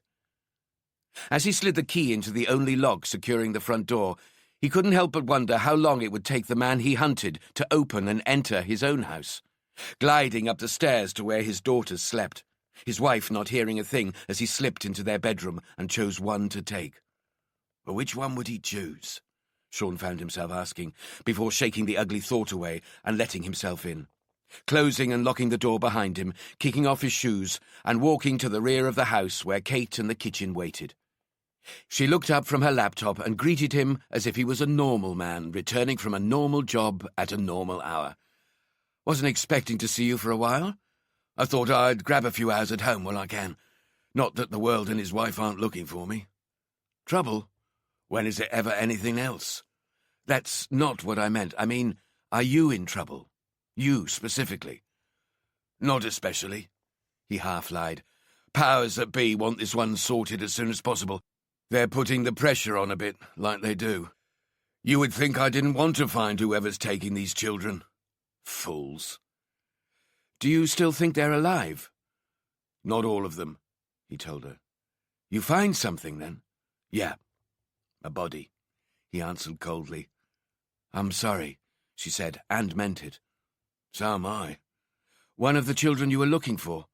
"No. Another one, only taken last night. Something went wrong and the boy ended up dead." "Jesus. Well, how are you coping?" "With what?" "With the fact children are involved. It can't be easy." No, it's not, but I'm fine." "Really?" "Well, if everyone would just leave me alone, I'd be fine. But I've got Featherston and Addis breathing down my neck, admin from floor to ceiling, multiple scenes to coordinate, forensic teams I don't know to deal with, deadlines, media spin. It's choking me. I can't think. It's killing my instincts. I'm looking and looking, but I'm just not seeing it. Every time I think I'm getting close, someone draws the curtains. I've picked up a few bits and pieces, but nothing that's going to lead me to him. Nothing anyone else couldn't have seen." "You sure about that?" Kate asked. "Don't take anything you've seen for granted. Chances are you're the only one who's seen it or even could see it." "Yeah, well, I'm not so sure. I feel like my instincts are being strangled. If I can't think the way I need to, then maybe I don't want this anymore. Frustration would drive me insane." "What are you talking about, Sean?" "I'm saying maybe I need to do something different. Another job in the Met, or quit altogether. Look into New Zealand again." "Oh, no," Kate insisted. "No one wants you off that murder squad more than me, but not like this. Not frustrated and defeated. It would burn you up, Sean. It would kill you. At least finish this case before you make any final decisions." "Maybe." "No, Sean, not maybe. Definitely." "I know you're right, but why can't I get inside this one's head? Why can't I think like him? I don't have any instinct anymore. I don't know what happened to it. I really don't." "Yes, you do," Kate reminded him. "It just got buried under an avalanche of interference and administration. You've got so much crap on your mind you can't think freely. You need to dig yourself out from under all the rubbish." "Oh, yeah. And how do I do that?" "Oh, Christ, Sean, I don't know. Use your imagination. Be creative. Do something you haven't done in a long time, or something you've never done. Anything to set your mind free again. Go back down the boxing gym, ride a bike, climb a mountain, or see a bloody priest. Just do something." Okay, Sean surrendered. "I'll do something. I haven't got a damn clue what, but I'll think of something." He stood as if to leave. "You off to bed?" Kate asked. He shook his head slowly. "No, I just thought I'd pop in and see the kids." "They're asleep," she reminded him. "I know. I'll be careful. I won't wake them, promise." Kate saw the need in his eyes. "I know you will." He smiled before turning away and heading for the stairs, tiptoeing into the semi-darkness, trying to think of nothing but looking upon his beautiful daughters, but finding it impossible not to draw comparisons between his movements and those of the man he sought, no matter how hard he tried not to. He silently cursed his own mind as he reached the landing and the soft blue light that leaked through a half-closed door. He slipped inside the room, moving almost silently to the beds where the tiny figures slept, just their heads visible from under the duvets. He walked between the two beds and dropped slowly to his knees as if he was about to pray, looking from Mandy to Louise and back again, stretching out his arms and gently resting a hand on each of the sleeping children. Their warmth, the rising and falling of their chests, triggering emotions he struggled to control as his head fell forward onto his chest. He pushed the tears back before they could flow from his eyes, swallowing hard to stop himself from sobbing and waking his children. He kept his eyes tightly closed until he had composed himself, his head eventually lifting as he blinked them open, once more looking from child to child. "If anything ever happens to you," he whispered to the sleeping infants, "if anyone ever—" He pushed the ugly, remorseless words back into the darkness they came from. They had no place here. He exhaled long and hard until his breathing was normal again. He adjusted his position until he was more comfortable, closed his eyes once more, and allowed his head to fall forward. Chapter 12. Sean stood on the pavement looking up at the large ecclesiastical building on the opposite side of the road, with its steeply angled roofs and tall stained-glass windows. A small bell in a painted white housing topped the apex on the front of the dark brick structure. He had vague memories of being dragged to St. Thomas More Catholic Church when he was a young boy, but little more. He'd certainly never been as a man, or to any other church, except for weddings and funerals. Even now, the thought of entering the church somehow filled him with dread. But, try as he might, he couldn't stop feeling drawn to it. He squared his shoulders and crossed the road, dodging the traffic to reach the other side, looking into the grand entrance as if it was the mouth of a leviathan waiting to swallow him whole. As he pushed the heavy wooden doors open, the smell of old wood and leather rushed at him, triggering memories buried deep in his olfactory system, memories from his childhood, memories of feeling safe, at least for a while. He remembered how his drunken father would refuse to join the rest of the family when they went to church on Sundays and special occasions, cursing the clergy and all they represented. His mother said he'd burn in hell for the things he said. He's burning in hell, all right, Sean thought, but not for that. He headed deeper inside, relieved to see the church was empty. Early morning on a weekday had kept the worshippers and grovellers away. Only the truly desperate came at this hour. As he walked down the central aisle, he kept looking from side to side, more and more able to see himself as a young boy at his mother's side, kneeling at one of the seemingly hundreds of altar tables as the priests chanted in a language he didn't understand. In the far corner of the church, he could just about make out the old confessional boxes, almost hidden in the gloom of the lightless space, intimidating and foreboding. Yet somehow he felt himself drawn to them, walking through the rays of light that streamed in through the stained-glass windows, the sound of his leather-soled, metal-tipped shoes clicking loudly on the parquet floor. He stopped a few feet away from the boxes and waited for something to happen, although he didn't know what. Suddenly he felt a presence behind him that made him spin around. His eyes struggled to cope with the brightness of the light that shone almost directly into them. He squinted until he could see well enough to make out a man in black, with a thin white collar around his neck. "Can I help you?" the priest asked, stepping closer, making Sean step backwards. Sean studied him before speaking, quickly processing the man's description.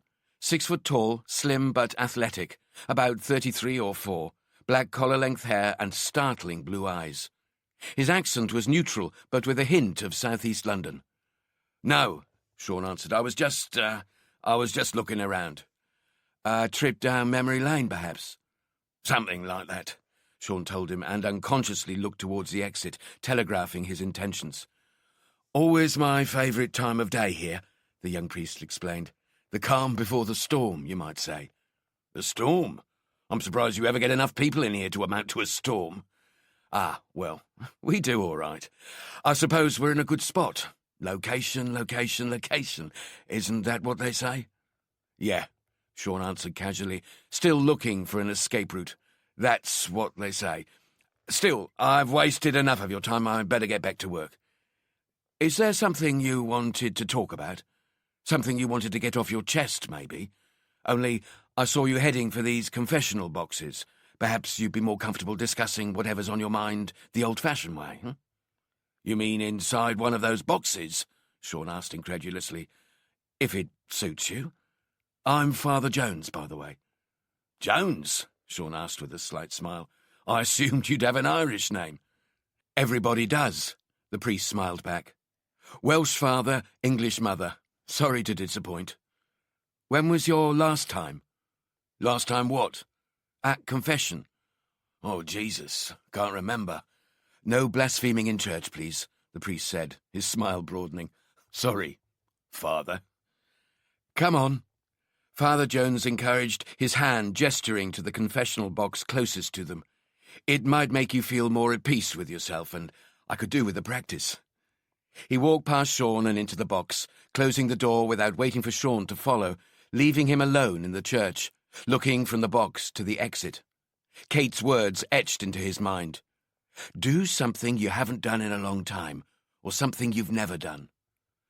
"Jesus Christ," he muttered quietly and headed for the box where Father Jones waited for him, closing the door as quietly as he could behind him and searching the cramped surroundings until he had his bearings. Eventually, he pulled the small purple velvet curtain open and could feel Father Jones on the other side.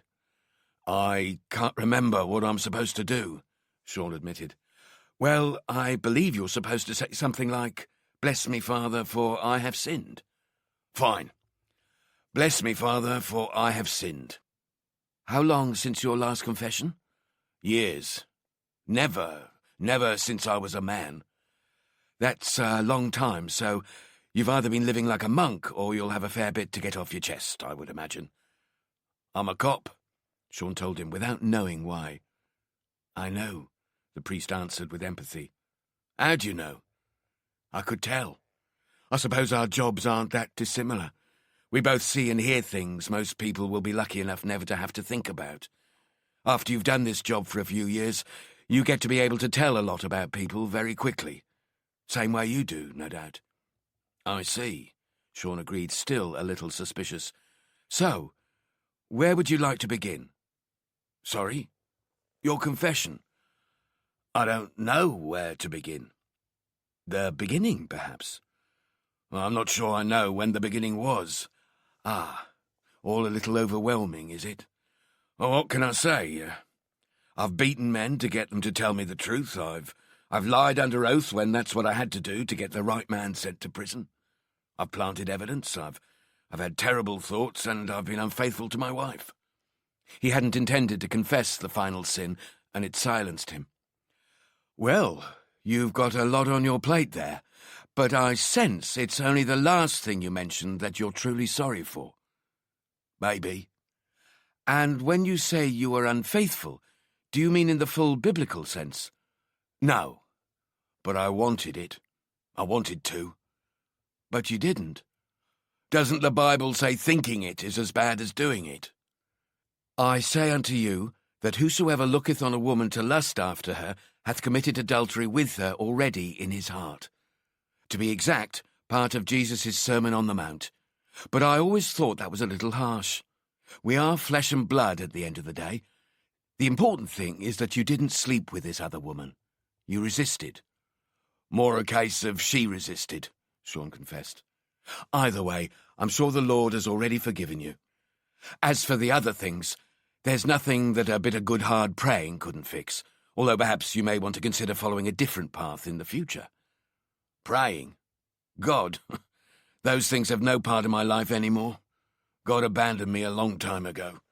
I used to pray to him, used to pray for him to save me, but he never did, never showed himself to me. When my own father was... he never came to me." "I'm sure he was there." No, he wasn't. It's not always easy to understand his plans for us. You suffered as a child, but maybe it was that which empowered you as a man. It's never an easy or smooth path we walk. I don't think it's supposed to be. I don't think that's what God wants. But it doesn't mean he's not always with us, watching over us, guiding us through life. Not me. He was never watching over me. "Did you hear the one about the guy caught in a flood?" the young priest suddenly asked. "Excuse me?" Sean responded, caught off guard. "There's this man gets caught in a terrible flood, a tsunami, let's say. So he takes refuge on the roof of his house. A few hours later, a fellow rows up to him in a boat and says, 'Jump in and I'll row you to safety.' And the man replies, 'No thanks, for surely the Lord will save me.' A few hours later, another man pulls alongside in a great big speedboat and says, 'Jump aboard, I'll get you to safety.' But the man replies, 'No thanks, for surely the Lord will save me.' A few more hours pass, and a helicopter appears over the man and calls down through a loudspeaker, 'We'll lower a rope for you and winch you to safety.' But again the man replies, 'No thanks, for surely the Lord will save me.' And the helicopter flies away. A few hours later, the main tidal wave hits, and the man is swept to his death. When he gets to heaven, he says to God, 'Why did you forsake me, Lord? In my hour of need, I thought you'd save me, but you deserted me.' And God says, 'Deserted you? I sent you a rowing boat, a speedboat, and a helicopter.'" "What's your point?" Sean asked. "I think the point is, sometimes we can't see the Lord standing right next to us, watching over us, because we're looking almost too hard. It's like we're looking so hard we just can't see." The priest felt Sean's silence, as if something he'd said had disturbed him. "You all right?" he asked. "What?" Sean replied, having missed the question. "Are you all right?" the priest repeated. "Yeah, I'm fine. It's just what you said about looking but not seeing. I've heard that before, recently. Seems to be following me around. Then maybe it means something. The path you should follow." "The path to perdition?" Sean asked, his tone slightly mocking, sarcastic. "Or the road to redemption," the young priest told him. "If not for you, then perhaps for those around you, those closest to you." "And the man I'm looking for, an abductor and murderer of children, what about his redemption? Will he be forgiven too?" "If that's the type of man you're looking for, Then I pray you find him, and I'll pray for his soul too. And the children? His victims? I'll pray for them too, but most of all, I'll pray for you. You need to eat your porridge while it's still warm, Douglas Allen told the two young children sitting at his kitchen table. He sounded tired and strained, his usual ruddy skin looking grey and lifeless, his eyes sunken and circled with dark rings. Both his hands trembled, and his head still felt numb after the severe headaches he'd suffered the previous night. "I don't like porridge," a bored-sounding Bailey Fellows told him, tossing her spoon into the bowl and pushing it away. "It's disgusting. I don't have to eat this rubbish at home. I want Cocoa Pops." Alan breathed in deeply to calm his rising anger and frustration. "This is your home," he told her, "and porridge is what children in this house eat for breakfast." "It's disgusting, and I'm sick of it," she answered back, staring him squarely in the eyes. He could feel his chest tightening and every muscle in his body tensing as the small, slim girl dared to challenge his authority. "The devil is in the child," he told himself. "Be patient, and the Lord will give me the strength to go on, to save the child." "And you, George?" he asked. "Do you like the porridge?" But the small boy just shrugged and forced a small spoonful into his mouth. "You see," he told Bailey, "the porridge is fine." "He's just scared," Bailey snapped at him, her eyes never leaving his. "He's too scared to say what he thinks." "Why is he scared?" Alan asked, genuinely confused and concerned. "There's nothing to be afraid of. You're safe here."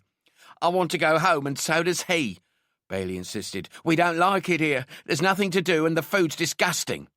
"You shouldn't say those things," he warned her, the tightening in his chest intensifying until his vision became blurred and his ears popped. "They are hurtful things to say, Bailey. My mum says the truth sometimes hurts." "I don't think your mother was a very good person." "You can't say that. You don't know anything about my mum." "I know enough, and I know you need to forget about her now. We won't talk of her again." "You can't tell me to do that. You can't tell me to do anything. I hate you, and I hate this place." She sunk her head into her hands and began to sob as Alan looked on, clueless what to do with the sobbing child. He considered punishing her, to teach her discipline and respect, and gratitude. Gratitude for everything he was trying to do for her, everything he'd risked for her. But George's tiny voice distracted him. "Are we going to school today? I think it's a school day." "No," Alan told him, feeling the beginnings of another raging headache. "No school today. We shall study together later after I've finished work. Now, eat your breakfast." He closed his eyes tight against the gathering storms of pain and pressed hard at his temples, fighting the nausea and dizziness. "When will we be going back to school?" George innocently asked. But his words ripped the hidden anger from Alan's heart. "For the love of God!" he roared. "I've told you, forget about school. Forget about your cursed families. They're nothing to us now. It's God's will. How dare you question the will of God? How dare you question his judgment?"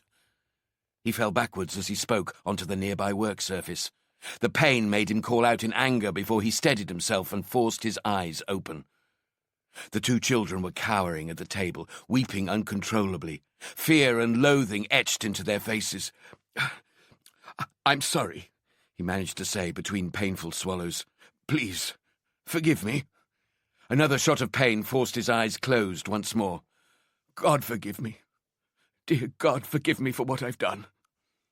He staggered across the kitchen looking for the doorway like a blind man in unfamiliar surroundings. "I must leave you now," he managed to say. "I have to get ready for work. Finish your breakfast and return to your bedroom. We must forget what happened here and never talk about this morning ever again. Never again, you understand? Never again." Sean pushed open the large, flexible rubber flaps that served as swing doors leading to the main body of the mortuary at Guy's Hospital in southeast London. Dr. Canning was using an electrical surgical saw to cut through the sternum of an ancient-looking female body lying on the metal table in front of him. Sean waited for the noise of the sawing to relent before coughing to get the pathologist's attention. Canning looked up, smiled and pulled off his protective goggles, holding them up for Sean to inspect as he walked closer. "Bloody useful bit of kit," the pathologist told him. "Bought them at my local hardware shop." He indicated the body with a nod of his head. "Sawing through old people's bones is always a bit of a hazard. So brittle, you see, splinter easy. Wouldn't want one in the eye." "No," Sean agreed, looking around the mortuary at 3 other bodies, all covered with standard-issue green hospital sheets. One of them seemed tiny compared to the other 2, and he instantly realized who lay beneath the sheet. "I don't suppose you would." He turned back to Canning before speaking again. "Busy this morning?" "This poor old dear here was a sudden death brought in from one of the many surrounding council estates. Been dead a good few days, but the cold of her flats preserved her rather well.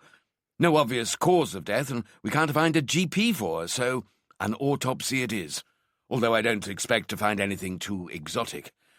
As a middle-aged male, no doubt a heart attack, but I'll have to check. He wasn't receiving any treatment. Over there, I have a relatively young woman who died in her sleep. That's a bit of a mystery, that one. And finally, we have your little problem. The death of a child. Always a terrible thing, but especially when foul play is involved." "Have you taken a look yet?" Sean asked. "No, he's exactly as he was when he arrived, still wrapped in the blanket. I thought it better to wait until you or one of yours was present. Will you be taking care of the exhibits yourself?" "No," Sean answered. "We can have a preliminary look together now, and I'll send you a competent DC over later to log anything you find." "Fair enough," Canning agreed. "Shall we make a start, then?" he asked, tearing off his latex gloves and tossing them into a near biohazard bin, repeating the process with his only slightly blooded and stained apron. Give me a moment to scrub up." He headed for the nearby sink and taps. "Wouldn't want to be accused of cross-contamination, would we?" "No," Sean answered, but not really listening. "Any good with a camera, are you, Inspector?" "Excuse me?" Sean asked, the question knocking him out of his daydream. "We need to document our findings photographically. I'd usually have my assistant to do it, but he's got the day off." "It's typical. And I'm afraid I'm going to have my hands full. There's a digital camera over there," Canning told him, pointing with a jut of his chin to a wheeled trolley covered in more green sheets, a collection of tools on top along with the camera. "My wife never trusts me with a camera. She says I take terrible pictures." "You'll be good enough," Canning assured him. "Just pretend you're at one of your children's birthday parties." "I'd rather not," Sean replied. "Ah, quite. Bad example. But just snap away. I'll sort the wheat from the chaff later," Canning told him. "Fine," Sean agreed, recovering the camera from the trolley and switching it on, making it whir slightly. A light began to blink. "Shall we?" Canning asked, moving to the side of the small shape under the green cover. Sean breathed in sharply through his nose and nodded. Canning took hold of the top of the sheet and slowly, carefully peeled it back, mindful there could be microscopic traces of evidence clinging inside. Inch by inch, he revealed the body of Samuel Hargrave, still wrapped in the blanket he'd been found in. His face was even more devoid of life than when Sean had first seen him. The features that had defined him in life now all but gone. His tiny body looking like nothing more than an organic shell, almost unrecognizable as a person, a child. Canning gave a cough to bring Sean back, prompting him to lift the camera and take 2 quick photographs. "Someone's gone to great care to wrap him in the blanket. It's extremely neat and tidy, almost like the sort of swaddling you sometimes see babies wrapped in. Almost as if they were trying to preserve any evidence there may be on the boy's clothes or body." "He wasn't thinking about evidence," Sean told him. "He wanted to make sure Samuel stayed warm. It was cold out that night." "So the boy was alive when he left him?" "No. He was already dead. The blanket's an act of guilt, of shame, an attempt to apologize for what he'd done." "Then his death could have been an accident," Canning suggested. "Possibly. Or he lost it and killed him deliberately.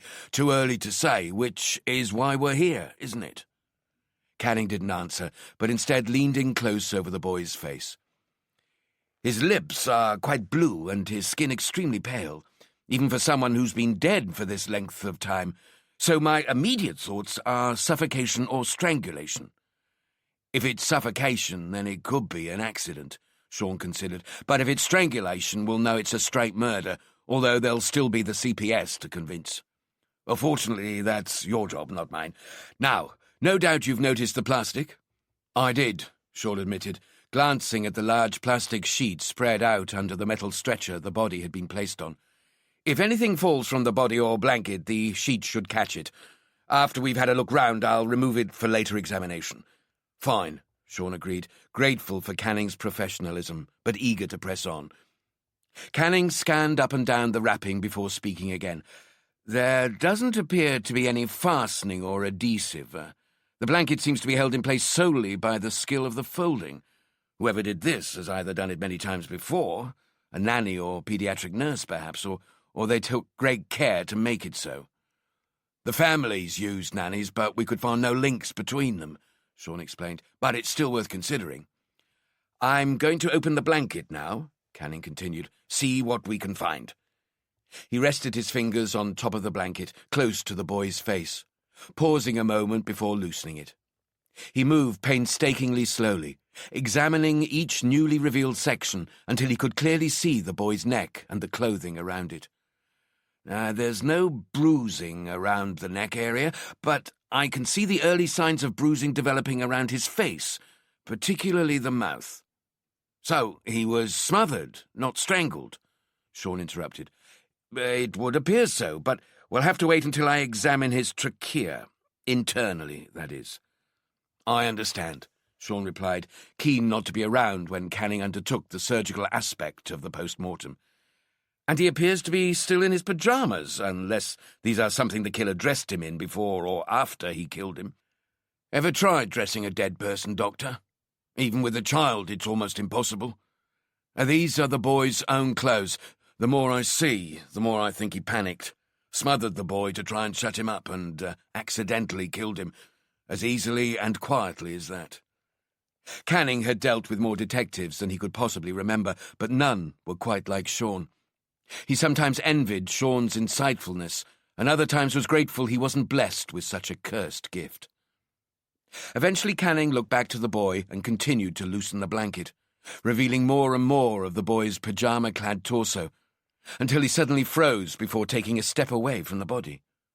The boy had a small, soft toy clutched to his chest, a blue dinosaur with a smiling face revealing only the top row of friendly teeth, its huge, oversized eyes cheerfully staring at nothing. Sean immediately recognized the unfamiliar look of confusion and disturbance on Canning's face. You find something? He asked, stepping forward. What does this mean? Canning replied, letting Sean discover the toy for himself. Is it some sort of ritual gesture? Sean's eyes fell on the toy, the sight of it and the questions it brought making him feel a little light-headed as he tried to comprehend what it could mean. The small blue dinosaur tucked neatly, precisely under the boy's arms as they lay folded across his chest. What are you all about, my friend? Sean asked out loud, unconsciously lifting the camera and taking pictures. Why did you do this? Where did the toy come from? Did you give it to the boy after you'd killed him? After you suffocated him with your own hands? Were you trying to say sorry to him, like you're now trying to say sorry to the world? Oh, maybe he has children of his own, Canning offered. After he killed the boy, he felt so guilty he wrapped the body with one of his own children's toys. As you said, as a gesture of his sorrow, his guilt. No, Sean answered. He doesn't have any children of his own. How do you know? Because, he began, breaking off as he realized that he didn't know, at least not in a way he could explain to Canning or anyone else. Wait! He suddenly changed tack. There's something in his hand. His right hand. He bent as close as he dared, squinting to better see the edge of something shiny and metallic protruding from the boy's clenched fist. Sean's hand began to stretch out towards the shining object, but Canning caught it around the wrist, making Sean's head snap towards him, a momentary glare of anger in his eyes. Gloves? Canning told him. You're not wearing gloves. Sean looked at his unprotected hands and withdrew. I'll do it, Canning continued, taking hold of the boy's fingers and trying to prise them open as the lifeless muscles and tendons resisted. Canning audibly strained until at last he bent the fingers back far enough to extricate the object from the boy's palm. Fascinating, was all he said, as he lifted the tiny metal crucifix towards the bright mortuary lights. The visit he'd paid to the church that morning flashed in Sean's mind, and he remembered the words of the young priest. "We're looking so hard, but we can't see." "That's all I need," he grumbled. "Excuse me?" Canning queried. "That's all I need," Sean repeated. "A religious nut running around London abducting kids. Well, the press will bloody love this angle. Keep this on a need-to-know basis, he told the pathologist. "As in, only you and me?"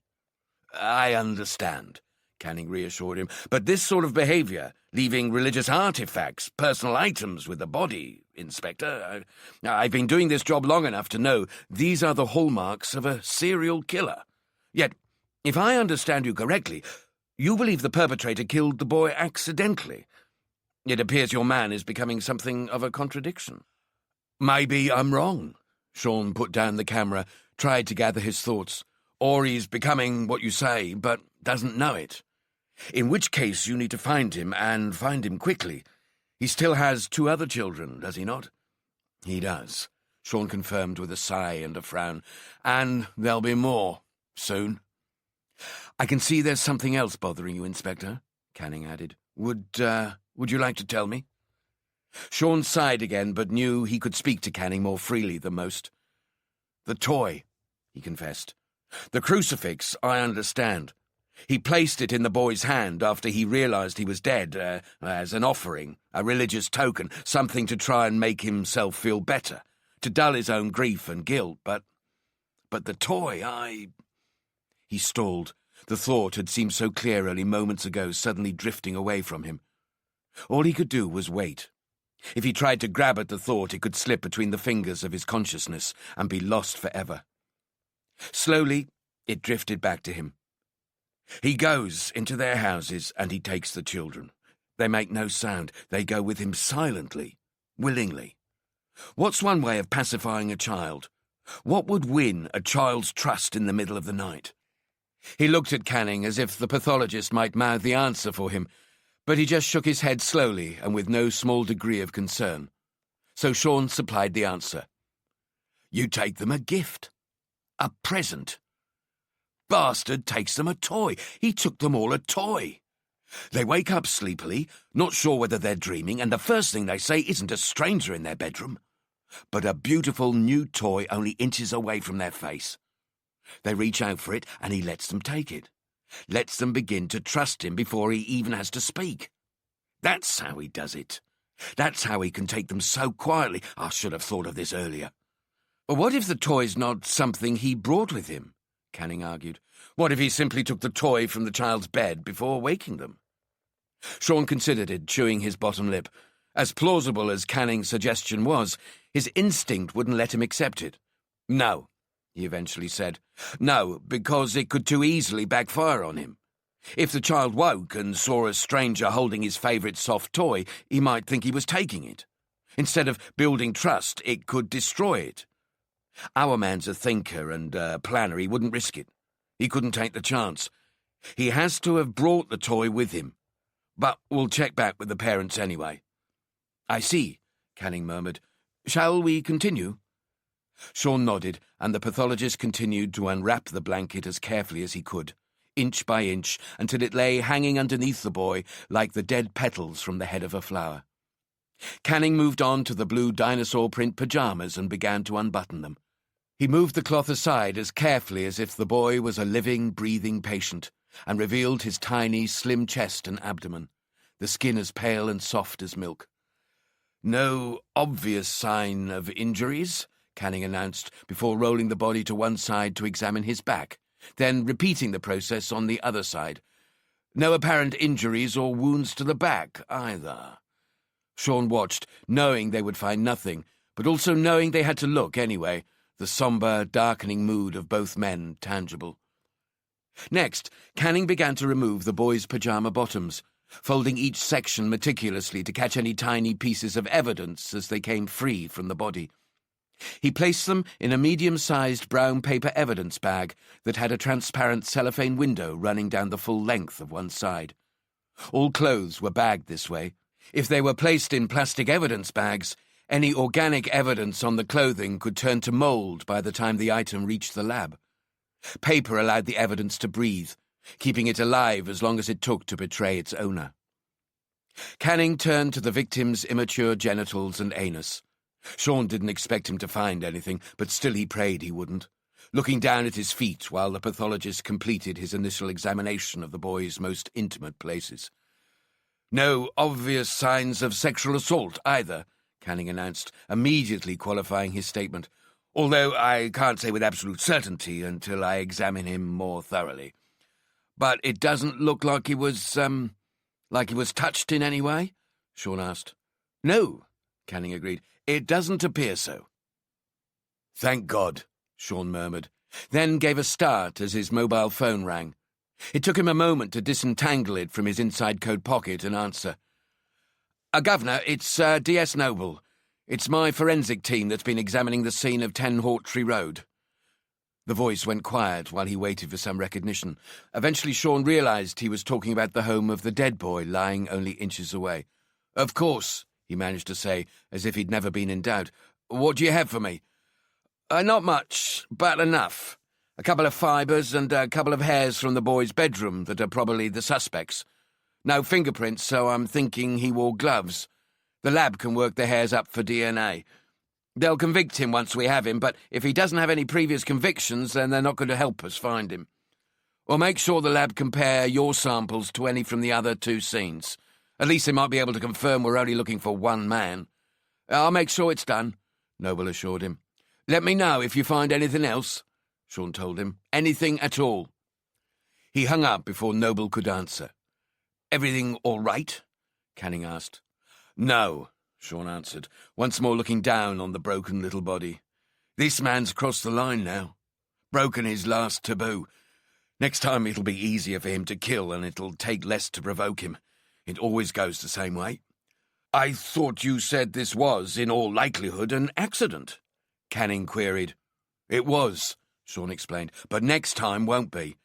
He takes children from their homes in the middle of the night. Does that strike you as normal or rational behaviour? No matter how many promises he made to himself that he won't hurt another child, he will, if they try and escape, or they talk back too much, or they don't meet whatever twisted standards he thinks they should, or when he gets bored of them. He'll kill again. He won't be able to stop himself, no matter what he may think." The thought of standing in the mortuary a second longer suddenly made Sean feel sick. "I need to be somewhere else," he told Canning. "Call me if anything changes. In fact, call me even if it doesn't." He quickly turned and headed for the exit, Canning's eyes silently following him all the way until he could see him no more. Assistant Commissioner Addis sat in the back of an unmarked jet-black police Range Rover, furiously tapping away on his private high-spec laptop. He'd soon tired of the cheap rubbish the police had provided him with, and had decided the personal expense for something decent was worth it, to give him the edge on his competitors. His out-and-about bodyguard sat in the front with his regular driver, neither of whom could stand Addis, but both of whom liked the relatively cushy number that looking after him provided. Most senior officers of his rank would be permanently shadowed by an inspector or chief inspector, who would be referred to as his bag carrier. But Addis worked alone, too organised and efficient to admit he could possibly need a personal aide. He barely needed a secretary, and besides, as far as he was concerned, the less people who knew his business, the better. The mobile phone that lay on the table next to the laptop began to ring, and he answered it without looking, his right hand still frantically typing some new guidelines he'd be expecting the anti-terrorist team to follow without divergence. "Robert," a familiar and intimidating voice replied. "It's been a while. Just thought I'd give you a ring and see how everything is going." "Everything?" Addis choked a little. "If this is about the conduct of some of our anti-terrorist officers overseas, then I can assure you that the situation will be addressed in the very near future. Who cares if the anti-terrorist boys have been getting a little too pally with the Pakistani intelligence service? You know as well as I do that torture gets results, and what the public don't know won't hurt them. No, my more pressing concern is this special investigations unit of yours." "In particular?" "In particular, D.I. Corrigan. You told me this unit could be relied upon for the occasional bit of good news. Good news that would reflect well on the government. But that doesn't seem to be happening. And now we've got the TV and papers all over it in their usual fucking way. Word has it, it's only a matter of time before they start asking the Home Secretary what she thinks about it. Maybe even the PM himself, for Christ's sake. These missing kids aren't being snatched from teenage single mothers living on some shithole estate in Birmingham, Robert. These families have influence, and the people they work for have even more influence. Their gripes go up the food chain, and eventually they reach me, and it's my job to deal with them. We understand each other, don't we, Robert? Addis cleared his throat before answering. We do. Excellent, the voice told him, then softened into a conciliatory tone. Look, Robert, we in the government all agree that what London needs is a mayor who's strong on law and order. Free bikes and a decent fireworks show at New Year's are all well and good, but they're hardly vote winners. People want to feel safe in their houses, and they don't want to be tripping over beggars and vagrants every time they go to a West End theatre. London needs a Giuliani. Your public profile has been much enhanced over the last year or two, Robert. But if this investigation drags on much longer, it could be irreparably damaged, along with it any political ambitions you may harbour. I just thought you should know. Realising that the caller had hung up, Addis tossed the phone onto the seat next to him, rubbing his chin pensively. He'd be damned if Corrigan was going to drag him down with him. It had been a mistake to trust a career detective. He should have given the job to a Bramshill flyer, someone he could control. Who cared if they'd never actually investigated anything more serious than shoplifting? At least he wouldn't have to worry about having the wool pulled over his eyes at every turn. But he quickly reminded himself why he'd chosen to use Corrigan instead of a flyer. Because Corrigan wouldn't be looking to make a name for himself. He'd get the job done and move on to the next one. A flyer would be looking to take all the credit and steal all the headlines. And he couldn't have that. All the same, he couldn't afford to give Corrigan more than another 48 hours, if that. If the right man wasn't in custody by then, he'd have to go. Sean strode into the main office at the Yard, still feeling displaced and nauseous after witnessing the preliminary stages of Samuel Hargrave's post-mortem. He needed to launch himself back into the investigation to chase the images and memories away. Having seen him arrive, Donnelly tailed him to his office, waiting until they were inside before speaking. "How did the post-mortem go?" "I didn't stay for the whole thing," Sean admitted. "Just long enough to all but confirm what happened." "Which is?" "He was suffocated, not strangled. No other injuries to the body and no outward signs of sexual assault." "So all the usual things are missing," Donnelly stated flatly. Receiving no answer, he continued. "In which case the question remains, why is he taking them?" "I don't know," Sean confessed, "but whatever his motivation is, it isn't sexual." "And you're absolutely sure of that?" Donnelly checked, unhappy about letting something as straightforward as a sexual predator fall away as a possibility. "I'm sure." "Where does that leave us, then?" Donnelly asked as he and Sean both slumped into their chairs. "We have no viable suspects. His motivation is a mystery. We've nothing from forensics that could help identify him, and the media's appeals drawn a complete blank, except for the odd crank and lunatic. Where do we go from here? We still have 2 missing kids out there, boss." "We keep looking for a link. We go over everything again until we find something, only... Only what?" "Only we may have to consider the possibility there is no link between the victims and their families." "What do you mean? We've put in a lot of hours looking for this link, and now you're saying there might not be one?" Donnelly looked at him in disbelief. "There must be a link, because whoever's taking these kids knew everything he needed to know, including the layout and security systems of the houses. He could only do that if he'd been allowed into the houses and had a good look around." "New information's come to light," Sean told him. "What information?" Donnelly asked, his arms spread wide. "He was in the houses at night." "We know that. How's that supposed—" "He went in beforehand at night." "How?" "It's simple, if you think about it. The same way he went in when he took them. He picked the locks." "Now, hold on." Donnelly said, his arms folded, his tone challenging. Now let me get this straight. You're saying sometime before he abducts the child, he goes to the house, lets himself in by picking the locks, has a good look around, and then just leaves? That's about it, yes. But why wouldn't he take the child? Why risk a second visit? It doesn't make sense. Not to you or me or any sane person, but he's not like any sane person. I don't know why he does it. I wish I did. My best guess would be it helps elongate his fantasy. He sees the child sleeping, sees the parents sleeping, sees the brothers and sisters sleeping, and leaves, locking up behind him so no one ever realizes he was there. And then he goes away. He goes away and he thinks about nothing else for days until he feels the time is right to return and claim his prize. Oh, this is a fucking nightmare, Donnelly decreed.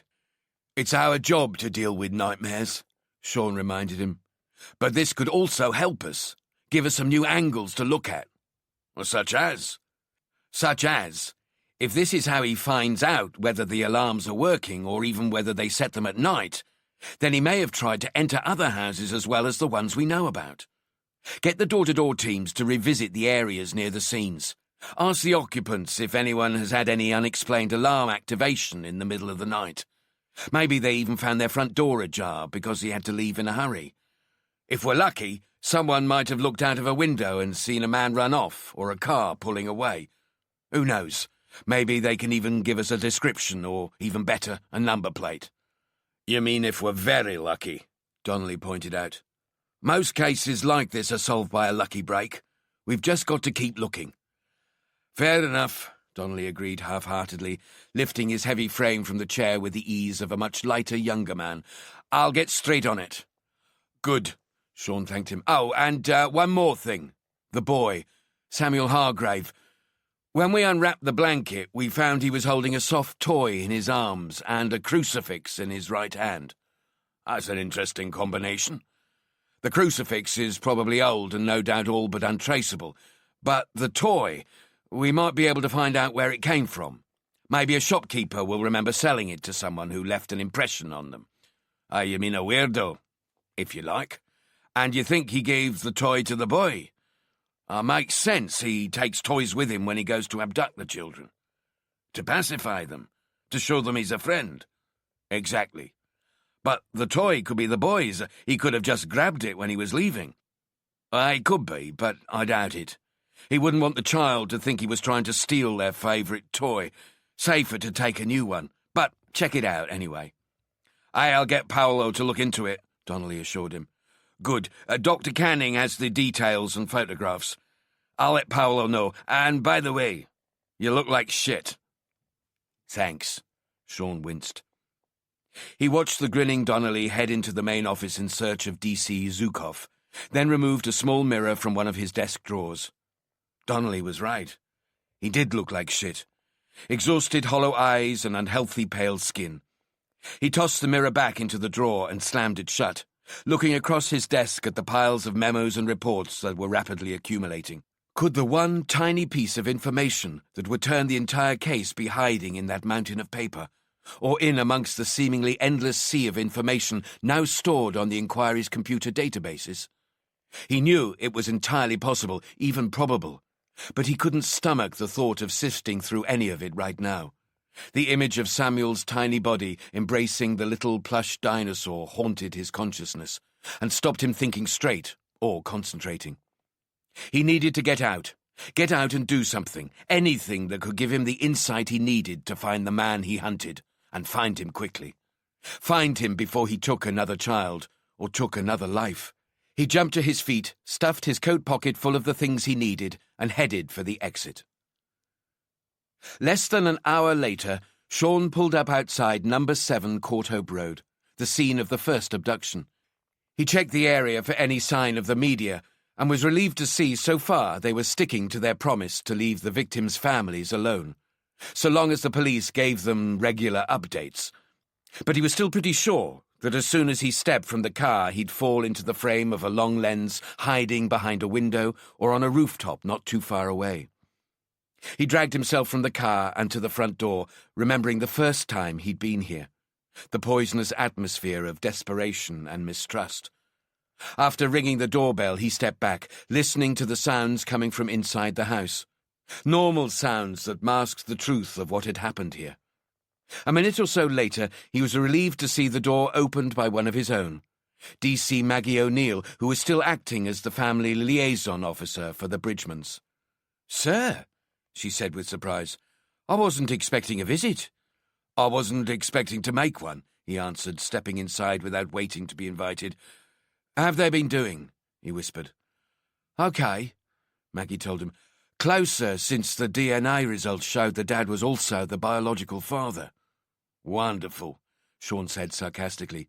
"He finally has proof the boy is his, only now he's gone." "Where are they?" "Kitchen, having dinner, or at least trying to." Sean waited for Maggie to lead the way, gritting his teeth at the thought of having to speak to the family again. As they entered, Maggie told the Bridgemans, "Sorry to disturb your dinner, but Dr. Corrigan's here to see you." The parents looked up at him with abject fear in their eyes, while their daughter merely glanced at him and kept eating. Celia Bridgeman began to rise from her chair, swallowing hard before speaking, convinced they would be her last words before finding out her son was dead, before her world stopped forever. "Has something happened? Have you found George?" "No," Sean answered quickly, understanding the terror his mere presence had caused. Nothing like that. We're still looking, and we'll keep looking till we do find him, I promise you." "Then why are you here?" Stuart Bridgeman asked, his eyes still distrustful of Sean, suspicious of his intentions, despite the fact that his gut instinct told him Sean was their only real chance of seeing George alive again. "Standard procedure," Sean half-lied. "We find it's often useful to go over things again a few days after the initial incident. Sometimes the subconscious recalls things that seemed irrelevant at the time." "Anything," Celia jumped in before her husband could speak. "We're happy to assist with anything if it'll help get George back." Sean sat on the opposite side of the kitchen table and looked at the faces of the 3 family members before beginning the process of trying to unlock some buried nugget of information they probably wouldn't even know was there, praying for a shard of light to illuminate the way forward. "I have to consider that George was initially targeted far more randomly than we first thought. It may have been something as simple as a brief encounter in the street, outside his school, or in the park. You may have been followed home without knowing it. That's how they knew where he lived. Nothing more complicated than that." "You mean a stranger?" Celia asked. "Probably," Sean answered. "Which would make it even more difficult for you to find him, wouldn't it?" Her voice grew more alarmed as the realization sunk in. "I mean, if it was someone connected to both families, then it would only be a matter of time before you worked it out. But if it's a stranger, if George has been taken by a stranger, then you've got nothing, have you? Otherwise you wouldn't be here. There are always plenty of lines of inquiry in an investigation like this," Sean lied. "This is just one more, so I need you to think. Can you remember anyone at all who may have approached you, no matter how inconsequential it felt at the time? Someone who just seemed a little bit off to you, who paid a bit more attention to George than the norm, no matter how friendly they appeared?" Celia pinched her forehead between her index finger and thumb, shaking her head in concentration before slumping in her chair. "I've been trying to think of someone like this for days, ever since George was taken, but there isn't anyone. Nothing like that happened." "Try," Sean urged her, attempting not to let his own frustration show. A bus or taxi driver, a waiter or barman." "No," Celia insisted. "Nothing." "Had you been anywhere with George in the days before he went missing? A cinema, a play barn, a library? Oh, I don't know, an indoor play centre, maybe." "Where?" "The one over in Collingwood. It's a horrible place." "When?" "I can't remember. Maybe 2-3 days before he was taken." "Did anything happen? Anything out of the ordinary?" "No, I met some girlfriends from my old antenatal group. We had coffee, the kids played together, and I went home." "Where else did you go?" Sean kept it up, praying he could break her down and shake loose anything that could be locked in her memory. "I don't know, this cafe, that cafe, this shop, that shop. What does it matter? You'll never find him like this." "It could matter," Sean insisted before she silenced the room and froze everyone inside it like statues. "Is he going to kill him?" she asked coldly. "Is that why you're really here? Because you think he's going to kill George?" "No," Sean forced himself to say. "No, I don't know that." "But you believe it, don't you? You believe it because he already has, hasn't he? He's already killed a child." Sean felt his brain grind to a halt as her words cut deeply into him, paralyzing any thought he had of talking his way around her questions and accusations. "But not George," she continued. "If it had been George, you would have had to tell us. Then it must be the little girl, Bailey." "No," Sean admitted with a long sigh. "Not Bailey." "Then who?" "He took another child," Sean explained, never breaking eye contact with Celia. "Something appears to have gone wrong during the abduction, and a boy was killed." "How?" Celia demanded. "I can't tell you that." "How?" she repeated, her voice louder. Sean sighed again. "He was suffocated, we believe." Celia sat motionless, her eyes unblinking. "You said something went wrong," Stuart Bridgeman reminded them. "So it could have been an accident. It doesn't mean the same is going to happen to George." He constantly looked back and forth between his wife and Sean, whose eyes had remained locked on each other. "It was an accident, for God's sake." "Don't you understand?" Celia asked. "He's killed now.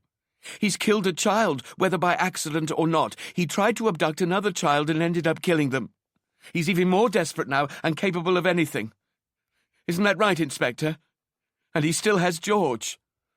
"Well, if you think of anything," Sean changed the subject, "just let DC O'Neill know and she'll pass it on to me. I have to get back to the office and check a few things out. But listen," he told them, "we're doing everything we possibly can to find George, and we won't stop until we do. I can promise you that much." "Find my boy," Celia told him as the tears began to escape her eyes, her fists clenching until the knuckles turned white. "I'm begging you.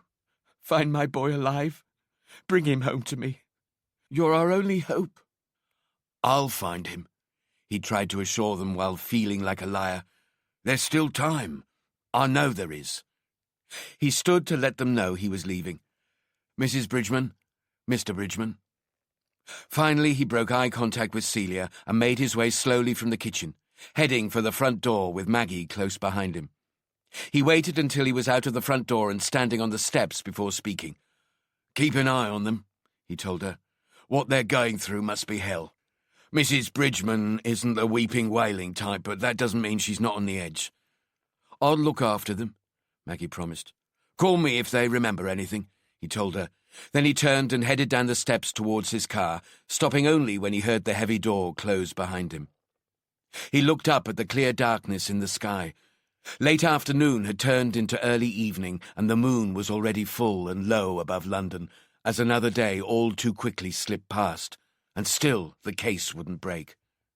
How much time had he wasted on Mark Mackenzie and then Hannah Richmond, and all for nothing more than discovering what sort of person he wasn't looking for? Time, he muttered to himself as he climbed into his car, the thought of returning to his office both oppressive and depressing. There were no answers there, no clues hiding in amongst the piles of documents, paper or otherwise. Whatever the answer was to the riddle, he was sure he hadn't found it yet, and he was sure it wasn't back in his office. It was out here, on the streets of North London, at the scenes of the crimes or in the mortuary. He either hadn't found it yet, or he had and had missed it. He pulled away from the curb and headed towards Highgate. Chapter 13. Helen Varndell's frustration was growing into genuine anger as she stormed around her converted Mews home in Mornington Crescent, just south of Camden Town. She swept up the stairs feeling ever more agitated and into the bedroom of her 5-year-old daughter, who waited, sobbing quietly in her bed. "Damn it, Vicky! Where did you leave the bloody thing?" The overhead light in the child's room made Helen's attractive but slightly stern-looking face seem harsher than ever. Her short blonde hair cut well above the slim neck that flowed gracefully into her broad shoulders and tall, slender body. She stood with her hands on her hips, staring down at her crying daughter. "I don't know," the little girl answered. "Well, when was the last time you had her?" "This morning, before school." "And you haven't seen her since?" "No, maybe Kathy took her," she offered, referring to her 3-year-old sister. "Kathy's already asleep," her mother explained. I'm not going to wake her looking round her room for Polly." "But I can't sleep without Polly," Vicky pleaded. The shadow of her father appeared in the frame of the doorway, shorter than his wife at only 5'6". "What's all the noise?" he demanded. "I'm trying to work." "Vicky can't find Polly and it's her bedtime," his wife explained. "Oh, not again," Seth Vandal declared, sounding exasperated. "Well, it's too late to look for her now. I'm sure Polly's just gone for a sleepover party with all her rag dolly friends, and she'll be back in the morning. Now, pick another dolly to cuddle tonight, and Polly will be back tomorrow." "No, I want Polly," the little girl wailed. Seth sighed and stood with his legs apart and his hands on his hips, studying the distressed infant he was usually so proud to call his daughter. "Are you sure you've looked everywhere?" he asked his wife in desperation. "Yes, Seth," she snapped back. "I've looked bloody everywhere." "But she can't sleep without Polly." "Well, she's going to have to," Helen told him, and bent over her daughter, kissing her on the forehead and flicking the night lamp on. "Go to sleep now," she ordered. "We'll find Polly in the morning, but it's a school day tomorrow, so you need to get to sleep." With that, she swept out of the room, turning the overhead light off as she went, leaving her husband and daughter alone in the pale glow. "Get to sleep, sweetie," Seth told the still tearful child. "I'll keep looking for Polly, and if I find her, I'll tuck her up in bed with you once you're asleep, okay?" "But I love Polly," was all the little girl could say, her pain a knife straight into his heart.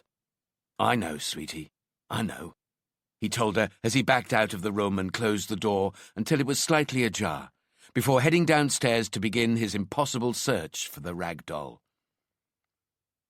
The things he needed for the task that lay ahead were spread neatly on the desk in front of him, lined up like surgical instruments. He had asked for guidance, and it had been given. It was God's will. One by one, he carefully slipped the miniature tools into their suede roll-up case, wrapping them securely before placing them in his small holdall. Next, he checked the head torch was working correctly and tucked it in the bag with the tools. Finally, he lifted the thing the little girl loved so much, looking down on it as it lay limp in his hand, causing images of Samuel Hargrave's still body to rush into his mind, the grief and sadness instantly making his head throb. He stuffed the special thing into the bag as he talked quietly to himself. "God forgive me," he pleaded, but no sooner had he spoken than his wife's voice echoed inside his head, catching him by surprise, making him grab at his fluttering chest. "You have done nothing that you need ask God to forgive. You are doing his bidding," she reminded him. "But I can still see the boy," he told her, his voice shaking with fright. "I can still see his dead eyes looking at me. I can still see the fear in his eyes. Even when walking through the dark valley of death, I will not be afraid, for you are close behind me, guiding all the way." "What does that mean?" He begged her to take his doubt and confusion away. "It means maybe the boy lacked faith, lacked belief. He feared meeting the Lord when he should have been rejoicing. So maybe he wasn't worthy. I don't understand. Maybe he deserved to die." "But he was just a boy. How could he deserve to die?" "The servants of darkness are everywhere, trying to betray you." "Betray me?" "The Lord took him to save you, so you can save those worthy of saving." "But what if others tried to betray me?" he asked his dead wife, his eyes darting around the room suspiciously before involuntarily looking up to the ceiling and bedroom above it, where the 2 children slept silently. "Who?" "The girl can be difficult, ungrateful. Then the Lord will punish her." "How?" "He will guide your hand as he did before. Ours is not to question why, but to trust his divine judgment. The Lord will guide your hands." "But she's just a child. It'll take time for her to change, that's all." Then everything will be fine. His wife's voice fell silent, leaving him standing alone in the study, listening for its return, listening for sounds of the children, just as he'd done an hour earlier, standing with his ear pressed to their bedroom door, listening to them crying themselves to sleep, each calling for their mother through their quiet, mournful sobbing. He'd listened until finally they had fallen silent, sneaking back into the room to check they were asleep. He looked down on the tiny shapes under their blankets and sheets, watching their chests gently rise and fall to assure himself he hadn't done anything during one of his moments of blackness. He shook the memory away with a jolt of his head and packed the last few things he needed, then sat at the old desk chair where he would wait for hours, the holdall on his lap, before heading into the night. His voice was barely audible as he repeated the same line over and over. Because the Lord is my shepherd, I have everything I need. Because the Lord is my shepherd, I have everything I need. Sean sat alone in his office, having returned from revisiting the 3 abduction scenes, although the home of George Bridgeman was the only one he'd been inside. He'd sat and stared at the victims' houses, looking for some similarity between them, but he could find none other than that they were all reasonably large family houses. He walked the leafy, affluent streets, but nothing new leapt out at him. In the end, he had driven away from the final scene, the home of Samuel Hargrave, frustrated and angry with himself. The thought of going home, so far from the scenes, so far from the missing children, so far from the man he sought, was unbearable. He looked into the half-empty main office, where detectives either hammered away at computer keyboards or talked urgently into phones, chasing down leads and possible witnesses. The rest of the team were out, following his instructions to repeat door-to-door inquiries, this time asking about any overnight alarm activations. They, like Sean, knew it was only clutching at straws, but they'd do it anyway. They'd all worked on cases before where freakish good luck had brought an investigation to a swift and satisfactory conclusion. Sally was keeping everybody hard at it, wandering from detective to detective, offering words of advice and instructions. But Donnelly was nowhere to be seen. "I'll need to try something," Sean told himself. "Something we haven't done yet. Something to shake this bastard out of his tree, knock him out of his comfort zone. So, what do we got?" He allowed himself to think for a moment, concentrating on the things he believed he could all but guarantee. All the victims were taken from within a few miles of each other, so either you know this area well because you visited a lot, or you were brought up here, or you still live there, hiding right in the middle of the place where we're looking hardest. Looking, but not seeing. He tapped his pen on the open page of his journal before beginning to write down his thoughts and ideas. We start searching houses, all of them starting with the ones closest to the scenes, and spread outwards. Do it as overtly as possible. Let the world see what we're doing. We don't have time to get hundreds, thousands of search warrants. Wouldn't get them anyway, but we don't need them. As soon as the occupiers know what we're looking for, they'll let us do it anyway. Those who don't become suspects. Let's light a fire under this scorpion and get him running in circles instead of us. He looked out into the main office and saw the pictures of the 3 missing children stuck to one of the many whiteboards. What do you have in common? You don't look the same. You're not the same age, and you're not all the same gender. All your families are wealthy beyond most people's imagination, but what does that mean? Why is that relevant? He rocked back in his chair while he reviewed everything he'd learnt about the families, what he'd been told and what he had seen for himself. All the families employed nannies or au pairs, even those where the mother wasn't working. Nannies and au pairs to take the children to and from school, to look after them at weekends and during the holidays, to cook for them, dress them, bathe them, put them to bed. But what does any of this have to do with you? Did you know the parents had entrusted their children's upbringing to someone else? He bit hard enough on his bottom lip to make it bleed, but didn't even notice. Of course you did. You knew it all. Knew everything you needed to know about these families. Was that it? Was that the flame that drew you? The fact the parents didn't seem to care, didn't seem to love them? Not like you would. You always choose families that had more than one child because you wanted to leave them with at least one. One who, now you've taught them a lesson, you believe they'll love in the way they should, in the way that's acceptable to you. Sean rolled his head and cracked the stiffness out of his neck, trying to organize his random thoughts, convinced he was right. But still, something wasn't making sense. He closed his eyes and pinched his temples between the fingertips of both hands, elbows resting on his desk. "I know you're a man," the Hargraves heard a man's voice, "but these thoughts you have, these judgments, are more the thoughts and judgments of a woman." Again he paused for a few seconds. "You're not like Mark Mackenzie, and you're not like Hannah Richmond. So what are you? Both? Something in between?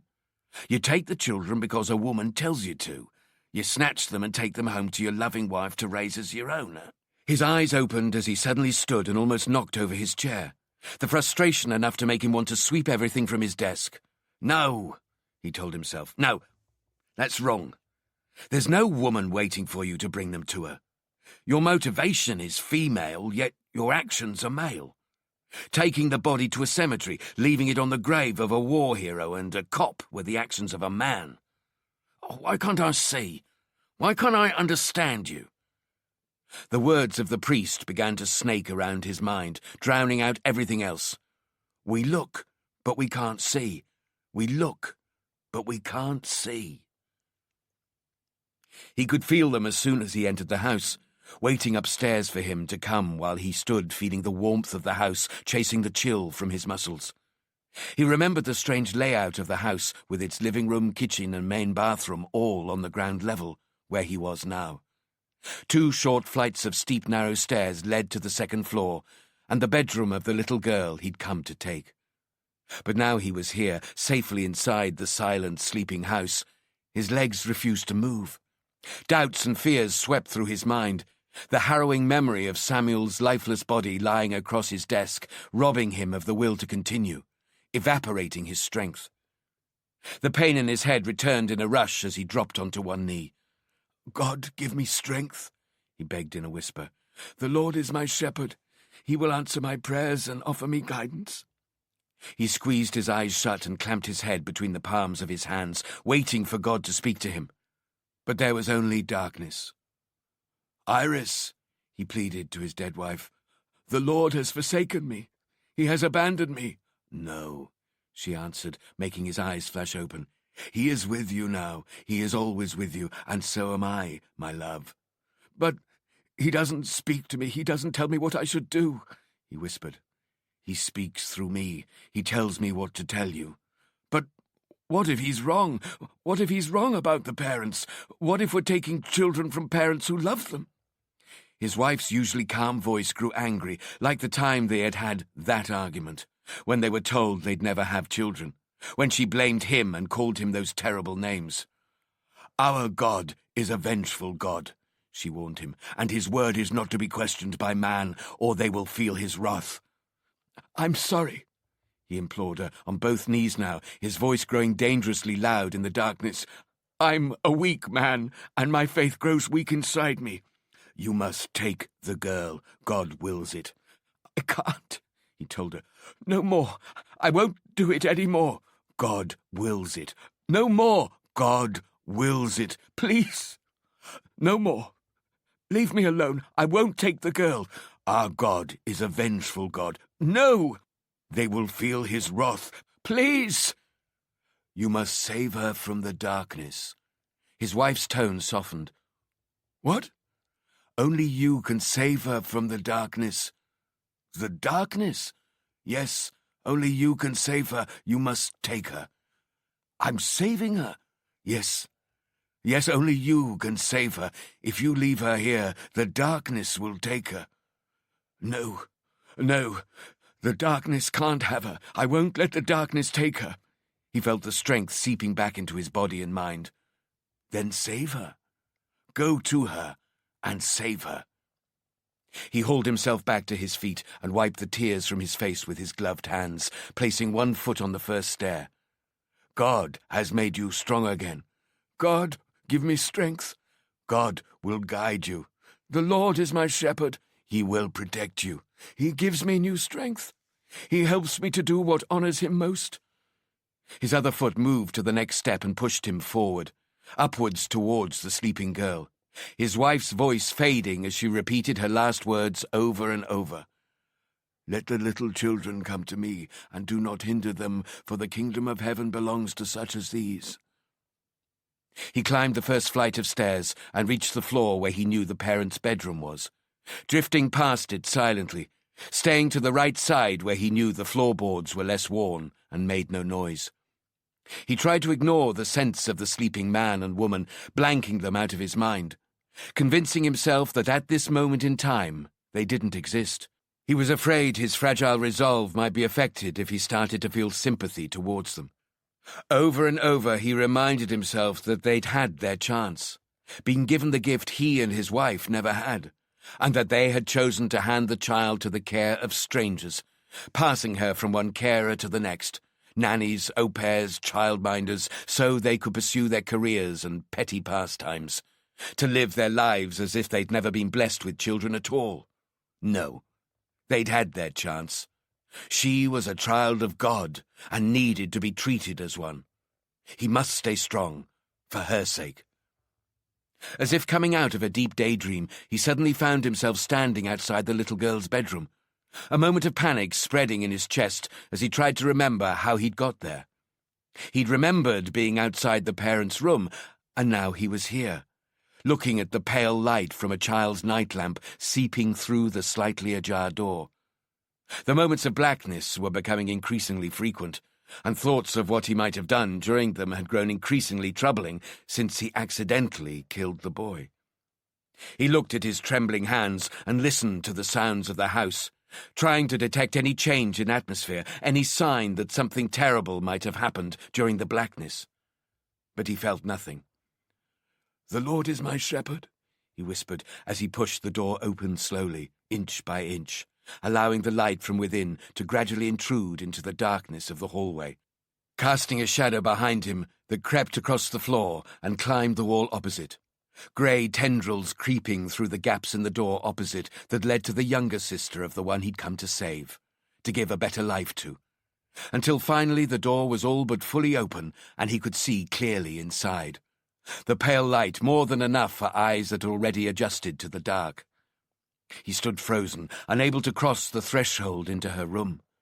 The scent of her rushed his senses, making him fill his lungs through his nose until he felt his chest would rupture.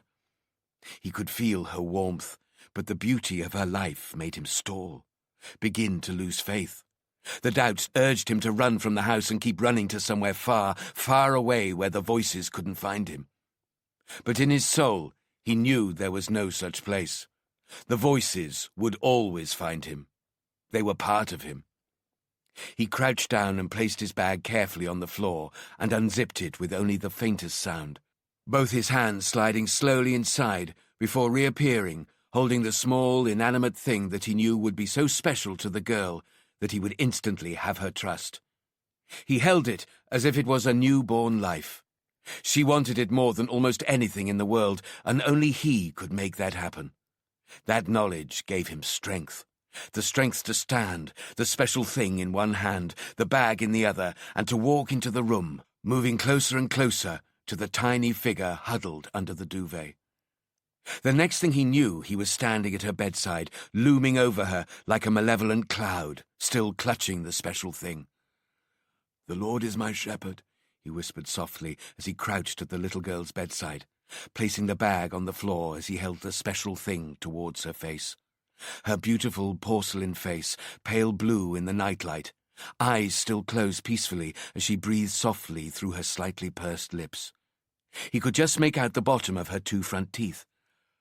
"Let the children come to him, and do not hinder them, for to such belongs the kingdom of heaven." Her long eyelashes began to flicker, her lips parted further as she drew a waking breath. "Victoria? Time to wake up, Victoria," he gently told her, brushing blonde curls from her face as he spoke, her innocent beauty tearing at his chest, the pressure inside his head becoming almost unbearable as he struggled to suppress the growing dam of tears he felt swelling behind his eyes. His strength and belief deserted him, and he momentarily closed his eyes, bracing himself to rise and flee from the room, before the voices could come and persuade him otherwise.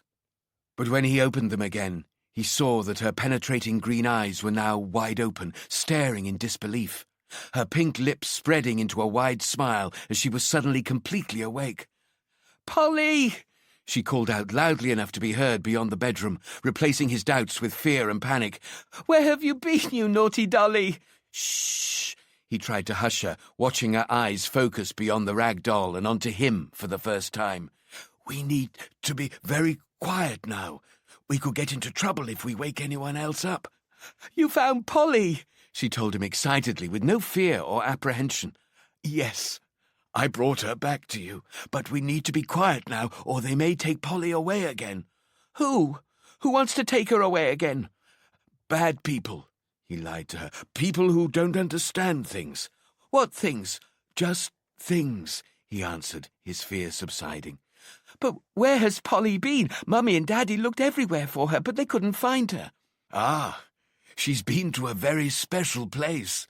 A place where only the best toys ever get to go, and where only the best boys and girls ever get to see." "How do you know?" she asked, her face the picture of childish confusion and intrigue. "Because I live there. I live there with all the special things and all the special boys and girls." "Is it a magic place?" "The most magical," he told her, choking back his tears. "The most magical place you've ever seen." "Can I see it?" "No," he answered sadly. "I should love to show you, but I think it's best you stay here with your family." But I want to see it. I want you to show me." "Really?" he questioned, confused and disorientated by the child's insistence. "Can I bring Polly?" the little girl asked. I think Polly would rather stay here with all her friends." "No," the little girl told him firmly. "Polly wants to go back to the magic world. She doesn't like the other dolls here. They're mean to her." "Oh?" he queried. "Why are they mean to her?" Because she's my favourite. They're jealous. Dolls are like people. Sometimes they just like being mean." He looked at the door, trying to force himself away from her bedside without speaking with her any more. But she enchanted him. Is someone being mean to you?" he asked, afraid of what the answer may be. "Is someone hurting you?" "No," she answered almost flippantly, looking at Polly the whole time. "Not hurting me, but they are mean to me." "Who?" he asked urgently. "The children at my school. Mummy says they're mean to me because they must be jealous of me, but she says I have to stay there because she's too busy to look after me. She has to work very hard, so I have to go to the school." "God has given you a sign," his wife's voice told him, spinning his mind into ever deeper confusion. "You must believe the child wants you to take her, wants you to save her. It is God's will." "No," he argued. "No more. Enough. I won't take her." He closed his eyes tight, trying to resist the voice, to silence his dead wife, until a tiny, warm hand rested on his forearm and eased them open again. "Who are you talking to?" "No one," he lied. "I was just remembering something. Someone I used to know." "You look really sad," she told him. "I think you must be very lonely. If me and Polly come with you, then you won't be sad anymore, and neither will me or Polly." "The girl is a sign that what you are doing is right, is God's will." He brushed the tears from his eyes and quietly coughed his throat clear. "You must do as God wills you to do. You must." "Very well," he surrendered. "You can come with me. Come with me to somewhere where we'll never be treated badly. Somewhere no one will ever be mean to us again. You and I and the other children will all go together, to where there are green pastures and quiet streams, where only the righteous and the innocent are allowed, to live in eternal peace together. Would you like that, Victoria?" "Can Polly come too?" "Yes, Polly too." "And Mummy and Daddy and Catherine?" "Well, maybe one day they'll meet us there, but not just yet, I don't think. Not just yet." Chapter 14. He stood in the corner, unable to move, unable even to look away as the dark silhouette of the man grew closer and closer to the boy sitting on the edge of the bed. He could hear the man's whispers of encouragement, although he couldn't make out exactly what he was saying. He had to watch helplessly as the faceless man sat next to the boy, his attempts to cry out, to warn the boy to run, trapped in his throat, as the shadow man started to gently stroke the boy's hair. He knew what was about to happen and desperately tried to scream out loud as the hand suddenly gripped the boy tightly by the scruff of his neck and bent him painfully backwards, twisting him so he could now see his face. His own face, when he was a boy. The man's features became clear too, and he recognized his father, smiling, but snarling at the same time. Even in the dream, Sean could smell the alcohol on his father's breath as his face moved closer and closer to the boy that Sean used to be. But he still couldn't move or even call out, despite knowing the horror of what was about to happen. With every ounce of strength he could summon, he managed to force his eyes shut, but he couldn't shut out his father's threats and the boy's painful, tearful pleas, sounds that stirred the deep rage that lurked in his very being, the rage that always sought to escape, the rage that gave him strength to open his eyes and scream, "No!" But the man had already turned back into a faceless phantom, and the boy was now sitting up in the bed, the sheets pulled up to his waist, his face impossible to recognize. He watched as the phantom offered his hand to the boy, a hand the boy accepted, slipping from the bed and walking slowly and silently towards the bedroom door. "Don't go with him," Sean begged the boy, but he didn't seem to hear him. "Please, don't go with him," he called out louder, but still the figures ignored him. "Please, stay here with me. I can protect you. I promise you'll be safe. Don't go." The boy and the man suddenly stopped, the boy turning slowly towards him, making Sean gasp with relief and start to smile, until the boy's face began to clear and became recognizable. It was the face of Samuel Hargrave, but not as he'd been when he was alive. It was his face from the mortuary, pale white skin and blue lips, eyes almost completely closed. The dead, unmoving face looking straight at him, ripping away all hope. "I'm sorry," Sean told him. "I'm sorry." The boy turned away and was led from the bedroom by the man. With a jolt, Sean woke from the nightmare in the same position he'd fallen asleep, with his head resting on his folded arms across his desk. He straightened carefully, worried his compromised sleeping position would cause a muscle to pull or a joint to lock. Once he was sure nothing was about to rupture in his body, he stretched away as much stiffness as he could and stood gingerly, waiting for the dizziness to subside before deciding on his next move. It dawned on him that he probably smelled and looked as rough as he felt, so he grabbed a clean shirt he kept hanging on the back of his door and an emergency wash kit he kept in his drawer, then headed for the gym where he knew he'd find a shower. Sean's tiredness kept him in a dreamlike state as he walked the almost deserted corridors of the yard, passing only the occasional bleary-eyed detective who'd also been trapped overnight by some investigation and looked as exhausted and haunted as he felt. After he'd showered and dressed, Sean headed into the streets outside in search of decent coffee and fresh air. This early in the morning he found both, even in Victoria. But the build-up of traffic, cars, taxis and double-decker buses would soon turn the air foul. He sat in the window of Starbucks staring at the road outside and trying to clear his mind while he waited for it to be a respectable enough hour to call Kate. As he wondered whether he could stomach anything to eat yet, his phone began to chirp and vibrate. He snatched it up before any of the other early-morning customers were disturbed, the caller ID telling him who it was. "Sally?" he answered. "Governor," she acknowledged. "You close by?" "Close enough. Starbucks over the road. Trouble?" "ACC Addis is in your office with a face like a volcano. Won't say what he wants, just that he's waiting for you." "Well, why doesn't he just call me?" "I don't know. Said he'd rather wait to see you in person." "Fuck," he told her. "All right. Get down to SO10 on the 5th floor. Tell them I sent you and you need to borrow a phone. They'll look after you and they'll keep it quiet too. Start making phone calls and try and find out what the fuck's happened. Forewarned is forearmed. Don't let him see you leave.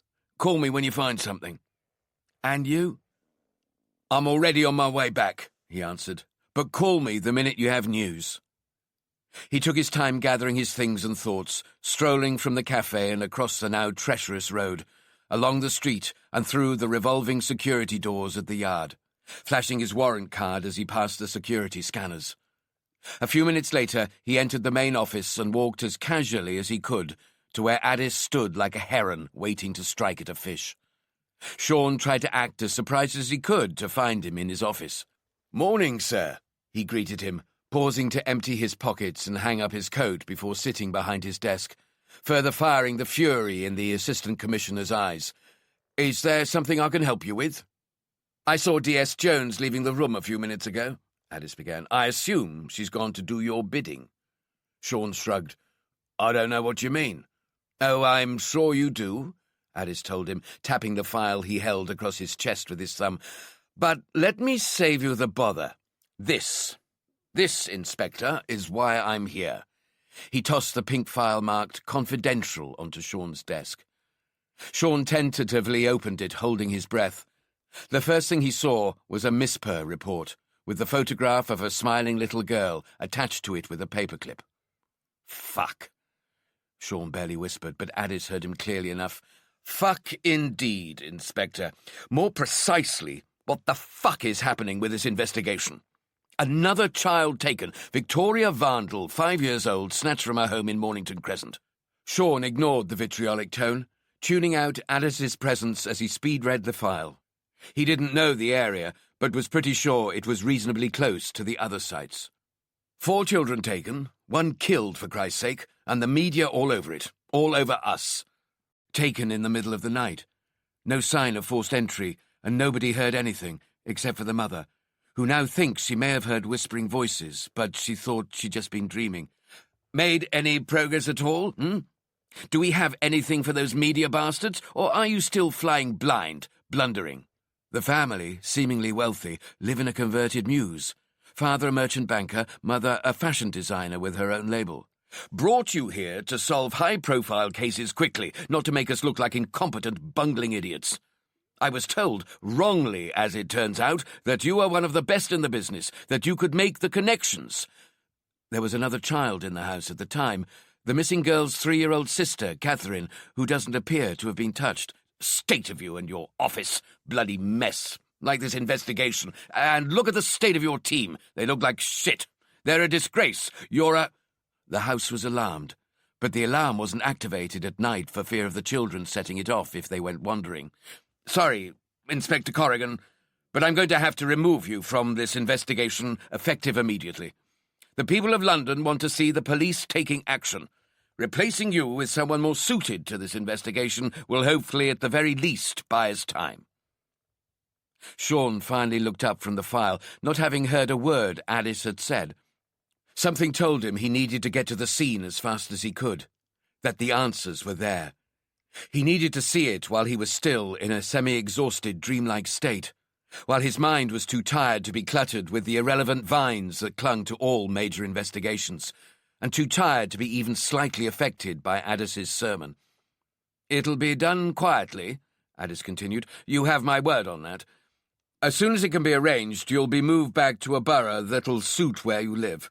You should be grateful for the chance to work some sensible hours and see a bit more of your family." Sean stood and began to pull his coat on, still doing his best to ignore Addis, although he'd heard his last words. "Where the hell do you think you're going?" Addis demanded. "Out," Sean replied without emotion. "Out? Out where?" "To clear my head," Sean lied. "If I'm not needed here anymore, I might as well be somewhere else. You'll have my handover report by the end of the day."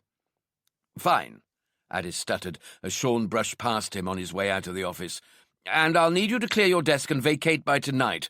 Take some gardening leave until I find you a new posting." Sean stopped directly in front of him and fixed him with his cold, pale blue eyes. "Before I go, tell me one thing. Were you ever a cop? A real cop?" There was a slight pause before Addis answered, his eyes narrowing menacingly. "Once," he answered. "A long time ago." Can't say I liked it very much. That's what I thought, Sean told him, the disgust on his face barely disguised as he headed for the exit. He would have usually been up by now, showered, shaved and dressed just as always. But this morning the pain in his head was debilitating, keeping him virtually paralyzed in his bed. The usually neat sheets crumpled around his writhing limbs as his head twisted from side to side, a permanent grimace of agony etched into his grey, sweat-coated face. "Make the pain stop," he begged. "Please, make the pain stop." But it only grew more intense. He jolted under its intensity, struggling to control his bladder and bowels. All the while, he could hear the pounding of the children's feet on the ceiling as they ran around in the room above. Their voices penetrated his pain as they chattered and laughed. Conspiratorial voices mocking him, mocking his kindness. "Please, tell me what to do. Help me know what to do. I don't know what to do," he panted, his fingers clawing at the sheets. But the voices had abandoned him, leaving him nothing but pain and confusion. "Dear God, help me. The Lord is my shepherd." Even his prayers went unanswered. "Why have you betrayed me in my time of need?" He braced himself against the pain and rolled onto his side, shuffling forward, eyes still tightly closed, until he felt his feet hanging over the edge of the bed. "God, give me strength," he pleaded. He pushed himself from the bed, his knees landing hard as they crashed to the floor. His upper body slumped over the bed. "Have I not done everything you asked of me? Why do you punish me? Tell me why." His eyes began to flicker open, the weak morning light seeping through the curtains, serving to increase the hammering inside his head. Eventually, he was able to turn his head and look upwards towards the footsteps pounding on the ceiling above. "Have I made a mistake? Have I not chosen carefully enough? Is one of them a Judas?" His narrowed eyes slid from side to side, old, familiar feelings of paranoia spreading like creeping, strangulated vines through the roots of his mind. "Is it the girl?" he asked. "The one who will never do as she is told?" The pain faded as his delusions took hold, helping him grow stronger and stronger. "I understand," he told the voices crowding inside his head. "I hear you," he assured them as he pulled himself from the floor and tentatively stood without holding, his pyjamas clinging to his body, damp with sweat. Once he was sure his legs could support his body, he began to head towards the bedroom door. Slowly at first, but as the pain continued to subside and his strength returned, his shuffle turned into an unsteady walk and then into a purposeful, steady stride. He walked into the hallway and stared up the stairs as he began to recite from Christ's Sermon on the Mount. "And if thy right hand offend thee, cut it off and cast it from thee." The words made it clear to him what he needed to do next. He placed a foot on the first stair and began to climb. "For it is profitable that one of thy members should perish, and not that thy whole body should be cast into hell." The door was opened by a tall, slim, flat-chested woman in her mid-30s, wearing a two-piece grey suit, white blouse and long, straight brown hair. Sean immediately recognized her as one of his own. She looked him up and down suspiciously before speaking, making him wonder for a second whether Addis had warned her to expect him and prevent him entering the scene. "Can I help you?" she asked sternly. He tugged his warrant card from his coat pocket and let it fall open for her to see. "D.I. Corrigan's Special Investigations Unit." Her face visibly relaxed. "Oh, thank God for that," she whispered. "Thought you were a bloody reporter. I was told they might come creeping around." "And you are?" Sean asked with a false smile. "Sorry," she apologized, holding out her hand. "D.C. Amanda Haytink, local CID. Sapphire Unit, to be more precise. I was briefed to stay with the family till someone from Special Investigations got here, and to keep an eye out for reporters." "It's a little early for reporters," he reassured her. "No one knows about this yet, and that's the way we need to keep it. For now." "I understand," she agreed, still guarding the entrance to the house. "Sorry," she said, finally standing aside. "I suppose you want to come in?" He walked past Haytink and into the hallway, leaving her to close the door. The inside of the converted stable block was dark and quiet, the atmosphere oppressive. He quickly looked around and found his bearings. It was a large and luxurious home, the old features of the building perfectly blended with the contemporary interior design. Any pleasure he might have taken in the beauty of his surroundings had already been crushed by the presence he had sensed as soon as he entered the house. He knew the man he hunted had been here. The fact the family were obviously wealthy, the age of the missing child, the time and method of abduction, the fact there was another child left at the house. It all led him to the same conclusion. But aside from the logical arguments linking this case to the others, for the first time he could feel the man's presence. His exhaustion, his conversation with the priest and Addis, leaving him nothing to lose, had at last freed his mind from the confusing clutter. He knew beyond doubt that there was something here, at this scene, something crucial that would finally lead him to the man he'd been so fruitlessly hunting. He could feel it with such certainty that his heart rate began to rise and stomach tighten. Now all he had to do was find it, and find it before Addis had a moment of clarity and realized that he wasn't about to just walk away from his quarry and 3 missing children. Not when he knew he was still their best chance. "Any idea how they make their money?" he asked, still looking for any link between the families. "He's an investment banker in the city, but apart from that, he seems all right. And she owns and runs a clothing boutique or something," Haytink explained. "Where are they now?" Haytink grimaced and kept her voice low. "Dad's in the kitchen at the moment, although he can't sit still. Keeps walking from room to room. Understandable, really. He's not too enamoured with the police right now. He knows all about the other abductions and wants to know how we could have let this happen." "I'll talk to him," Sean promised. "And the mother?" "Not doing good. I've tried to talk to her, just sit with her, but she wants to be on her own. Won't even talk to her husband." "Where is she now?" "The missing girl's bedroom." Sean fired her a look of concern, and she knew why. "I know. I should have preserved it for forensics, but I just didn't have the heart. If you'd seen her—" "It's all right," Sean stopped her. "I understand. Besides, she must have been in the room 1,000 times. She won't affect its forensic state much now." "Thousands of times?" Haytink questioned. "I don't think so. They only moved here a few weeks ago." Sean almost smiled at his own forgetfulness. "Of course," he told her. "Of course they did." "Does that mean something?" Haytink asked. "Only one man can tell us that for sure," he answered. "And who would that be?" "The man who's taking them." Haytink studied him for a while before speaking again. "Kitchen's through here," she told him, and headed towards it, knowing Sean would follow. As soon as they entered, Seth Vandal rounded on them. "Who are you?" he demanded, looking at Sean. "D.I. Sean Corrigan, Special Investigations Unit."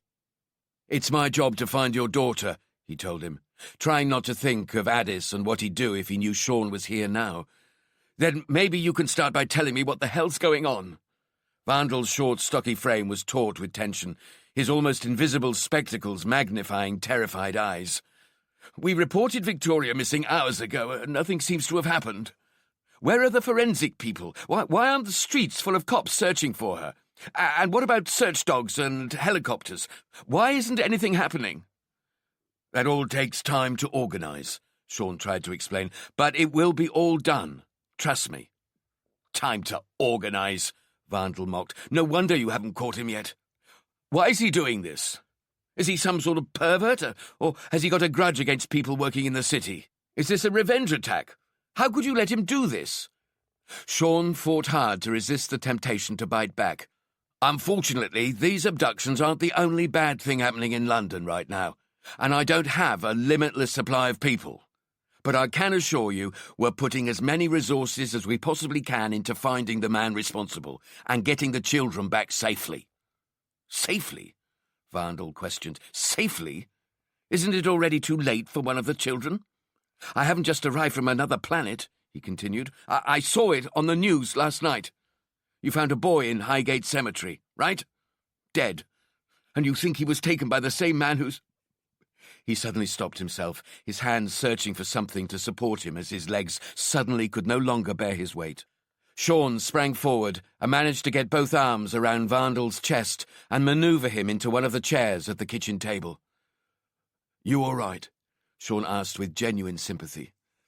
Yes, Vandal answered, but he looked deathly pale and clammy. Thank you, and, I'm sorry, I just can't believe this is really happening. Not to us. I understand, Sean told him, still checking for signs that Vandal wasn't about to faint. Have you eaten anything or had a drink? No, he admitted. You need to try, Sean insisted.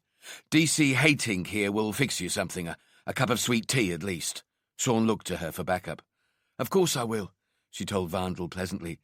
The DI's right. You need to take care of yourself if you're to help us find Victoria. I'll try, Vandal promised. Good.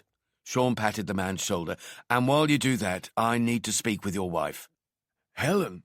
He asked, filling his lungs to combat the dizziness. Good luck there, Inspector. She doesn't seem to want to speak to anyone at the moment. Not yet, anyway. Maybe you could give her a little time? Sorry, Sean explained. Time is one thing I don't have. In that case, you'll find her in Victoria's bedroom on the second floor. Sean immediately headed for the stairs, telling Haytink, I'll be back in a few minutes. She gave a single nod before turning her attention to Vandal. Okay, Mr. Vandal, where do you keep the tea and sugar?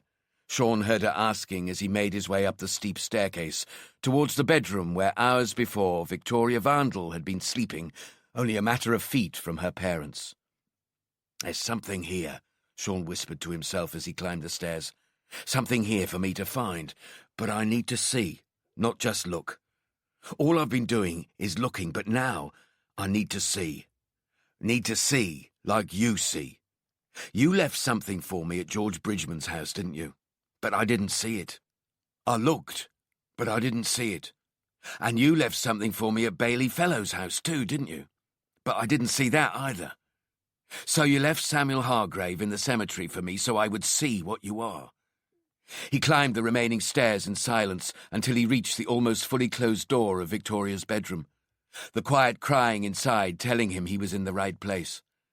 He knocked on the frame and waited, but Helen Vandal either hadn't heard or she wasn't ready to share her pain. Sean knocked again, easing the door open when he received no reply, peering inside where he could see Helen Vandal sitting on the end of the bed with her back to him, surrounded by dolls and soft toys, her body as still as if she'd been frozen in stone, her anguished yet gentle sobbing continuing unabated. Mrs. Vandal? Sean almost whispered, but she didn't respond. Mrs. Vandal? He persisted, louder this time, slowly entering the room, just as he had. He was sure that if Mrs. Vandal hadn't been in the room, he could have smelt the scent of desperation the man he hunted had left behind.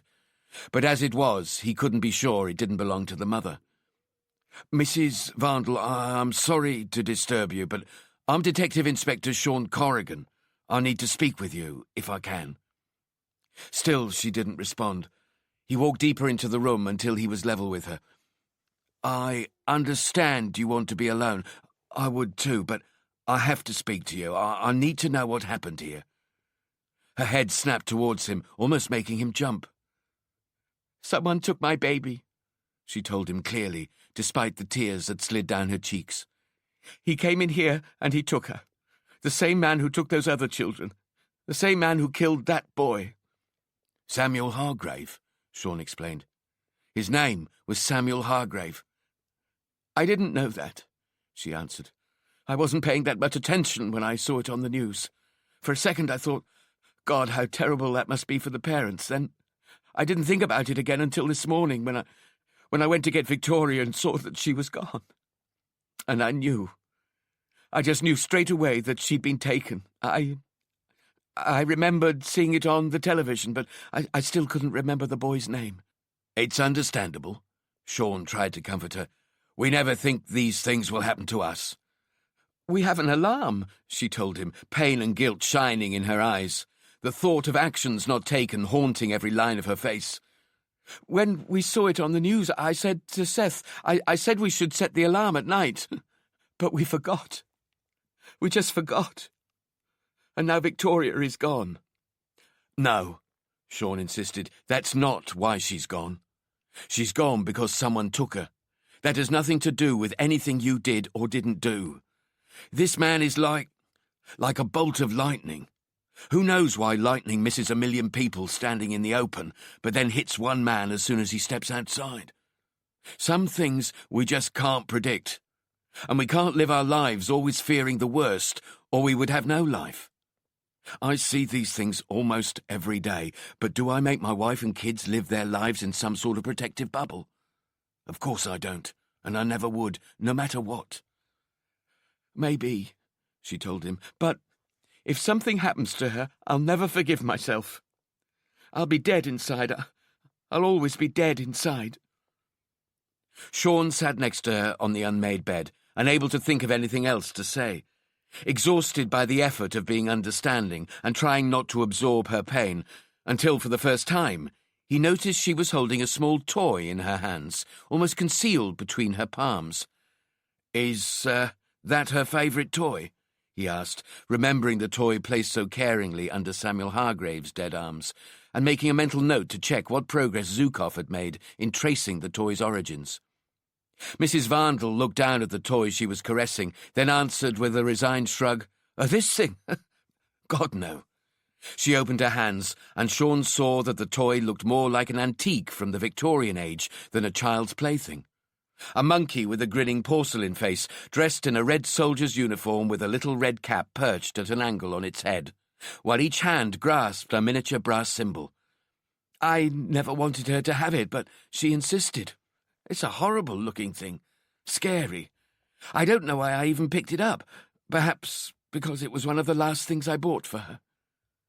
Her words made Sean rise to his feet, staring down at the toy monkey still in the woman's hands, thoughts rushing at him too quickly to be processed. He was terrified that they might all melt away before he could form the whole picture in his mind. The words of the young priest came back to him. "It's like we're looking so hard, but we just can't see." "This isn't her favourite toy?" he asked her, his instinct telling him to keep asking questions, any that came into his mind. Just ask the questions and hope to decipher the answers when they came. "No," she told him. "Victoria has only ever had one special toy. Polly the rag doll. Sometimes I think she loves that doll more than she loves anyone alive. But all children have one special toy, don't they? One that they love above all others. The one they can't sleep without.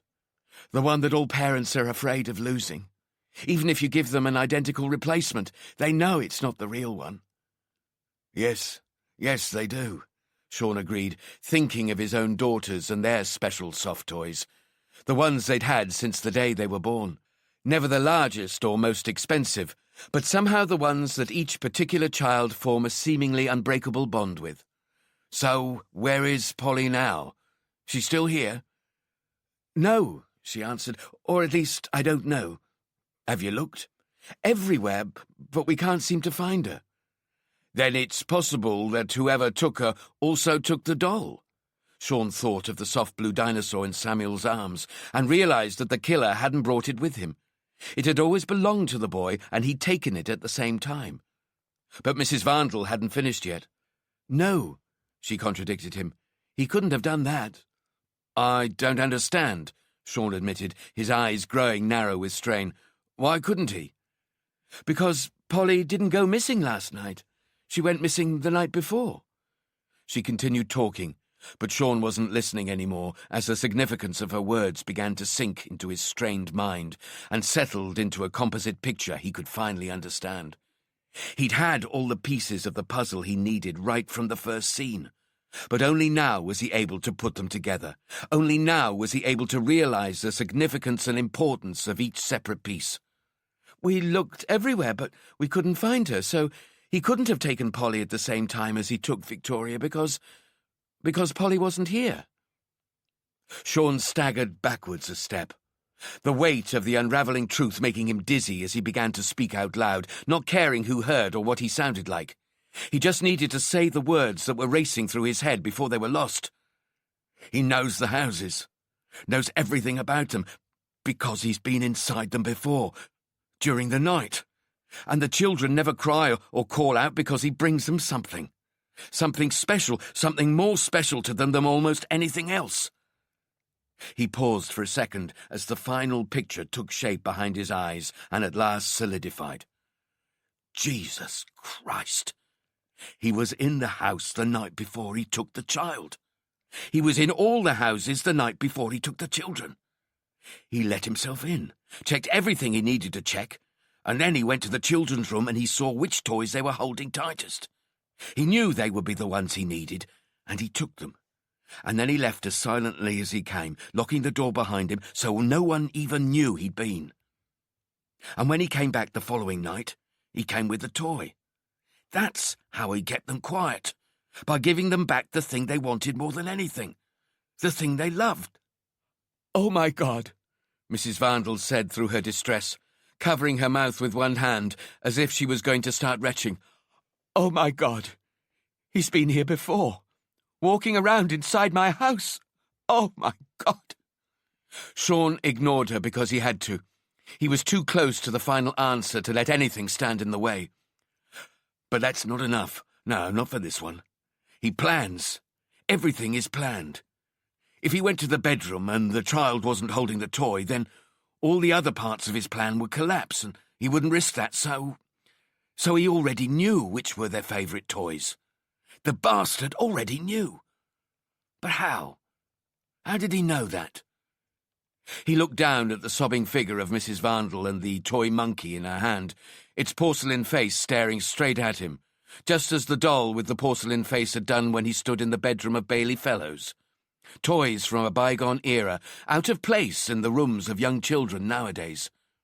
He was seeing more and more as he dropped to his knees in front of Mrs. Vandal, grabbing the hand that held the toy. "Listen to me," he pleaded. It's vitally important you listen to me." She blinked away her tears and tried to focus on his face. "I need you to tell me where you bought this toy. I need you to tell me right now." She shook her head, dazed and confused, her mind struggling to function properly. A toy shop," she stuttered. A toy shop somewhere." "Where?" Sean demanded. I can't remember," she told him. I'm confused. I think," he pushed her. In Hampstead, I think." Sean rocked back on his heels. Hampstead. Right in the middle of the abduction sites. "Where in Hampstead?" I don't remember. I don't know Hampstead very well. We just went for a wander and we came across this toy shop and it looked quite interesting. More interesting than usual, so we went in." "In what way more interesting?" he asked. It was old-fashioned, I suppose. It didn't have many modern toys in it. Mostly strange old things and lots of handmade clockwork toys.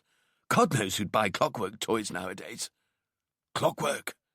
Sean snapped his question, the picture of a man stooped over a desk piecing together a clockwork toy jumping into his mind.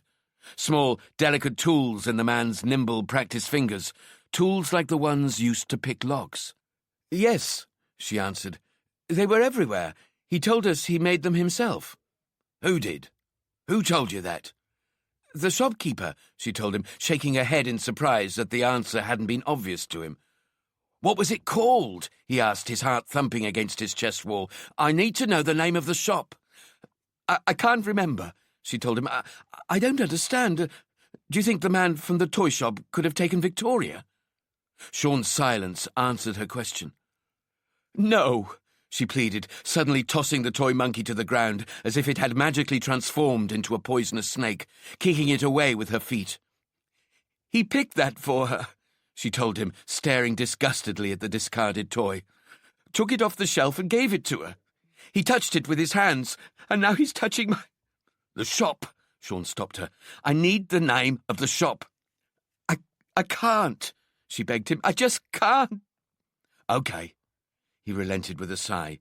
He hurriedly pulled his phone from a coat pocket and searched it for Sally's number, pacing the bedroom while he waited for her to answer. "Sean," she snapped at him. "What's going on? I'm hearing all kinds of rumours back here and none of them are good. I'm hearing you're off the case. I'm hearing you're off the team, Sean." "No, look, never mind that now," he told her. "I need you to do something." "Of course, but where are you?" "Mornington Crescent, at the 4th abduction site." "Bloody hell, Sean. If Addis finds out, you'll go fucking spare." "Not if I get the children back first," he explained. What? Sally asked, barely believing what she was hearing. You know where the children are? Almost, but I need your help. What do you want me to do? We still have family liaison officers with the other 3 families, right? As far as I know. Good. Get them all lined up on a conference call and make sure they have the parents of the children with them, then call me back fast. Even the Hargraves? Sean paused for a second before answering. Yes, he told her. Now, I understand where you're coming from, but I can't take the chance of leaving them out. They may be the only ones who can tie this all up, and I need them on the call. Okay, Sally told him. I'll get it sorted and call you back. Sean hung up and turned his attention back to Helen Vandal. Is it possible the man from the shop could have followed you home? Well, I don't see how, she answered. When we left the shop, he was busy serving other customers. What about someone else? Did anyone else follow you from the shop? I can't remember. He knew where you lived, Sean told her brutally. So either he followed you, or he had you followed. Or, he stuttered for a second, as another thought entered the maze of his mind. Or you told him your address. Well, why would we have done that? I don't know, Sean admitted. Maybe you filled something out in the shop, some kind of form, something you wrote your name and address on. Her eyes darted in all directions as she struggled to remember, not wanting to rush her recall and scare her memories away. My husband, he filled something in. The shopkeeper said it was for a competition. So he knew where you lived. You told him where you lived. Yes, she confessed. But how could we possibly have known? You couldn't, he replied softly. For a few seconds they stood in silence, each trying to comprehend. Then his vibrating, ringing phone broke the trance. Sally? I have the family liaison officers standing by, Sally told him. What do you need to know? Sean took a breath and steadied himself. I need you to ask whether any of them have recently been to a toy shop in Hampstead. A toy shop? Sally quizzed. Please, Sally, he snapped. Just ask. He listened as she put the question to the family liaison officers on the conference call, and then waited in silence for the answer. He heard Sally breathing into the phone before she spoke, and already knew he had his man. Jesus Christ, Sean. How did you know? Long story, he answered, unwilling and unable to dwell on his success. You need to ask if any of them can remember the name of the shop. Mrs. Vandal was in it too, but she can't remember what it was called. Can any of them remember? Hold on. Again he could hear Sally repeating the question into the other phone. This time there was a longer pause, each second making him fear the worst, before Sally came back on the line. Sorry, no, none of them can remember its name. Damn it, Sean answered before recovering his optimism. Never mind, we know it's an old-fashioned toy shop in Hampstead. It can't be too difficult to find. Sean, wait. Suddenly Sally was back on the line, cutting across him. He listened to more voices, straining without success to follow the conversation. Then Sally returned. Mrs. Fellows says it's called the Rocking Horse, and it's in Haysham Lane, Hampstead. She bought a doll from there for Bailey. She says you know which one. Sean's mind filled with the picture of the ornate doll he'd lifted from amongst Bailey's other toys. Sean? Sally prompted him. It was there all the time, he told her. In Bailey's bedroom. The answer was always there. I held it in my hand, Sally. I held the answer in my hand, but I missed it. We all did, she reminded him. But you've put it together now.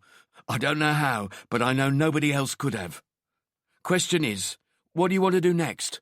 Surveillance? Have the TSG take him out? No. This one's no Thomas Keller. He's no danger to me. And the children? They'll be close. He'll be keeping them close. But if he sees us coming? If he sees us coming, I'm not sure what he'll do. So we don't let that happen. How can we... Meet me in Haysham Lane as soon as you can. Just you, Donnelly, and one other. Travel in 2 cars and park out of sight at either end of the road and then wait for me. Tell nobody where you're going or what you're doing. Understand? I understand. I'll update you with his description en route, she assured him. Travelling time from the yard, were her last words before she hung up, leaving him alone once more with Helen Vandal. Have you found him? she asked as soon as he lowered the phone from his ear. "Have you found Victoria?" "I can't promise that." Sean's voice was shaking in the effort to suppress his excitement. He was almost beside himself, wanting nothing more than to get into his car and attach the magnetic blue light to its roof, parting the late-morning traffic like a wolf cutting through a flock of sheep. "But I'll promise I'll do everything I can to bring her back to you, whatever it takes." Chapter 15. Sean walked slowly along Haysham Lane, his collar turned up against the persistent cold. One more local businessman late for work or on his way to a meeting. He walked straight past the Rocking Horse toy shop with barely a glance inside, but it was enough. He found Donnelly's unmarked car behind a van and tapped twice on the window before jumping in the passenger seat. "What took you?" Donnelly asked. "Been walking the area a bit," Sean told him. "And?" "And we're in the right place." "You sure?" "I'm sure," Sean assured him. "He's skilled enough to make clockwork toys.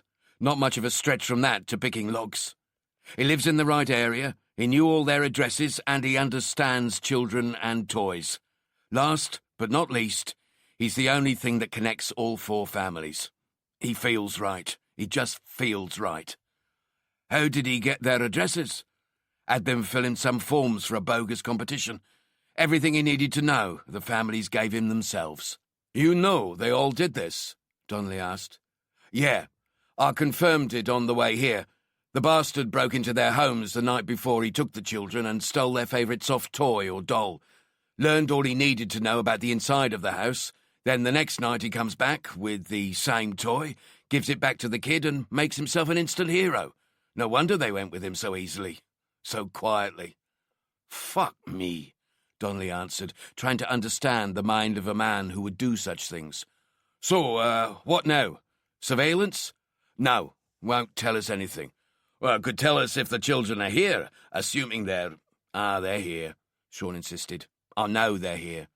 "Maybe he keeps them somewhere else," Donnelly suggested, "just in case anyone comes sniffing around the shop. Maybe he lives somewhere else himself." "No," Sean told him. "Zukov checked the local retailer's register. The same man who owns the shop is shown as owning and living in the residential property above it. Douglas Allen, male, white, 58 years old. He's our man." "But why?" Donnelly asked. "Why take these children if he's no paedophile or child peddler?" "That's what I intend to ask him," Sean told him while looking in the wing mirror of the car until he saw what he was waiting for. A mother entering the shop with her 2 young children. "That's what I intend to ask him right now." He tried to spring from the car, but a heavy arm from Donnelly stopped him. "Last time you took one of these psychos on alone, it didn't end too well, I seem to remember." This is different," Sean insisted. "All the same, I think I'll tag along with you." "No," Sean ordered. "I need to see him alone with the family. Now, once I've seen that, I'll call you straight away. I promise." Donnelly released his arm and sank back into the seat, resigned to Sean's intentions. Just don't push your luck, Governor, okay?" Sean looked him in the eyes for a brief moment. "Don't worry about me. I'll be fine." Donnelly's quiet reply was lost to him as he opened the door. "Aye, of course you will. Of course you will." Sean moved quickly along the pavement, clocking Sally and Zukov parked at the other end of the street. He reached the Rocking Horse and entered, scanning the shop without making eye contact with anybody. He wanted to get his bearings and settle his mind before engaging anyone in any way. He ignored the displays of ornate, traditional and clockwork toys and headed for a corner of the shop seemingly set aside for the more modern. Lego, Duplo, Airfix and even Action Man. There was a distinct lack of anything computer-based. Once he felt comfortable in his surroundings, Sean began to covertly look around the shop, his attention closing in on a short, stocky man dressed in grey flannel trousers with a maroon V-neck jumper pulled tight over a white shirt and red tie. The man had to be at least 55, with a small gut, but he looked nimble and strong, although Sean noticed he was stooping slightly. As he talked to the mother and her 2 young children, the shopkeeper maintained a constant smile, but his face wore a troubled expression, as if he was bearing some great burden. Sean knew what it was. "Douglas Allen," he spoke silently inside his mind. I've come to take you away, my friend. It's time to go. It's time to end this ugly game." He listened in to their conversation, watching every move Alan made, waiting for him to turn round and see him standing there, instinctively aware of who he was. But Alan was no Sebastian Gibran or John Conway, ready and willing to kill at the drop of a hat to save his own skin. This was an individual who was broken inside and confused about the world around him. Nevertheless, it was Sean's job to bring that world crashing down. "These are very popular," Alan told the tall, well-spoken woman who held on to her children as they tried to pull away from her. He held out a porcelain-faced doll in a lace dress. "I import them from Paris. They're handmade. Their faces painted by true craftsmen, so each has its own expression and personality." "A bit like a Cabbage Patch doll," the mother told him unwisely, wiping the thin smile from Alan's face. "Quite."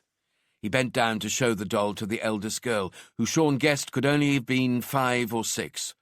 "And what do you think?" he asked her. "Do you like this dolly?" "I think she's beautiful," the little girl answered, her wide smile revealing perfect white milk teeth as her blue eyes sparkled with happiness. "Yes, she is, isn't she? Almost as beautiful as if she was alive. But who's this we have?" Alan asked, gently touching the small beige teddy bear, almost squashed flat through years of being held too tightly by the little girl. "That's Mr. Teddy," the mother answered for her with arching eyebrows. "Mr. Teddy goes everywhere." "Then he must be very special?" Alan asked. "Mr. Teddy's the most special," the little girl told him. "Of course he is. But I'd bet you'd like this doll," he suggested. "I'm not sure," the mother interceded. "It looks very expensive for a young child's toy." "You can't put a value on quality," Alan argued. "You can't compare these beautiful Parisian dolls to the cheap rubbish they mass-produce in Taiwan or China, I suppose it is now. These dolls were made to last a lifetime." "So long as they're never played with," the mother joked. But Alan wasn't laughing. "Please, Mummy," the little girl pleaded, tugging at her mother's coat. "Please, can you get her?" "No, darling," the mother insisted. "It's not even a toy. It's more like an ornament. Pick something you can play with. Look, they've got Lego over there." Yes, Alan agreed, carefully placing the doll back on its shelf. "We have some Lego. In fact, we're having a little competition at the moment. First prize is quite a collection of Lego, or you could always choose the doll as a prize." "Oh, Mummy! Mummy, I want to win the dolly!" the little girl chirped excitedly. Wait, the mother told her. "Fine. How do we enter? What do I have to do?" "Just fill in this form." Alan held out a piece of paper, but the mother stopped him. "I really don't have time to start filling in forms. I've kind of got my hands full here." "Of course, then please allow me to fill it in for you," he offered, hurrying behind the counter to retrieve a pen. He looked at Sean for the first time since he'd entered the shop. "I'll be with you in 1 moment, sir." Sean nodded, turning away to examine the Lego, allowing Alan to focus on the mother. "Now, if I could just take your name, Mrs.—" She barely paused before answering. "Mrs. Orwin? Kareen Orwin. And the names of your children?" "This is Anara," she told him, pointing to the older girl. "She's almost 6. And this is Lucy. She's still only 3. "And your address?" "Nassington Road, next to the Heath." "A beautiful street," he added. "Your husband must have a wonderful job." Her pride overcame her suspicions. "He works in the city." "A banker?" "No," she answered, keen to avoid the stigma of being associated with that profession. "He's a trader." "I can never work out the difference," Alan admitted with a smile before moving on. "And your telephone number, home number, will be fine." "Sure, it's 0207 151 3728. Do you want the email address too?" No, I'm not much of a one for email. I'm sure I'll be able to get hold of you if you win. Nassington Road's so close I could always drop it into you." "Well, always best to call first," the mother told him. "We're out and about a lot." "I'm sure you are, although I've never seen you in here before. Are you new to the area?" "No," she answered casually. "We lived here for a few years now." "And what a wonderful place to live," Alan replied, "although one always has to guard against break-ins in an area like this." "I'm sorry, I don't—" the mother began, a little confused. "A wealthy area such as this will always attract an unsavoury element, I'm afraid. It pays to have a good security system. Don't you agree?" "I suppose so. My husband takes care of all that. He's very security conscious. State-of-the-art this, state-of-the-art that. I can hardly step out of the bedroom without setting something off." "I see," he told her. "Well, has anything caught your eye today?" Well, we'll have a think about it and maybe pop back later," the mother told him, ignoring the 5-year-old tugging at her coat, trying to pull her in the direction of the Parisian doll. "Of course," he replied with a forced smile, opening the door for the tangled jumble of legs and arms that left the shop, looking like a single multi-limbed creature. "Have a nice day," he told them, closing the door on the mother's struggle and instantly turning to Sean. "Are you looking for anything in particular, sir?" Sean looked long and hard into the eyes for the first time. The eyes of Samuel Hargrave's killer and the abductor of at least 3 other young children. He made the effort to swallow his loathing and sorrow for the man, but he couldn't manage a smile as he looked into Alan's dead eyes, like the glass eyes of the dolls and figures that stared lifelessly down on their impending duel. He desperately wanted to arrest him without waiting another second, handcuff him to a radiator and run through the house looking for the missing children. But he needed to speak to Alan first, to be absolutely sure that this was the man he'd been searching for, to wash away any last lingering doubts at the end of an investigation that had been plagued by so many. "Not really," Sean told him. "I was just looking for something for the kids." "Boys or girls, sir?" "2 girls," Sean answered, instantly regretting bringing any truth about himself into the charade. 6 and 3. "Is it a special occasion?" "No, we've just moved into the area, and I was hoping to buy them a little housewarming present, you know." "Of course. Maybe you could tell me what sort of things they like." "Just normal girl stuff, dolls and dresses." "Perhaps these, then," Alan suggested, sweeping his hand to take in the porcelain-faced dolls. "I'm sure they would look quite at home in your girls' new bedrooms." "Maybe." Sean could tell Alan was trying hard to conceal his contempt at his lack of appreciation for the beautiful dolls. If this had been any other toy shop on any other day, he'd have bought his girls the dolls in a heartbeat. "What road did you say you'd moved into?" Alan changed the subject. "Cannon Place," Sean volunteered, using the name he'd memorized on the way from Mornington Crescent. "A beautiful street," Alan told him. "Very expensive nowadays, I would imagine." "I get a good bonus," Sean lied. "Ah, another banker." Sean just shrugged. "Seems the whole area's been overtaken by bankers and traders, whatever that is. East European, most of them." "Is that a bad thing?" Sean asked. "No, except it drives the house prices to levels that no normal people, no normal families can afford." "Well, that's good for you," Sean told him, looking around the shop as if he was admiring its potential value, taking in the door behind the counter that he assumed would lead upstairs to the rest of the house. "If you own this place." "I do," Alan almost snapped at him. "I've lived here for years." "Then you know the area well?" "Of course." "And what about Highgate and Primrose Hill? Mornington Crescent?" "Well," Alan staggered a little, his lifeless eyes narrowing with fear and suspicion. "I know them a little, but Hampstead is my home." Sean let the oppression hang in the air before speaking again. "Well, I'd better get going. Give the nanny a break from the kids." "The nanny?" "Yeah," Sean told him casually. "My wife's at the gym and then lunch with her friends and then no doubt a bit of shopping. You know how women are."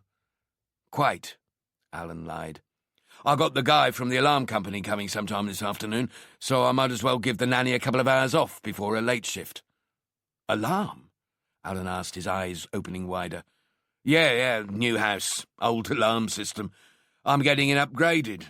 Can't be too careful. Like I heard you telling that woman who was just in here. Areas like Hampstead can be targets. Should be sorted in a few days." "Indeed. So, anyway, I was wondering if you have any electronic games, computer games, that sort of thing. Something to keep the kids busy, not to mention quiet." "Computer games?" Yeah, anything, so long as it means I don't have to play with them. Alan cleared his throat before speaking. No, I'm afraid I wouldn't have anything like that. Perhaps you'd like to bring your girls to the shop so they can choose for themselves. It's always a pleasure to meet young children. You could bring them this afternoon, after your alarm man's been. I'll still be open. Maybe. And while you're here, perhaps you'd like to enter our competition. Or what do I win? I would let your children choose the prize for themselves. Which children? Well, your children, of course. But what about the other children? Don't they get to choose? I don't understand. If you're referring to the other children who enter the competition, then of course they get to. That's not what I mean. Sean stopped him, slipping his warrant card from his coat pocket and letting it fall open for Alan to see. Detective Inspector Corrigan, Special Investigations Unit, Metropolitan Police. I don't understand. You said you were a banker. You understand, Mr. Allen. Douglas Allen. That is your name, isn't it? Sean watched as Alan took a couple of steps backwards. There's nowhere to go, Douglas. It's over. I know you took them. No, I don't know what you're talking about. That's not true, Douglas. We both know that's not true. I need to make sure the children are all right. I need to see if you've hurt them. I would never hurt them, Alan told him, glancing from side to side, as if an escape route might suddenly open up for him. I wanted to protect them, to give them a better life. It's God's will. Jesus Christ, Sean accused him. You did this because you thought God told you to? You did this in the name of God? Let the little children come to me, and do not hinder them, he breathlessly tried to explain, for the kingdom of heaven belongs to such as these. Sean realized Alan was slipping away from him, slipping away from any grasp on reality. The killer and taker of children. The man who great swathes of the population would now want executed. The man the media would accuse of being a paedophile. The man whose fellow prison inmates would go to great lengths to try and to maim and kill, was nothing more than a broken-down, lonely, aging man who thought he'd heard the voice of God. Where are they? Sean demanded, not expecting an answer, his eyes drifting towards the door behind the counter. They're here, aren't they? Through that door? Alan's downcast eyes, the utter defeat in his posture, told Sean everything he needed to know. He moved to the door, his heart rate beginning to rise with expectation and the sense of victory, when suddenly the shop door flew open, the frame filled by a familiar sight. Everything all right in here? Donnelly asked. Sean looked from Donnelly to the broken figure standing by the counter. Stay with him. And the children? Upstairs, Sean told him. Are they all right? Donnelly asked, trying to work out what could have happened between the two men before he arrived. I don't know, Sean answered without emotion, confusing Donnelly all the more. Do you want me to check it out? No, Sean insisted. I'll go. He walked past Alan, who was sliding to the floor, eyes staring straight ahead, fixed on the rows of porcelain-faced dolls, as the tears ran down his cheeks. Arrest him for abduction and murder. One thing, Alan suddenly blurted out. Just one thing. How did you find me? How did you know it was me? God brought me here, Sean told him without really knowing why. Your God brought me here. For a moment he thought he saw a burning light of hatred in Alan's eyes as he hurried past him and behind the counter to the door. He turned the large metal key and the door opened outwards, the scent of the house beyond unexpectedly rushing him, making him step backwards before he caught himself and pushed forward, through the porthole into the other part of Alan's life. Sean could see there was a door immediately on his right and a short flight of stairs with another door at the top. He turned the handle on the door to his right and pushed it wide open, the small windows inside providing enough light for him to see clearly as he stepped just inside the doorway. Anything? Donnelly called after him. Looks like an office, Sean answered, as he unknowingly surveyed the desk where only days ago Alan had laid out the body of Samuel Hargrave. We'll search it properly later, but right now I need to find these children. Wait here. You're the boss. Donnelly told him as Sean leapt up the stairs to the other door. Images of Samuel Hargrave in the cemetery and the mortuary filled Sean's mind and mingled with the memories of other scenes he'd witnessed where children had been the victims. Was that what waited for him on the other side of the door? He forced the fear deep inside himself and moved on, turning the key and pushing the door open. The atmosphere beyond was starkly different to the quaint charm of the shop below.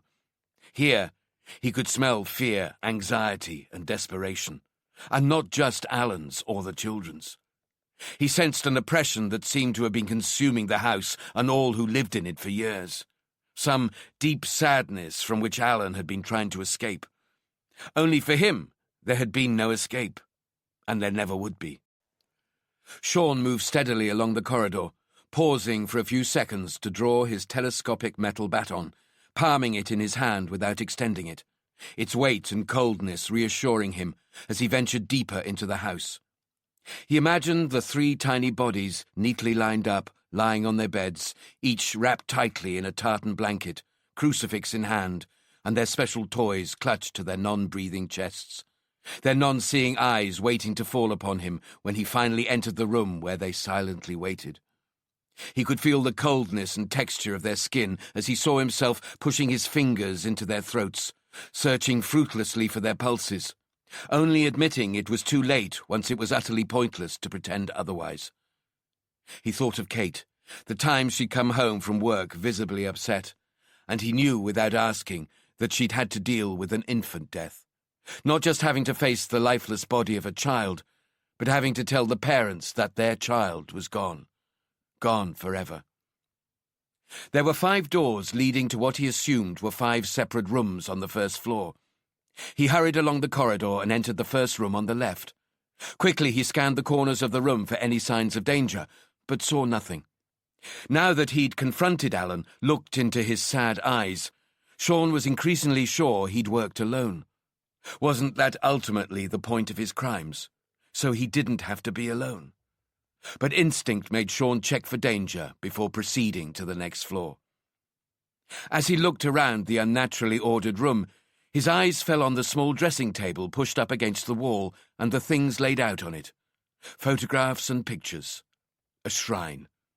A place where Alan could worship the woman who'd appeared in all the photographs, and the god whose son hung on the crucifix nailed to the wall.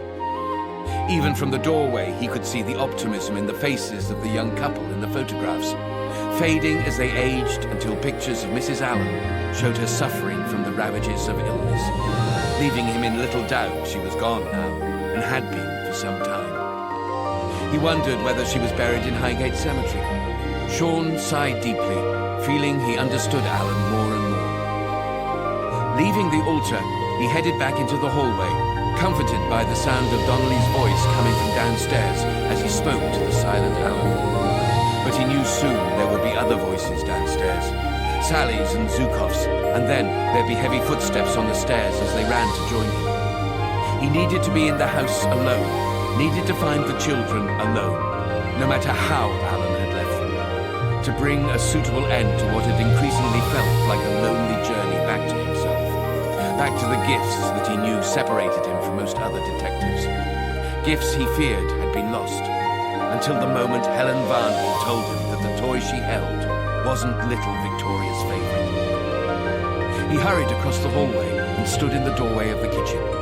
It looked as if it had been frozen in time, a reminder of the kitchen his mother had seemed to permanently inhabit in the council house he grew up in. Only this was far more ordered. At least that's how Alan had tried to keep it. But there were signs he was struggling to maintain the illusion. The tea towels were neatly folded and hanging from the oven, but Sean could see that they were filthy. Glasses had been placed back on the shelves, but looked stained and greasy, and the fruit that filled the bowl in the centre of the kitchen table was beginning to rot. Clearly Alan had been descending into a world of denial and fantasy for some time. In the sink, Sean could see the evidence of more than one meal having been prepared and eaten. Dirty plates piled up with cups, pots, pans, and even used glasses. The last meals of the children? In Alan's collapsing mind, had he felt it was the kind thing to do? Feed them before he killed them? Prepared to end their lives but not prepared to see them suffer in life. Sean feared the worst as he walked back into the hall without having set foot in the kitchen. He didn't have time to dwell. As much as his dark instinct wanted to move slowly through the house, examining every aspect of Alan's life, absorbing his very existence, he couldn't, not while the children were still to be found. He checked the other first-floor rooms as quickly as he could. Alan's bedroom was next. The curtains were drawn, and the stale smell told him the windows hadn't been opened in a while. He entered the room and opened the curtains, but the light revealed no tiny bodies. Sean exhaled with relief before glancing around one last time and heading back into the hallway and across to the bathroom. The towels were folded neatly, but foul-smelling, the laundry basket overflowing. He noticed something else, too, next to the bath, almost hidden amongst the things an adult would need. He saw children's bath soaps and lotion, flannels and sponges. The thought of Alan washing the children, even just watching them bathe, made him shudder. His eyes moved to the sink, instantly finding what he was looking for. 3 little coloured toothbrushes nestling in a filthy glass, along with toothpaste for milk teeth. There was no doubting it. The children had at the very least been kept here. But where were they now? Still, he hadn't heard any sound coming from the rooms he'd searched, or from above. The dead make no noise. Leaving the bathroom behind, he headed for the last of the first-floor rooms, his pace increasing. As soon as he entered the final room on the floor, he knew it was evidentially the most important. "Fuck me," he whispered as his eyes came to rest on a large desk that was being used as a workbench.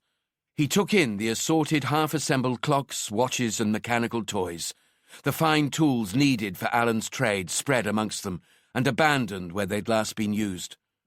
Without entering, he scanned every surface until he found what he was looking for, all but hidden under the clockwork toys. Disembodied locks, 3 or 4 of them, dissected as if they'd undergone a mechanical autopsy. Jesus Christ, what was going through your mind? He walked away from the room to resume his search. Somewhere in the house the children waited for him, and there was only one place they could possibly be. For a split second he was tempted to run up the stairs, shouting, "Police! Police!" But it didn't feel right somehow. If the children were alive, it would be best not to terrify them more than they already were by charging around shouting. And if they were already dead? If he was too late? He didn't want to hurtle into a room and immediately be confronted by his worst nightmare. All he could do was silently pray as he climbed the stairs to the top of the house, pushing himself forward as fast as he dared. When he reached the landing, he could see there were only 2 doors leading off it, both closed. But he could see no locks or even keyholes, so either they were unlocked or they were locked from the other side. Alan hadn't kept the children as prisoners in one of these rooms. They'd been allowed to roam the upper section of the house. He'd wanted them to treat his house as their new home, to come and go between rooms as they pleased, so long as they didn't come down to the shop, so long as they remained quiet, a secret. But what if they hadn't remained silent? What would he have done to them if they threatened to reveal their existence? Sean pushed the questions away and turned the handle of the first door. Bright sunlight flooded through the windows inside, spilling onto the landing as he slowly swung the door open. He peered inside, holding his breath and squinting against the light that made his eyes slightly watery, blinking them clear until he could see the room in front of him and everything in it. Empty. The room was empty, except for some simple ivory-coloured furniture and 2 single beds, both with wooden headboards, one still immaculately made, with a porcelain-faced doll lying on the pillow, while the other had clearly been slept in and remained unmade. As he grew used to the brightness, he could see the entire room had been lovingly prepared for the use of children, with clouds and rainbows, stars and moons covering the walls. Mobiles with unicorns, lions and birds hung from the ceiling, their intricate shadows gently dancing on the walls and floors. Some old-fashioned toys, a spinning top, clockwork train and a jack-in-a-box lay in the middle of the room, played with before being abandoned. Others looked on from the shelves of the seemingly idyllic children's bedroom, but no amount of toys and furnishings could hide the atmosphere of fear Sean sensed in the room. stained deep into the walls. He shivered at the prospect of what may have happened in this place. The lack of any signs of violent struggle doing nothing to ease his fears as he remembered Samuel Hargrave's barely touched body. He only had one more room to check. Sean crossed the landing, resting his hand on the door handle, taking several deep breaths before almost reluctantly turning the knob and opening the door by no more than an inch, waiting for the scent of death to give him fair warning of what he was about to see. But he could smell no such thing. He began to push the door open slowly, confused by the lack of sunshine. This room was in semi-darkness, telling him the curtains or blinds were still drawn and no lights had been turned on. He took it as a bad sign and braced himself for what he would find, filling his lungs so he'd have something to exhale when his eyes fell upon the scene of horror. When the door was finally open, he peered inside, trying to adjust his eyes to the dimness. The main body of the room was around to his left. All he could see from the doorway was the wall to his right. As he walked further into the room, the scent of children, of living children, washed over him, increasing the rate of his already thundering heart, his heart that was suddenly full of hope. He rounded the door and looked into the twilight, wondering if his eyes were playing tricks on him, as he looked down at the floor, where 3 small figures sat silently facing each other. They looked up at him, neither smiling or crying, just staring expressionless, eyes wide open with wariness. The faces from the photographs he'd first seen pinned to the missing persons reports, what seemed like a lifetime ago. And yet, here they were, real, living children. Instinctively, he stepped towards them, but sensing they were ready to scurry away like frightened mice, he froze where he was. He almost reached for his warrant card before realizing it would be a futile act, showing children something they would neither recognize or understand. Finally, he opted simply to speak, crouching down low to appear as unthreatening as possible, slowly stretching out his upturned palm.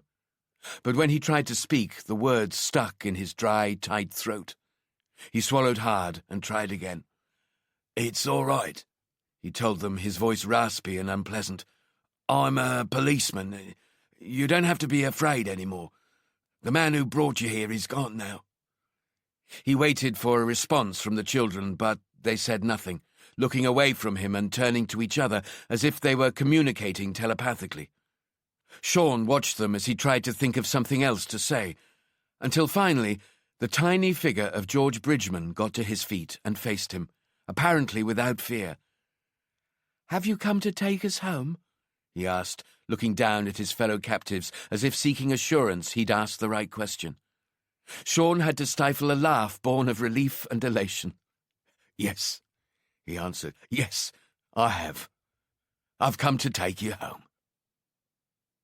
Sean stood to the side of the elevated desks that were the focal point of the custody suite at Kentish Town Police Station. 2 uniformed sergeants surveyed all they controlled from on high, behind the huge booking-in desk with its built-in computers. Oblivious to the hustle and bustle going on around him, Sean read each page of Douglas Allen's custody record, focusing on the summary of the mental health team's findings. Already he could foresee a plea of not guilty on the grounds of diminished responsibility due to mental illness. "Why didn't you just take the damn pills?" Sean asked out loud. "You could have saved a lot of people a lot of pain. Yourself, too." A brash voice snapped at him back to the real world. "Talking to yourself again?" barked Donnelly. "First sign of madness, apparently. Speaking of which, the search team's found a shitload of drugs in the house. As in medicinal drugs, not the fun stuff. Nothing I'm particularly familiar with, so I ran a few of the names past the local police surgeon. It appears they're for the treatment of depression and schizophrenia." Sean didn't mention he'd already seen the drugs during his hunt for the children. Instead, he handed the custody record to Donnelly. "There's an entry in here from the mental health team," he explained. "They've managed to speak to Alan's GP, or should I say GPs. He swapped whenever he got one who told him what he didn't want to hear. And they all say he has treatable depression with schizophrenic overtones, also treatable, but only if he took his medication. Which he wasn't doing," Donnelly finished for him. "He was home alone, Sean continued. He didn't have anyone to make sure he took the drugs, so he stopped taking them, preferring to listen to the voices in his head. Same fucking sad story we've seen before, and we'll see again. Care in the community, Donnelly spat. You got to fucking love it. Sean felt the phone vibrating before he heard it, pulling it from his inside jacket pocket and checking the caller ID. Anonymous. Not unusual on a detective's phone, but always a cause for concern. He answered it anyway. Sean Corrigan? Detective Inspector Corrigan, Addis's voice leaked from the phone. I hear congratulations are in order. Sir? Although I seem to recall dismissing you from this investigation, you did, but I remembered something I felt was crucial and that needed to be acted on immediately. Turned out that something was right. He waited for the response. You're sure he's our man? Addis eventually asked.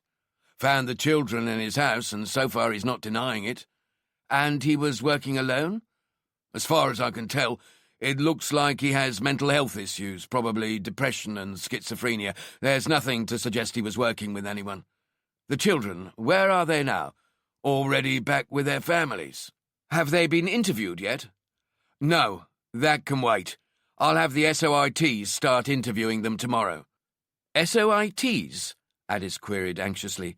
The fact Sean wanted to use officers trained in sexual offences interview techniques giving him cause for concern. Do you think they've been sexually assaulted? No, Sean answered, but I want to be sure. Very well, Addis agreed. I want a full report on my desk by tomorrow morning. First thing. Isn't that for my replacement to do? Sean asked, hungry for his pound of flesh. I'm still waiting for them to arrive here at Kentish Town so they can take over. Don't play games with me, Inspector, Addis warned. You know full well no one's on their way to take over anything. You've saved yourself, though only just. I have decided to leave you in your current position, for now. Your report, my desk, tomorrow, first thing. The line went dead. Problem? Donnelly asked. Nothing I can't handle. The door to the interview room opened and a head popped around the corner, searching for Sean. We're ready when you are, Inspector, the appointed duty solicitor announced, struggling to conceal his delight at landing such a high-profile case. Shall we?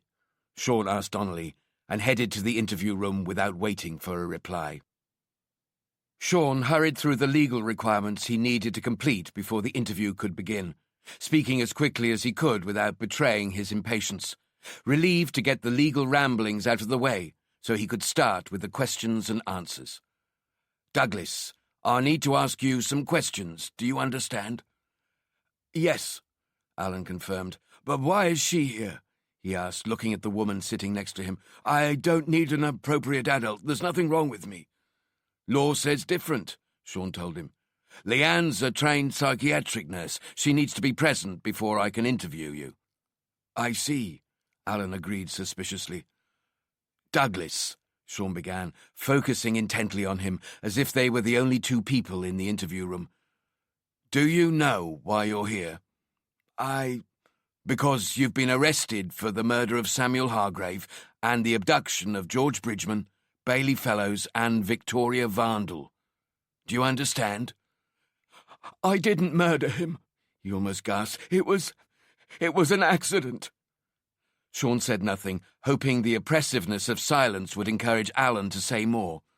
It worked. It's just he was making a lot of noise and I was afraid. Afraid of what? Sean asked gently. Afraid they would hear us. Who? His parents. This was when you were inside the boy's house, Samuel's house. Yes. So what did you do? I put my hand over his mouth. And? That's all, I swear. But you must have had to restrain him, hold his arms still. Yes, but otherwise he could have pulled your hand away. No, he couldn't have done that. Why not? If his hands were free. Because I was pressing... You were pressing what? Sean pushed him. You were pressing down on his mouth too hard? Excuse me, Inspector. Leanne Carey intervened. But do you think this style of questioning is appropriate, given Douglas's mental health issues? With the right treatment, he'll be fine, but the medication takes several weeks before it's up to speed. At this time, he's effectively untreated. Thank you, I read the custody record. Then maybe you could go a bit easier? And in the custody record, it says you've come to the decision he's fit to be interviewed. Well, that's true, but then maybe it would be better for all of us if you'd let me get on with it. Sean rebuked her, but then eased off. I'll bear in mind your suggestions. He turned back to Alan. So, Douglas, were you pressing down too hard so that not only was Samuel unable to call out, he couldn't breathe? I told you, Alan replied, more scared and panicked than angry. It was an accident. There's no such thing as an accident, Sean told him calmly but firmly. It's always someone's fault. If you hadn't been in the house trying to abduct the boy, you wouldn't have had to clamp your hands so tightly over his mouth that he couldn't breathe. And he'd be here today, alive. You killed him, Douglas. Whether you like it or not, you killed him. No! No! Alan raised his voice, tears welling in his eyes. It was an accident. Why won't you believe me? Because we call those sort of accidents murder, Sean told him. At the very least, manslaughter, although in this case, child slaughter would seem more fitting. Inspector, please, Leanne appealed to him. Okay, Sean relented. Let me ask you something simple, Douglas. Why did you take them? Why did you take these children? To give them a better life, better than the life they had. These were children from privileged backgrounds, wealthy parents, beautiful houses, good schools, exclusive areas of London. What could you give them that would make their lives better? Love, Alan answered without hesitation. I could give them love. Their parents didn't care, not really. Nannies, au pairs, childminders, toys to keep them quiet, computer games to keep them distracted. Their parents would do anything for them except spend time with them, nurture them and love them. They didn't deserve children. Iris and I tried for years, but the Lord never saw fit to bless us with a child, even though we would have given it all the love in the world. Iris? Sean asked. Your wife? She died, Alan told him what he already knew, more than 2 years ago. Cancer. She deserved better. We deserved better. I only took the children who I could see weren't loved, and I would have loved them. Loved them as if they were our own. Must have made you pretty angry, seeing these parents with beautiful children blessed by God when they didn't deserve to be, while he left you with nothing. No children and your wife taken from you. Not angry. Determined. Determined to save the children from a loveless childhood. That wasn't for you to decide, Sean snapped at him. That wasn't your judgment to make. Not my judgment, Alan agreed. God's. It was God's judgment. He blessed them with children, and they forsook his blessing. They ignored and took for granted the gift of all gifts they had been given. God passed his judgment on them and gave me the strength and guidance to do his work. To take the children? Sean asked. You're telling me that God told you to take the children? The Lord is my shepherd. And how did he tell you to do these things? He spoke to me.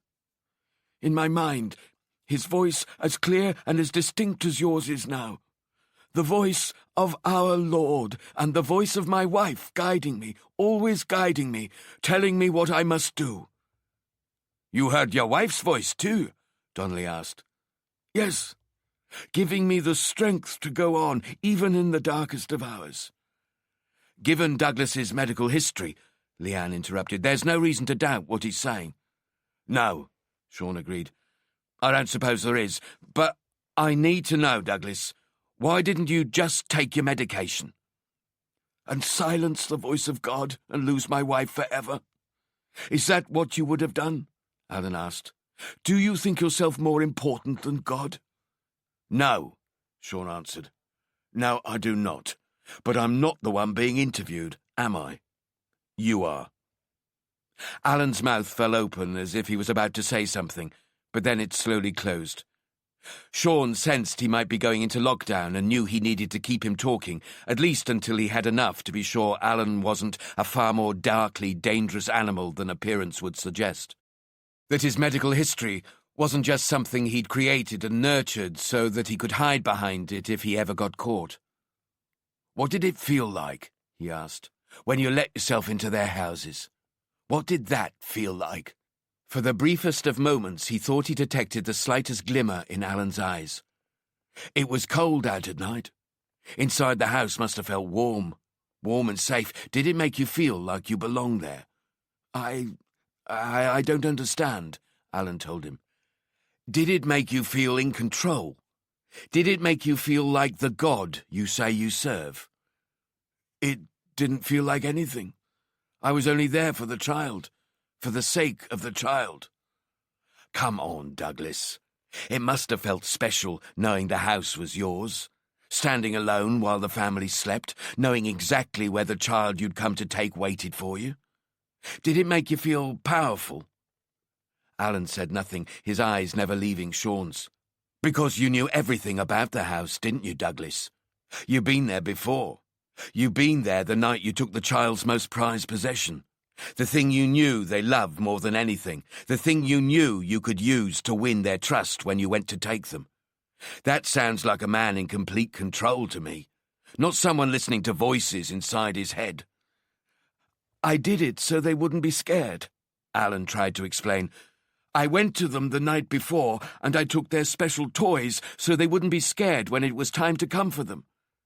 I didn't want them to be afraid, that's all. I couldn't stand it when they were afraid. They looked so alone." "And when you were alone with them, what did you do to them? When you stood next to their beds in the middle of the night? Did you touch them? Did your hands slide under their blankets and touch them?" "No, never. You're completely wrong. You just don't understand. I'd never hurt them. I'd never do anything like that. I just wanted to love them." "Love them? But when Samuel became too much trouble, you killed him." "I told you, that was an accident." "What about the others, Douglas? What were you going to do when they became too much trouble? Were you going to kill them as well?" No, Alan spluttered, burying his head in his hands. "Get rid of them like the rubbish they were?" "No. I just did what the voices told me to do. I just did what the Lord told me to do, what Iris said I should do. They would never tell me to harm the children." "There are no voices in your head," Sean accused, his voice rising. "No one's telling you what to do. You took the children because you wanted to. You killed Samuel Hargrave because you wanted to, because it made you feel good." "No," Alan fought back. "It tore me apart. The guilt was unbearable." "Inspector," the solicitor interrupted, "I have to point out that, given my client's medical history, it is entirely possible, even probable, that he has been hearing voices telling him what to do. If his medical background's real, if it's not something he's created to hide behind. Manslaughter on the grounds of diminished responsibility sounds a lot better than murder, doesn't it, Douglas?" "I didn't murder anyone, I swear." "You murdered Samuel Hargrave, and it was only a matter of time before you murdered the other children as well." "That's a lie." "One by one, you'd have taken them from the room you kept them in, and you'd have— No! You'd have pressed your hand over their mouths and held them— No! Stop this! Held them until they weren't struggling anymore. No! And then you'd have taken them to some place and left them for us to find. Some place you thought was special. Some place where leaving them made you feel less like the cold-blooded murderer of children you are." "No!" Alan shouted, tears, mucus and saliva mixing together and making his face shiny and wet. "No! No!" "I think that's enough." Leanne stepped in, but Sean was finished anyway. "All right," he told Alan, his voice calm and normal again. "All right, Douglas.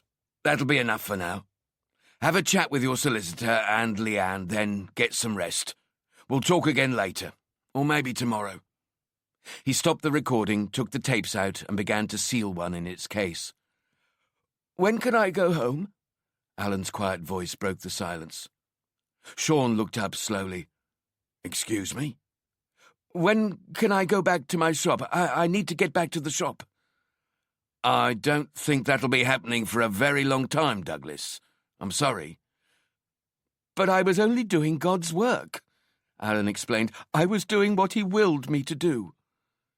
Sean sighed deeply before answering, remembering the pitiful sight of Samuel Hargrave in the mortuary, his tiny broken body clutching his favourite soft toy, trying to equate that terrible scene with the shadow of a man who sat in front of him now. "It wasn't God's work, Douglas," he told him, "and it wasn't God's will either. One day I hope you can see that. I really do." He gathered his files and the tapes and stood to leave, looking from Leanne to the solicitor. "Take as long as you need. Just let the jailer know when you're done." He left the room as quickly as he'd arrived, Donnelly trailing in his wake. They stopped at the oversized custody suite desk to book the master tape in as evidence. "Well, you certainly went for him," said Donnelly accusingly. "I had to know," Sean told him. "I had to know for sure." "Know what?" "Whether he would have killed the other children, eventually." "I see," Donnelly replied. "So, what do you want to do now?" "Let's see how the search teams and forensics get on. Let him rest. We'll interview him again tomorrow in more detail, see if he can remember the when, where, and how stuff. And then? Talk to the CPS, see what they want to do. It's their decision." "Fine," Donnelly agreed.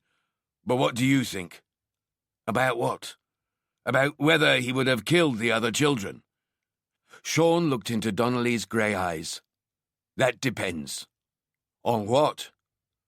"On what God told him to do," Sean answered, his face serious and still. "But then you might say it was God who saved them, in the end." "God?" Donnelly questioned. "I thought it was you who saved them." "Whatever," Sean said, continuing to log the tape. "None of that really matters now. The main thing is, this show's over. For now, at least."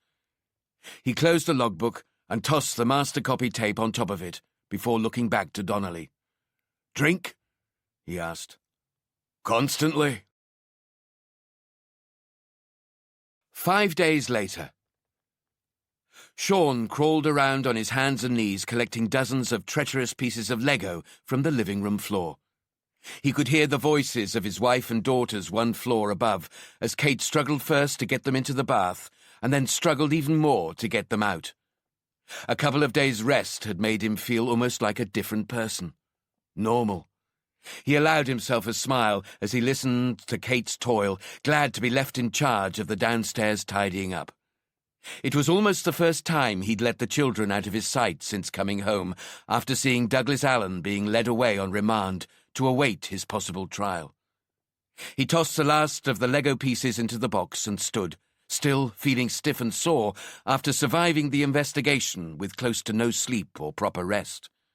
At least he still had another couple of days off before going back to work. When and what the next case would be, God alone knew the answer. He made his way to the kitchen and poured himself and Kate a glass of inexpensive Chianti, sitting contentedly at the dining table to wait for her to reappear, before he got on with cooking dinner, something he hadn't done in quite a while. He hoped the distraction would stop his mind from wandering back to Douglas Allen and all the others before him.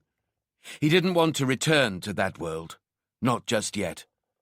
Kate had pushed him for details about the investigation, but as usual he'd kept it vague, even more so than usual. No details. Kate's hurried footsteps down the stairs broke his tranquility and warned him something was wrong.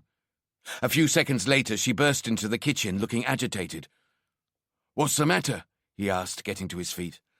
"I can't find Louise's froggy." Sean knew his daughter wouldn't sleep without the floppy green toy she'd had since birth. "Well, what do you mean you can't find it?"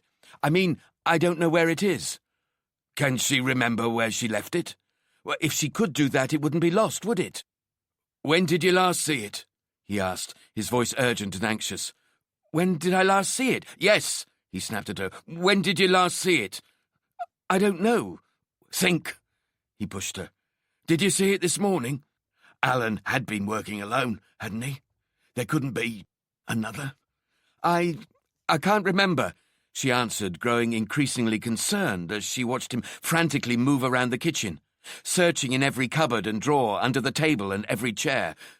I haven't seen it today, he told her over her shoulder. If I had, I would have remembered.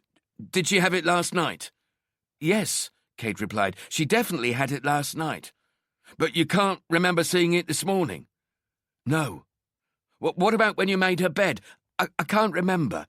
But I thought you always put it on her pillow. Not always. Sometimes she keeps it with her. What's this about, Sean? You're beginning to scare me. Like you said, she won't go to sleep without it. No. Something else. There's something else you're not telling me.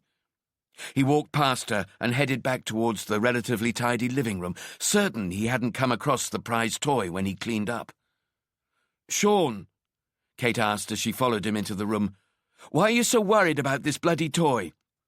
"I'm not," he lied. "Just help me find it. Please." She shook her head, and without another word began to help him search the room. Sean pulled toys from the shelves and dropped them onto the floor, emptying out boxes of Duplo and anything else that could be concealing the thing he desperately searched for. His eyes fell upon the sofa the children had not long ago been curled up on, watching cartoons before bath and bed. He grabbed handfuls of loose cushions and threw them aside, pulling off the covering blanket they used to try and preserve the sofa covers, and hurling it to the side until only the main cushions remained.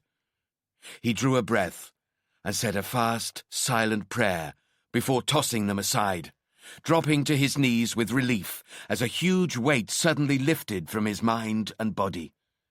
He held the small green frog in both hands, breathing out and smiling slightly as he stared into its stitched eyes. "Jesus Christ, Sean," Kate asked. "What's the matter with you?" "Nothing," he replied, never looking away from the toy. "Nothing at all." You've been listening to The Toy Taker by Luke Delaney, read by Robin Bowerman for Harper Audio.